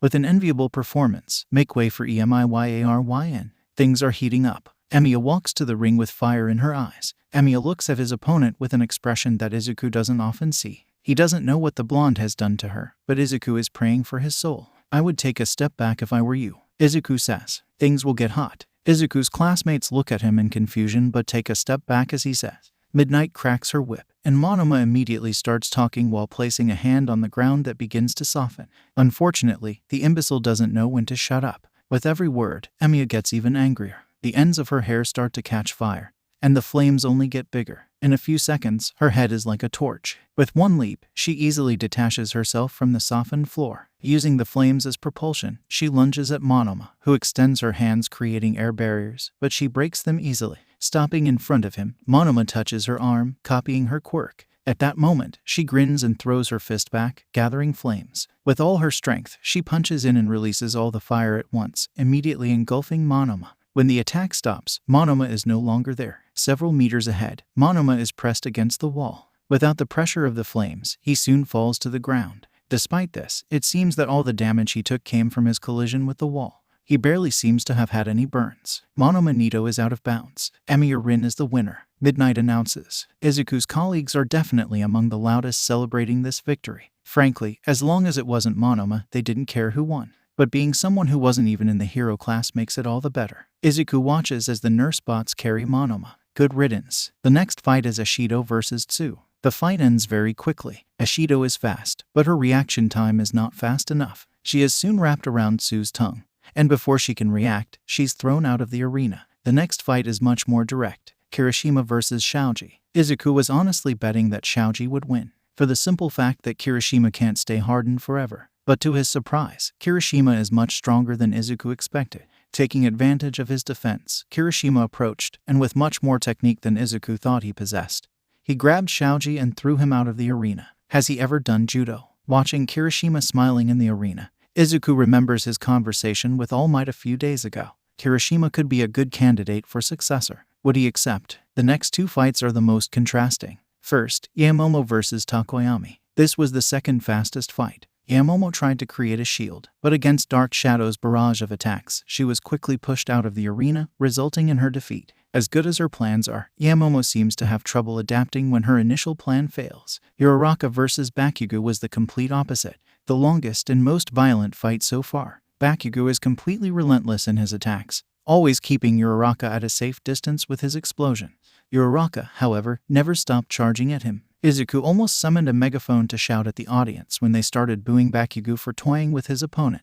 Such disrespect, both to Bakugo, who is showing due respect, and to Uraraka, who's being completely underestimated. Fortunately, Aizawa intervened before Izuku needed to, and then Uraraka shut everyone up with his meteor shower. By the way, Bakugo is too powerful and defended the attack with a super explosion. Still, despite his nonchalant posture, Izuku clearly noticed the trembling hands he was trying to hide in his pockets. Todoroki versus Shiro was another extremely fast fight. The moment Todoroki entered the arena, Izuku knew things would be quick. Izuku could feel the anger radiating off Todoroki, and as soon as the fight started, he buried Shiro in a giant iceberg. While the audience tried to comfort Shiro after the crushing defeat, Izuku just sighed and went to his waiting room. On the way, he crossed paths with Hatsume, who immediately asked him to call her Mei and offered Izuku her babies to make the fight fairer. "Mei, you can't fool me," Izuku says. "I'd be more than happy to help you spread the word about your inventions, but you don't have to trick me into it." Having said that, he grins. "What do you have in mind?" 10 million. "I believe we will be great friends," Mei says, grinning back at him. "I'm sure we'll be," Izuku replies. "And you can call me Izuku, or any variation you want." "Okay, Izu-chan," Mei says. We have about 10 minutes before they finish defrosting the arena. Here is the plan. Far away, on a whale-shaped ship, a family united by cups of sake was preparing to watch the fight of the youngest member of their family. "Hey, Pops," Vista calls. They finished with the ring. Izu's fight will start anytime now. A few moments later, 17 people of comically different heights are all huddled together in front of the TV. He's facing the pink-haired girl, right? Jazu asks. "The one from the support course. I bet 5,000 yen that they have something plotted for that fight." Odin jokes. "I'm not taking this bet. It's obvious." Haruta grumbles. "You chicken." Odin replies. "I wonder what inventions that girl will show." Curiel says. "She has talent." "Talent? She created a jetpack." "That's amazing." Haruta replies. "Do you think she has a laser beam?" "I very much doubt they would approve a laser beam to be used against children." Izu says, patting Haruta on the back. "It's starting." "Shut up," Whitebeard says, and immediately everyone falls silent. Okay, after this quick break, we are back with the last fight of the first round. On one side, we have her, On the support course, Class 1H, the crazy inventor who dominated the second event with her beautiful babies showing off all of their versatility. Introducing Hatsume, Mike announces. That's a great introduction, Yoi.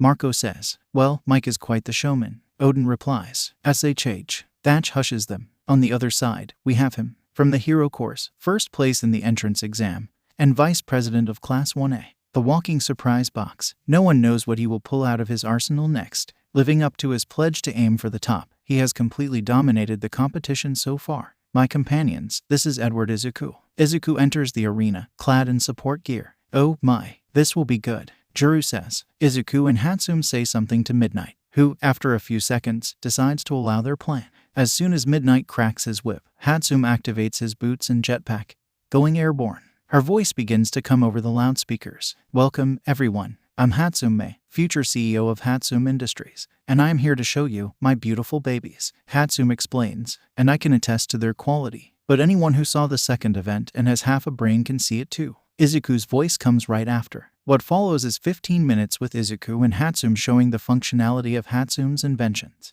The audience watches with varying degrees of interest. Among the Whitebeard family, Haruta and Curiel are attentive to every detail. The rest are too busy laughing to pay much attention to the inventions. Still, they are quite impressive. At the end of the performance, Hatsume bows, thanks the audience for their attention, and then simply jumps out of the ring. Gurararararara. Whitebeard laughs. That was amazing. Never a dull day with Izuku. Odin says. He'll face the Todoroki kid next, right? Jazu says. That'll be interesting. The brat better give his all. Whitebeard says. It will be very insulting if he keeps holding back like this. He seems to really hate Endeavor. Izu observes. Any sensible person would hate him. Whitebeard replies. Even his own family. If there is one person to make the boy give his all, it's Izu. Vista points. For sure, Yoi. Marco says. Izu can help the boy. They're announcing the next brackets. Namor says. Yamezawa will face the Fire Girl. Jazu points. He's been training with Izu. Odin replies. He can win. If the brat wants to date our Izu, the least he can do is not be a wimp.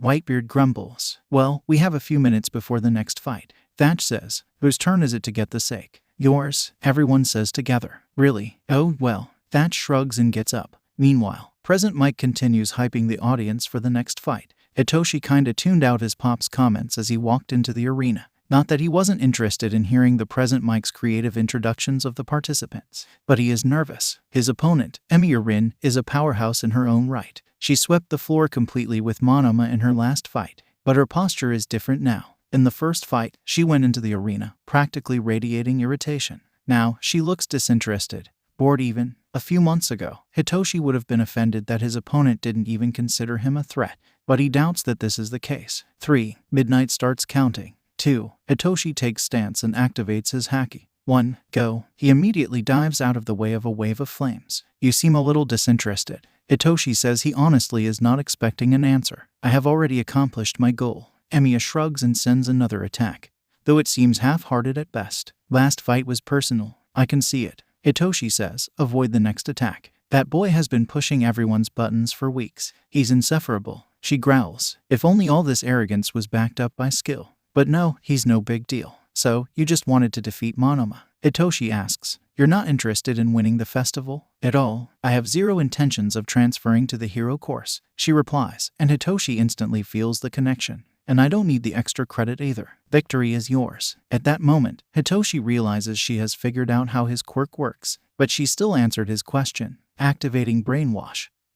Her expression becomes blank and she stops attacking. All right, turn around and walk out of bounds. Hitoshi feels no resistance as she carries out the order. Emiya Rin is out of bounds. Midnight announces, Yamezawa Hitoshi is the winner. After being freed from the brainwashing, Emiya turns to him, throws a peace sign, and calmly starts walking away. I can't wait to see what kind of hero you will be, she says as she leaves. Su and Kirishima fight next. Just as he did against Ashido, Su tries to trap Kirishima with his tongue and slingshot him out of the ring. Still, Kirishima manages to reverse the situation, holding Su's tongue like a rope and using it to swing her out of the arena. Su is strong, but there's a reason Kirishima is compared to an immovable object. Takoyami versus Bakugo was anticlimactic. Takoyami surrendered early in the fight, probably to avoid revealing Dark Shadow's weakness. Anyway, Bakugo was not very happy with this victory, but he accepted it nonetheless. Izuku was inside his waiting room, cup and die in hand when he heard a knock at the door. Enter, he says, and Hito enters. Hey, Hito, you're early. My next fight will be right after yours. Better wait here, Hito says, sitting down right next to Izuku. He glances at the cup in Izuku's hand. Have you chosen your weapon yet? Not this time, Izuku says, slamming down the cup on the table, but he doesn't look at the die. I might like to gamble, but I'll never gamble with lives at stake. Present Mike's voice starts calling the next participants. I want Todoroki to do his best. The least I can do is extend him the same courtesy. Do you have a plan? Hito asks as Izuku gets up and starts going to the door. Izuku simply points to the TV in the waiting room and smiles. Just watch me. I would wish you luck, but you don't need it, Hito says. Instead, win. Izuku gives him one last smile before walking through the door. The walk to the arena is short, but he crosses paths with someone who definitely should not be there and whom he definitely does not want to meet. Endeavor. Izuku tries to pretend he didn't see him and walks straight past.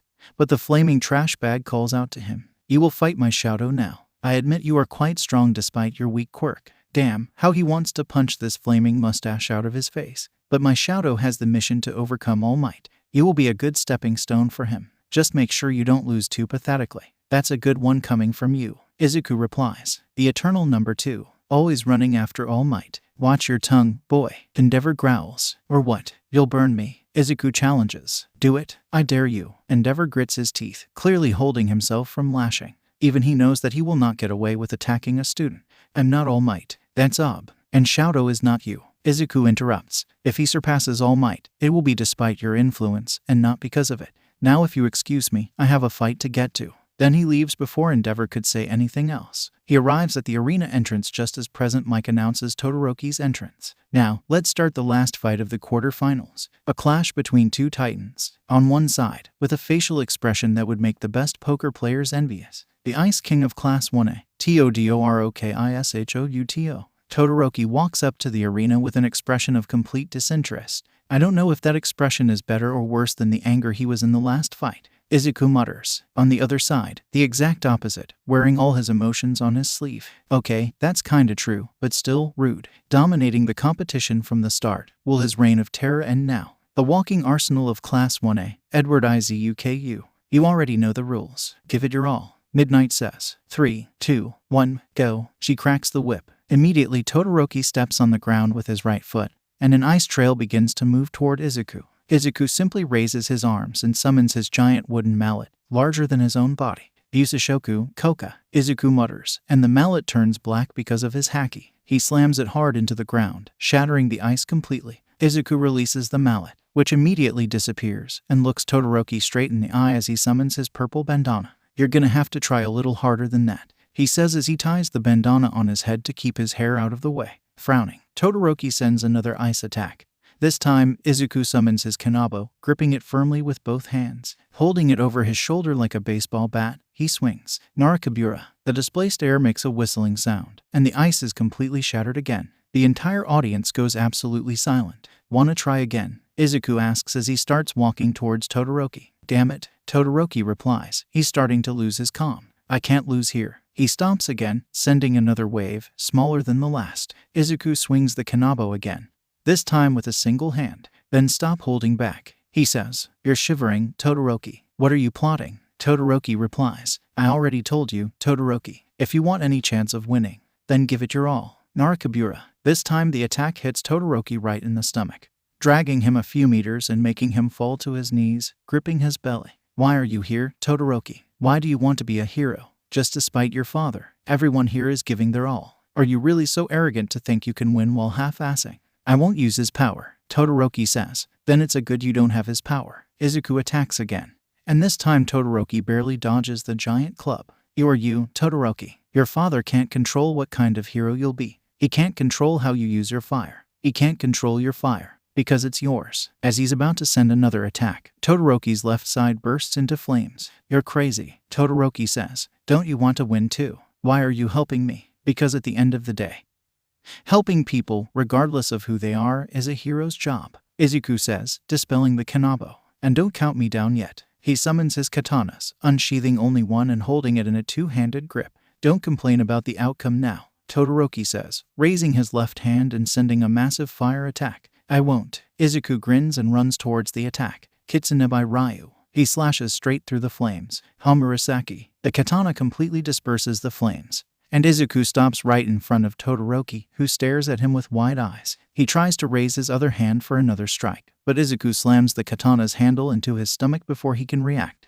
Then he drops the katana and grabs Todoroki, throwing him out of bounds. Todoroki Shouto is out of bounds. Edward Izuku is the winner. Midnight announces. The audience keeps silent for a few seconds, trying to understand what just happened, but soon the cheers start. Meanwhile, Izuku goes down and helps Todoroki up. He ignores the cheers and helps Todoroki to the infirmary. Unfortunately, on the way, a certain burning garbage bag interrupts them. Shouto, your performance was shameful, but at least you finally got over your childish tantrum. Endeavor says, now you can finally get on with your mission to surpass All Might. You may start out working as my sidekick, but soon you will be the number. I didn't get over anything. Todoroki interrupts him. But at that moment, in the fight, you didn't even cross my mind. Whether that is a good thing or not remains to be seen. What did you? Endeavor reaches to grab Todoroki, but Izuku grabs his hand instead.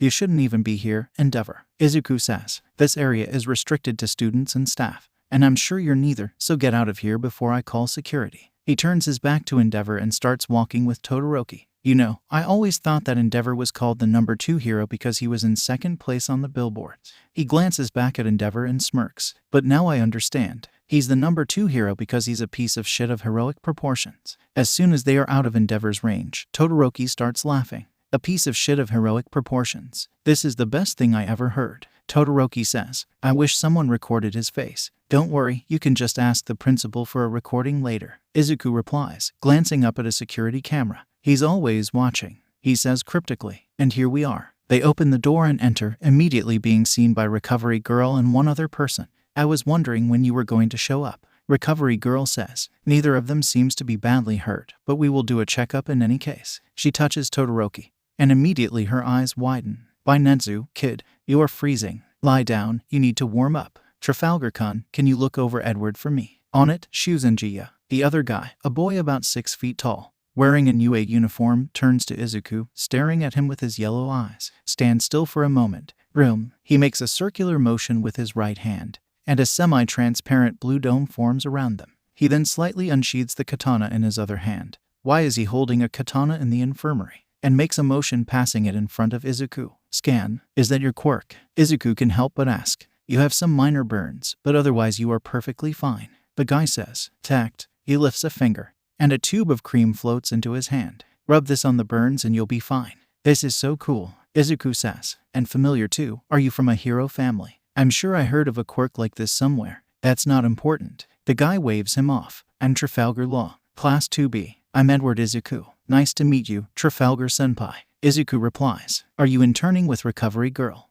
This boy is training to be a field doctor. Recovery Girl replies, from where she's burying Todoroki into a pile of blankets. A hero license will let me use my quirk freely. Trafalgar says, what is your hero name? Izuku asks excitedly. Surgeon of Death. Surgeon of Death. Izuku asks incredulously. I mean, that's a really cool name, but how was it approved? What did you expect from a teacher who inspired his hero's name in Vlad the Impaler? Recovery Girl replies, this is why as of this year, Midnight is responsible for approving the hero names. Anyway, you better get back. Your boyfriend's fight is about to begin, Trafalgar says.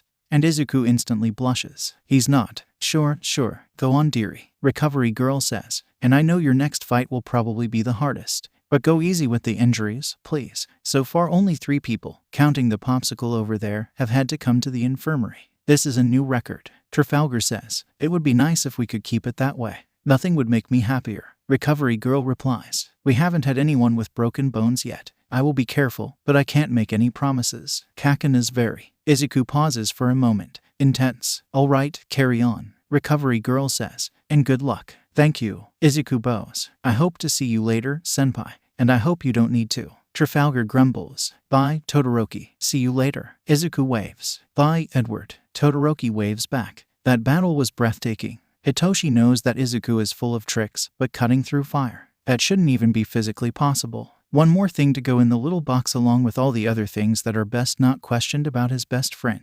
Well, my friends, after this incredible fight, we are ready to move on to the semifinals. After a quick break to let our participants get ready, Pops announces, in the meantime, here are the brackets. Kirishima Ijiru. That's the redhead with shark teeth. Now, how to make him reply. Let's cut to the chase, my dear viewers. Pop starts as Hitoshi gets to the entrance. You already know these guys, and I'm running out of things to say about them. On one side, we have the mysterious general education student who won all his fights with just words. Yamazawa Hitoshi. On the other side, the immovable object from Hero Class 1A. The manliest of the manly. Kirishimaeijirou. Accompanied by the audience's cheers. They both climb into the arena and are soon face to face. Hitoshi maintains his calm, disinterested facade while Kirishima looks at him with a grin that frankly could be considered scary if he weren't so good at reading people. You already know the rules, Midnight says, raising her whip. 3, 2, 1, go. I guess it's time to start, huh? Hitoshi says. You bet. Let's have a manly fig before he could finish. Hitoshi already caught him. Hitoshi blinks a few times as he tries to understand what just happened here. Is this really serious? I prepared a list of lines and taunts to try to catch you in my quirk, and you fell for the very first one. Hitoshi asks in disbelief. You know, you hero students should consider not talking to your opponent in the middle of a fight. He makes a spinning motion with his index finger. Whatever, turn around and leave the arena, please. Unlike the last two opponents, Hitoshi can sense Kirishima resisting and trying to get free from the mind control, but it is useless. Hitoshi has yet to meet a person who can break out of his control on their own.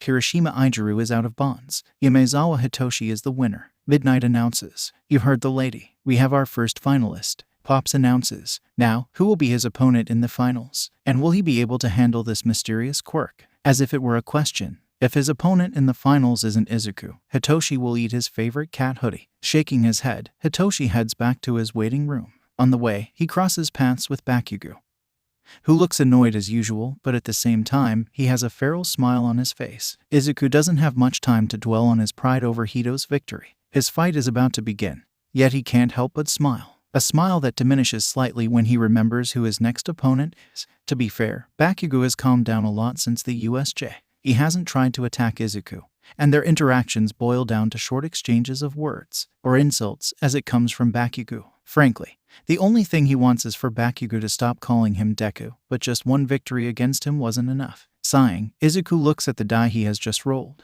Not quite the weapon he wanted, but it will work. Edward and Bakugo, please move to the entrance. A robotic voice calls in the room's speaker. Heading for his entrance, Izuku crosses paths with Kirishima, who offers him a smile. Good luck, Idaburo. Thank you. Izuku nods. And congratulations on getting this far. I still fell for Yamaburo's trap. Kirishima replies. But it was a good fight. I doubt anyone who doesn't know how his quirk works would have been able to avoid it. Izuku says. You did great, Kirishima. Now it's my turn. I'll be rooting for both of you. Kirishima says, raising his hands. Give us a manly fight. You bet. Izuku replies, giving him a high five. Then he continues to his entrance. And now, we will start our last fight of the semifinals and our second last fight of the whole festival. Mike says as he fakes a sniff. My little listeners fought so well. I'm so proud of them. They did well. What? Erasherhead. Was that a compliment? Can you tone it down? My ears are ringing. But, Eraserhead, you never compliment your students. The fight is starting. Do your job. This isn't over. So, where was I? Oh, right. Present Mike clears his throat. On one side, it's good that he doesn't have laser vision. Otherwise, he would have already killed someone with his death glare. With a personality as explosive as his quirk. This is Bakugoukatsuki. He's almost as loud as you. Hey, I'm not that bad. Do your job, Mike. Right, Grumpy Pants. Mike grumbles. On the other side, what will the magician pull out of his hat this time? We have all seen what he is capable of. He frankly needs no introduction. So let Edward Izuku come in. I feel it will be necessary, so I will reinforce it. No lethal force, Midnight says as they stand face to face. And Izuku couldn't agree more with Mike. Thank Nedzu, Bakugo's quirk isn't laser vision. 3. Prepare yourself, Deku. Bakugo says. 2. I'm more than ready. Izuku smirks. Kaken. 1. Midnight cracks her whip. Go. As soon as the fight begins, Bakugo rushes at Izuku, his hands already sparking with his explosion.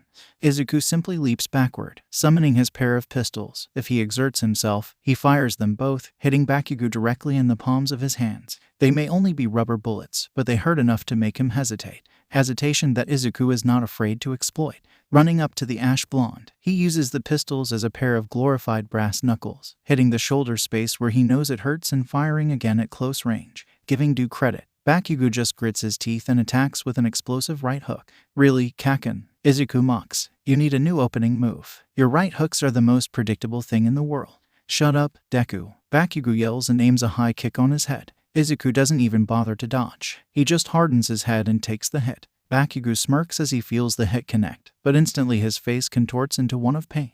What the hell, Deku? How is your head so fucking hard? He says as he rubs his shin. Izuku smiles innocently and shoots Bakugo again in the shoulder. Focus on the fight, Kakin. At this point, Izuku can practically see steam escaping through Bakugo's ears. He doesn't learn. Izuku thinks as the blonde attacks again. Izuku waits until he is close enough, and then with one exaggerated movement, he throws his pistols up. The unexpected move distracts Bakugo long enough for Izuku to grab him by the neck and slam him into the floor. Wasting no motion, Izuku closes his right fist, already coating it with haki, and brings it down hard right in the middle of his face. Then he calmly gets up just in time to grab the pistols before they fall to the floor. Midnight waits a few seconds, but Bakugo shows no sign of getting up. Bakugo cannot continue. The winner is Edward Izuku. Izuku twirls the pistols in his fingers and makes a holstering motion in a non-existent holster at his waist. As soon as he releases them, they disappear. And Edward is our second finalist. Mike announces, "What an incredible fight." Izuku watches as the bots carry an unconscious Bakugo to the infirmary. Without wasting much time, he leaves the arena. Mike announces that the last fight will take place in 5 minutes. He finds Hito waiting for him at the door to his waiting room. "So, looks like we are facing each other now," Hito says with his head down. "You know my quirk. You are stronger, faster, and more skilled than me." He looks up, and Izuku's heart skips a beat as he sees the fire in his eyes. "Still, don't you dare go easy on me, Izu." "I don't intend to, Hito," Izuku replies. "I respect you as a friend, as a warrior, and as a hero. I will face you with everything I have." "Good." Hito nods, then smirks. "How about we start with a show?" "Hito, you read my mind." Izuku grins. "What do you have in mind?" "Well, my friends, here we are. Time for the climax of the sports festival. Who would have predicted this outcome? You lower that hand, Eraser. Never a dull day with these two," Itoshi says, shaking his head. "Ready?" Izu asks. Itoshi checks his weapon one last time. At first glance, it looks like a simple metal rod, but it has a surprise in store. "Ready," Itoshi replies. And the two enter side by side before Pops even announces. And our two finalists go up in the arena together. What a great show of sportsmanship. Problem children. Both of them. Itoshi disguises his laughter as a cough, while Izu does not have the same reserve. He openly laughs. "Well, let's get right to the game. You already know them, but I will introduce them again. Here we have the dark horse of the competition. With his mysterious and troublesome quirk, he swept through the entire competition without suffering a single scratch. A round of applause to YAMAZAWA Hitoshi from class 1 degrees Celsius. "Thank you, Pops," Hitoshi says. "You always make me feel so special." "That's present Mike for you," Izu replies. I don't even need to ask who he's cheering for. And his opponent is the tournament favorite. With skill far beyond that expected of a first year, he has more than lived up to his pledge to aim for the top. "My fellows, this is Edward Izuku. Izu exaggeratedly bows to the audience. "Show off," Hitoshi grumbles, earning himself a smirk and a wink that totally doesn't make his heart skip a beat. "So, Eraserhead, what do you think of this round? Will Yamezawa's mysterious quirk assure him victory? Or will Edward's skill be too much for our dark horse? I can say that this will certainly be the most interesting fight of the festival. Edward and Yamezawa are friends and constantly train together. If anyone can avoid Yamezawa's quirk, it's Edward." At the same time, Yamezawa came prepared, even making use of the clause that all students would have known if they had just bothered to read the rules. Students can use support gear as long as they are approved by the principal, their homeroom teacher, and the head of the support department, power loader in this case. "Certainly, I remember when Yamezawa came to me and asked me to approve. That metal stick in his hands has a very interesting little secret. Will it be enough to level the playing field? We can only observe and find out. But regardless of the results, these two can be proud of how far they have come." Gasp. ERASERHEAD. 2 compliments in one day. Did you really just say the word gasp? That's not the point. The match is about to start. Are you two ready? How Midnight is not laughing, Hitoshi has no idea. But she is probably used to this kind of interaction with these two. "Whenever you want," Izu says. "Ready as I'll ever be." Hitoshi confirms. "You know the rules. The fight is over when one of you surrenders, goes out of bounds, or is unable to continue." Midnight says, "I don't think I need to warn them about excessive use of force. Other than that," she winks at them. "Have fun, boys. 3, 2, 1, go." She cracks her whip. Izu immediately extends his hands and summons the weapon that Hitoshi is so used to seeing in his hands, the Naginata. Hitoshi puts his hand on the top of his staff, where there is a small fingerprint reader hidden, and a long blade extends, transforming the long staff into a Naginata. "I suppose you're not willing to answer a question?" Hitoshi asks, already activating his own observation haki. Predictably, Izu does not respond and sets off on Hitoshi with a vertical slash that Hitoshi blocks with the shaft of his weapon. Worth a try. Izu makes a horizontal slash that Hitoshi deflects by jumping and responds with a slash. Izu simply sidesteps, avoiding the attack, and throws a kick that Hitoshi narrowly avoids. Your haki has improved a lot, Hito. Izu compliments, but you won't accomplish much if you just stay on the defensive. Hitoshi sends a high kick to Izu's head, but the greenie blocks with the Naginata. Hitoshi plants his weapon on the ground for support and rotates his body, hitting his other leg right on the pressure point located on the neck. This attack ultimately stuns Izu for a few seconds, long enough for Hitoshi to hit with the tip of the staff in the joint between his shoulder and right arm. The result is a displaced shoulder. Is that offense enough for you? Hitoshi asks. Izu smiles and stands up, changing into an awkward stance with the Naginata held low in one hand. This thing is not made to be used with one hand. Izu grumbles, but since it wasn't directed at Hitoshi, it's not enough to catch him in his quirk. Without wasting any moves, Izu charges at Hitoshi and makes a jab that Hitoshi narrowly dodges. But Izu is prepared and hits a kick in the middle of his chest, completely knocking the air out of his lungs. As Hitoshi gets up, Izu covers his right arm and shoulder in haki. And then, taking a deep breath, he puts the shoulder back in place with one swift movement. Damn, fixing a dislocated shoulder is never a pleasant feeling, he says, rolling his shoulder. Should I be concerned? You seem to have a lot of experience with displaced limbs. Izu shrugs and attacks again. This time Hitoshi responds with an attack of his own that soon becomes a clash of blades, with one trying to push the other. Unfortunately, as Hitoshi said earlier, Izu is much stronger than him, which results in him being pushed against the floor without much chance of escaping. A few seconds later, Hitoshi is on the ground, pinned by the shaft of his own weapon and with a blade pointing at his neck. So, Izu smiles innocently. Hitoshi sighs and drops his weapon. I surrender. As soon as he says this, he feels the weight being lifted and begins to breathe heavily. Imezawa Hitoshi surrenders. The winner and champion of the first year's sports festival is Edward Izuku. Midnight announces. Hitoshi lies on the floor with his eyes closed, catching his breath, while Pops comments on something he doesn't pay attention to. Great fight, Hito. He opens his eyes to a pair of green eyes, a constellation of freckles, and hair as green as a forest, extending his hand to help him up. You almost beat me. The bastard says so, but he's not even sweating. Hitoshi never had a chance. Hitoshi stares at his hand for a few seconds, and then an idea pops into his head. Smiling, he holds the hand out and stands up. But before Izu can let go, he pulls hard, causing him to stumble over. At that moment, Hitoshi holds him and plants his lips on Izu's. Izu's eyes widen in shock, but he doesn't try to pull away. A few seconds later, he reciprocates the kiss. Is that a yes? Hitoshi asks timidly as the two part. Hito, I love you. Please be my boyfriend. Izu replies. Is that enough for you? Yes, to both. Hitoshi says, pulling Izu into a hug. They almost kiss again but are interrupted by the sound of someone cleaning their throat.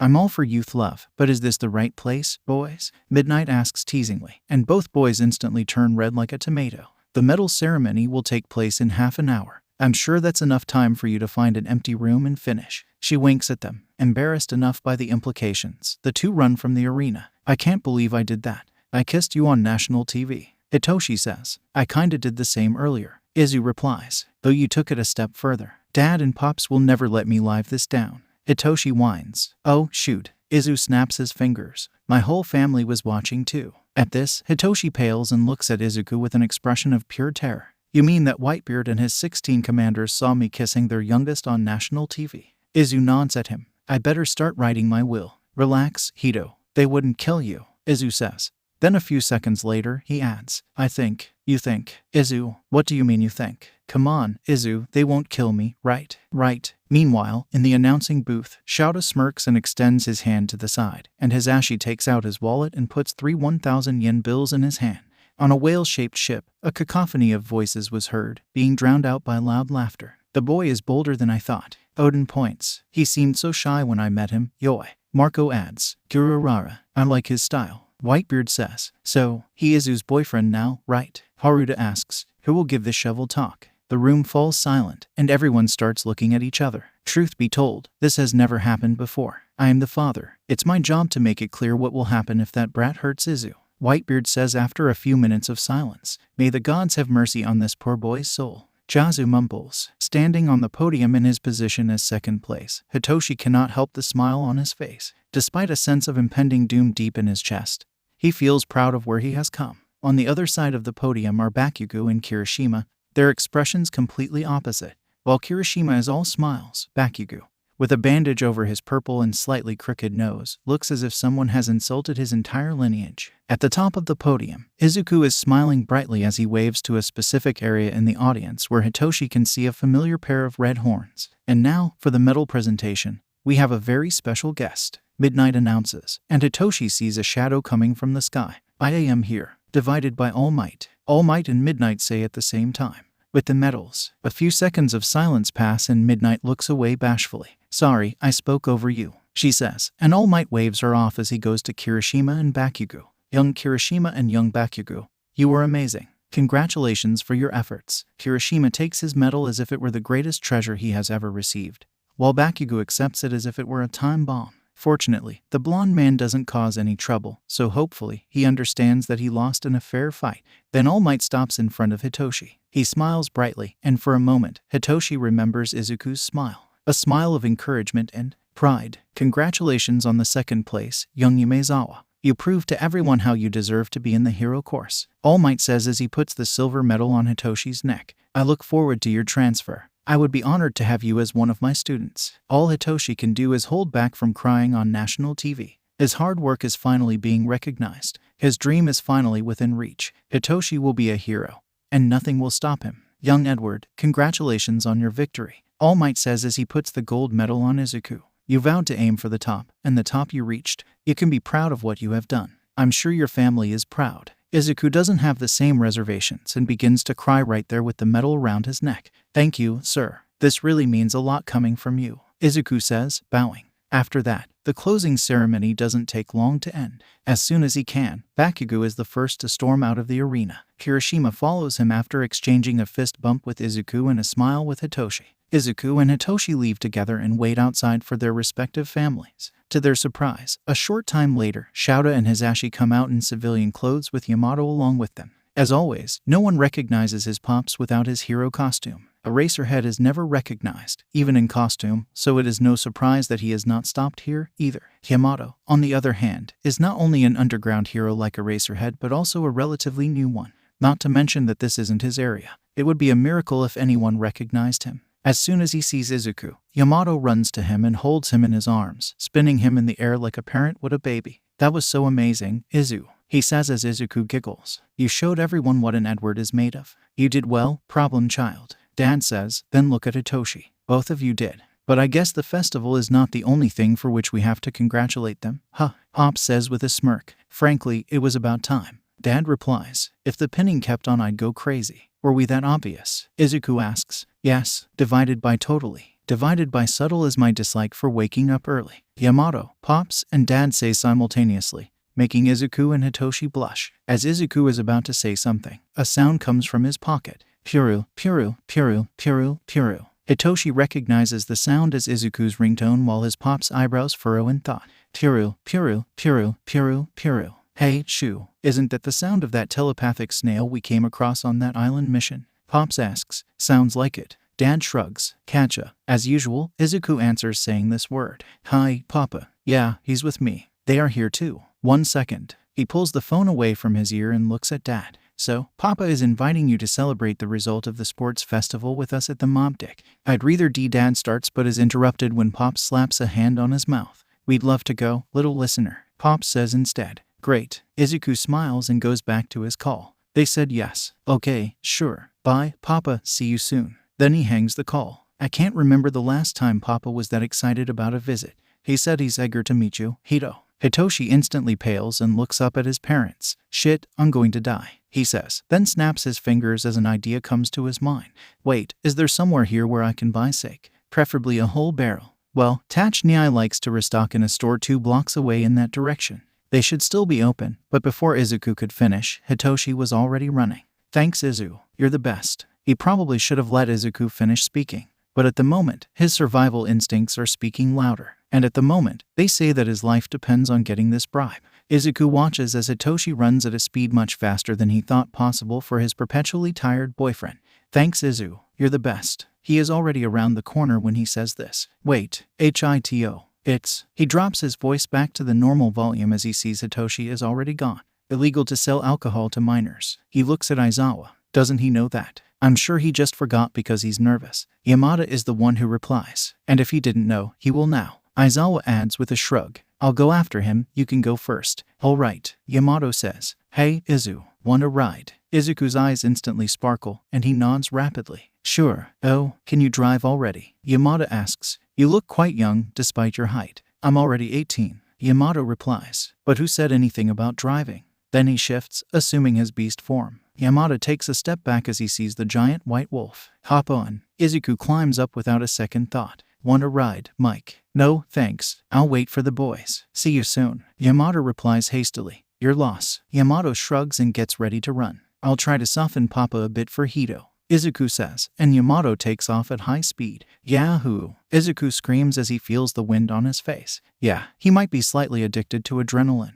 Izuku sighs, wearily seeing how dramatic his family is being. On the hull of the ship, in front of the main mast, is a giant armchair where Whitebeard is sitting, Mirakumajiri right next to him. A little to the side, 14 of his brothers, plus an uncle and cousin, are all standing with closed faces and folded arms. Last time they had a visit with this setup at the day Linlin came trying to discuss an alliance, and it ended in a fight. Here they come, yoi. Marco calls from the crow's nest, then gets down and joins the rest. I'll go greet them, Izuku says with a sigh. Please, Papa, don't traumatize my boyfriend. No promises, brat. Izuku sighs once more and leaves the ship. He meets the Imezawa right outside the mob deck and finds Hitoshi carrying a big barrel with him. Huh, you actually got it? Izuku asks. Dad came in a clutch. The store owner was about to kick me out. Hitoshi replies. I really hope Whitebeard likes this. It's hard to go wrong with him. Izuku shrugs. Are you ready? No, but let's go anyway. Hitoshi sighs. Calm down, Hito, Izuku says, putting a hand on his shoulder. I know Papa looks scary, and he really is. He adds as an afterthought.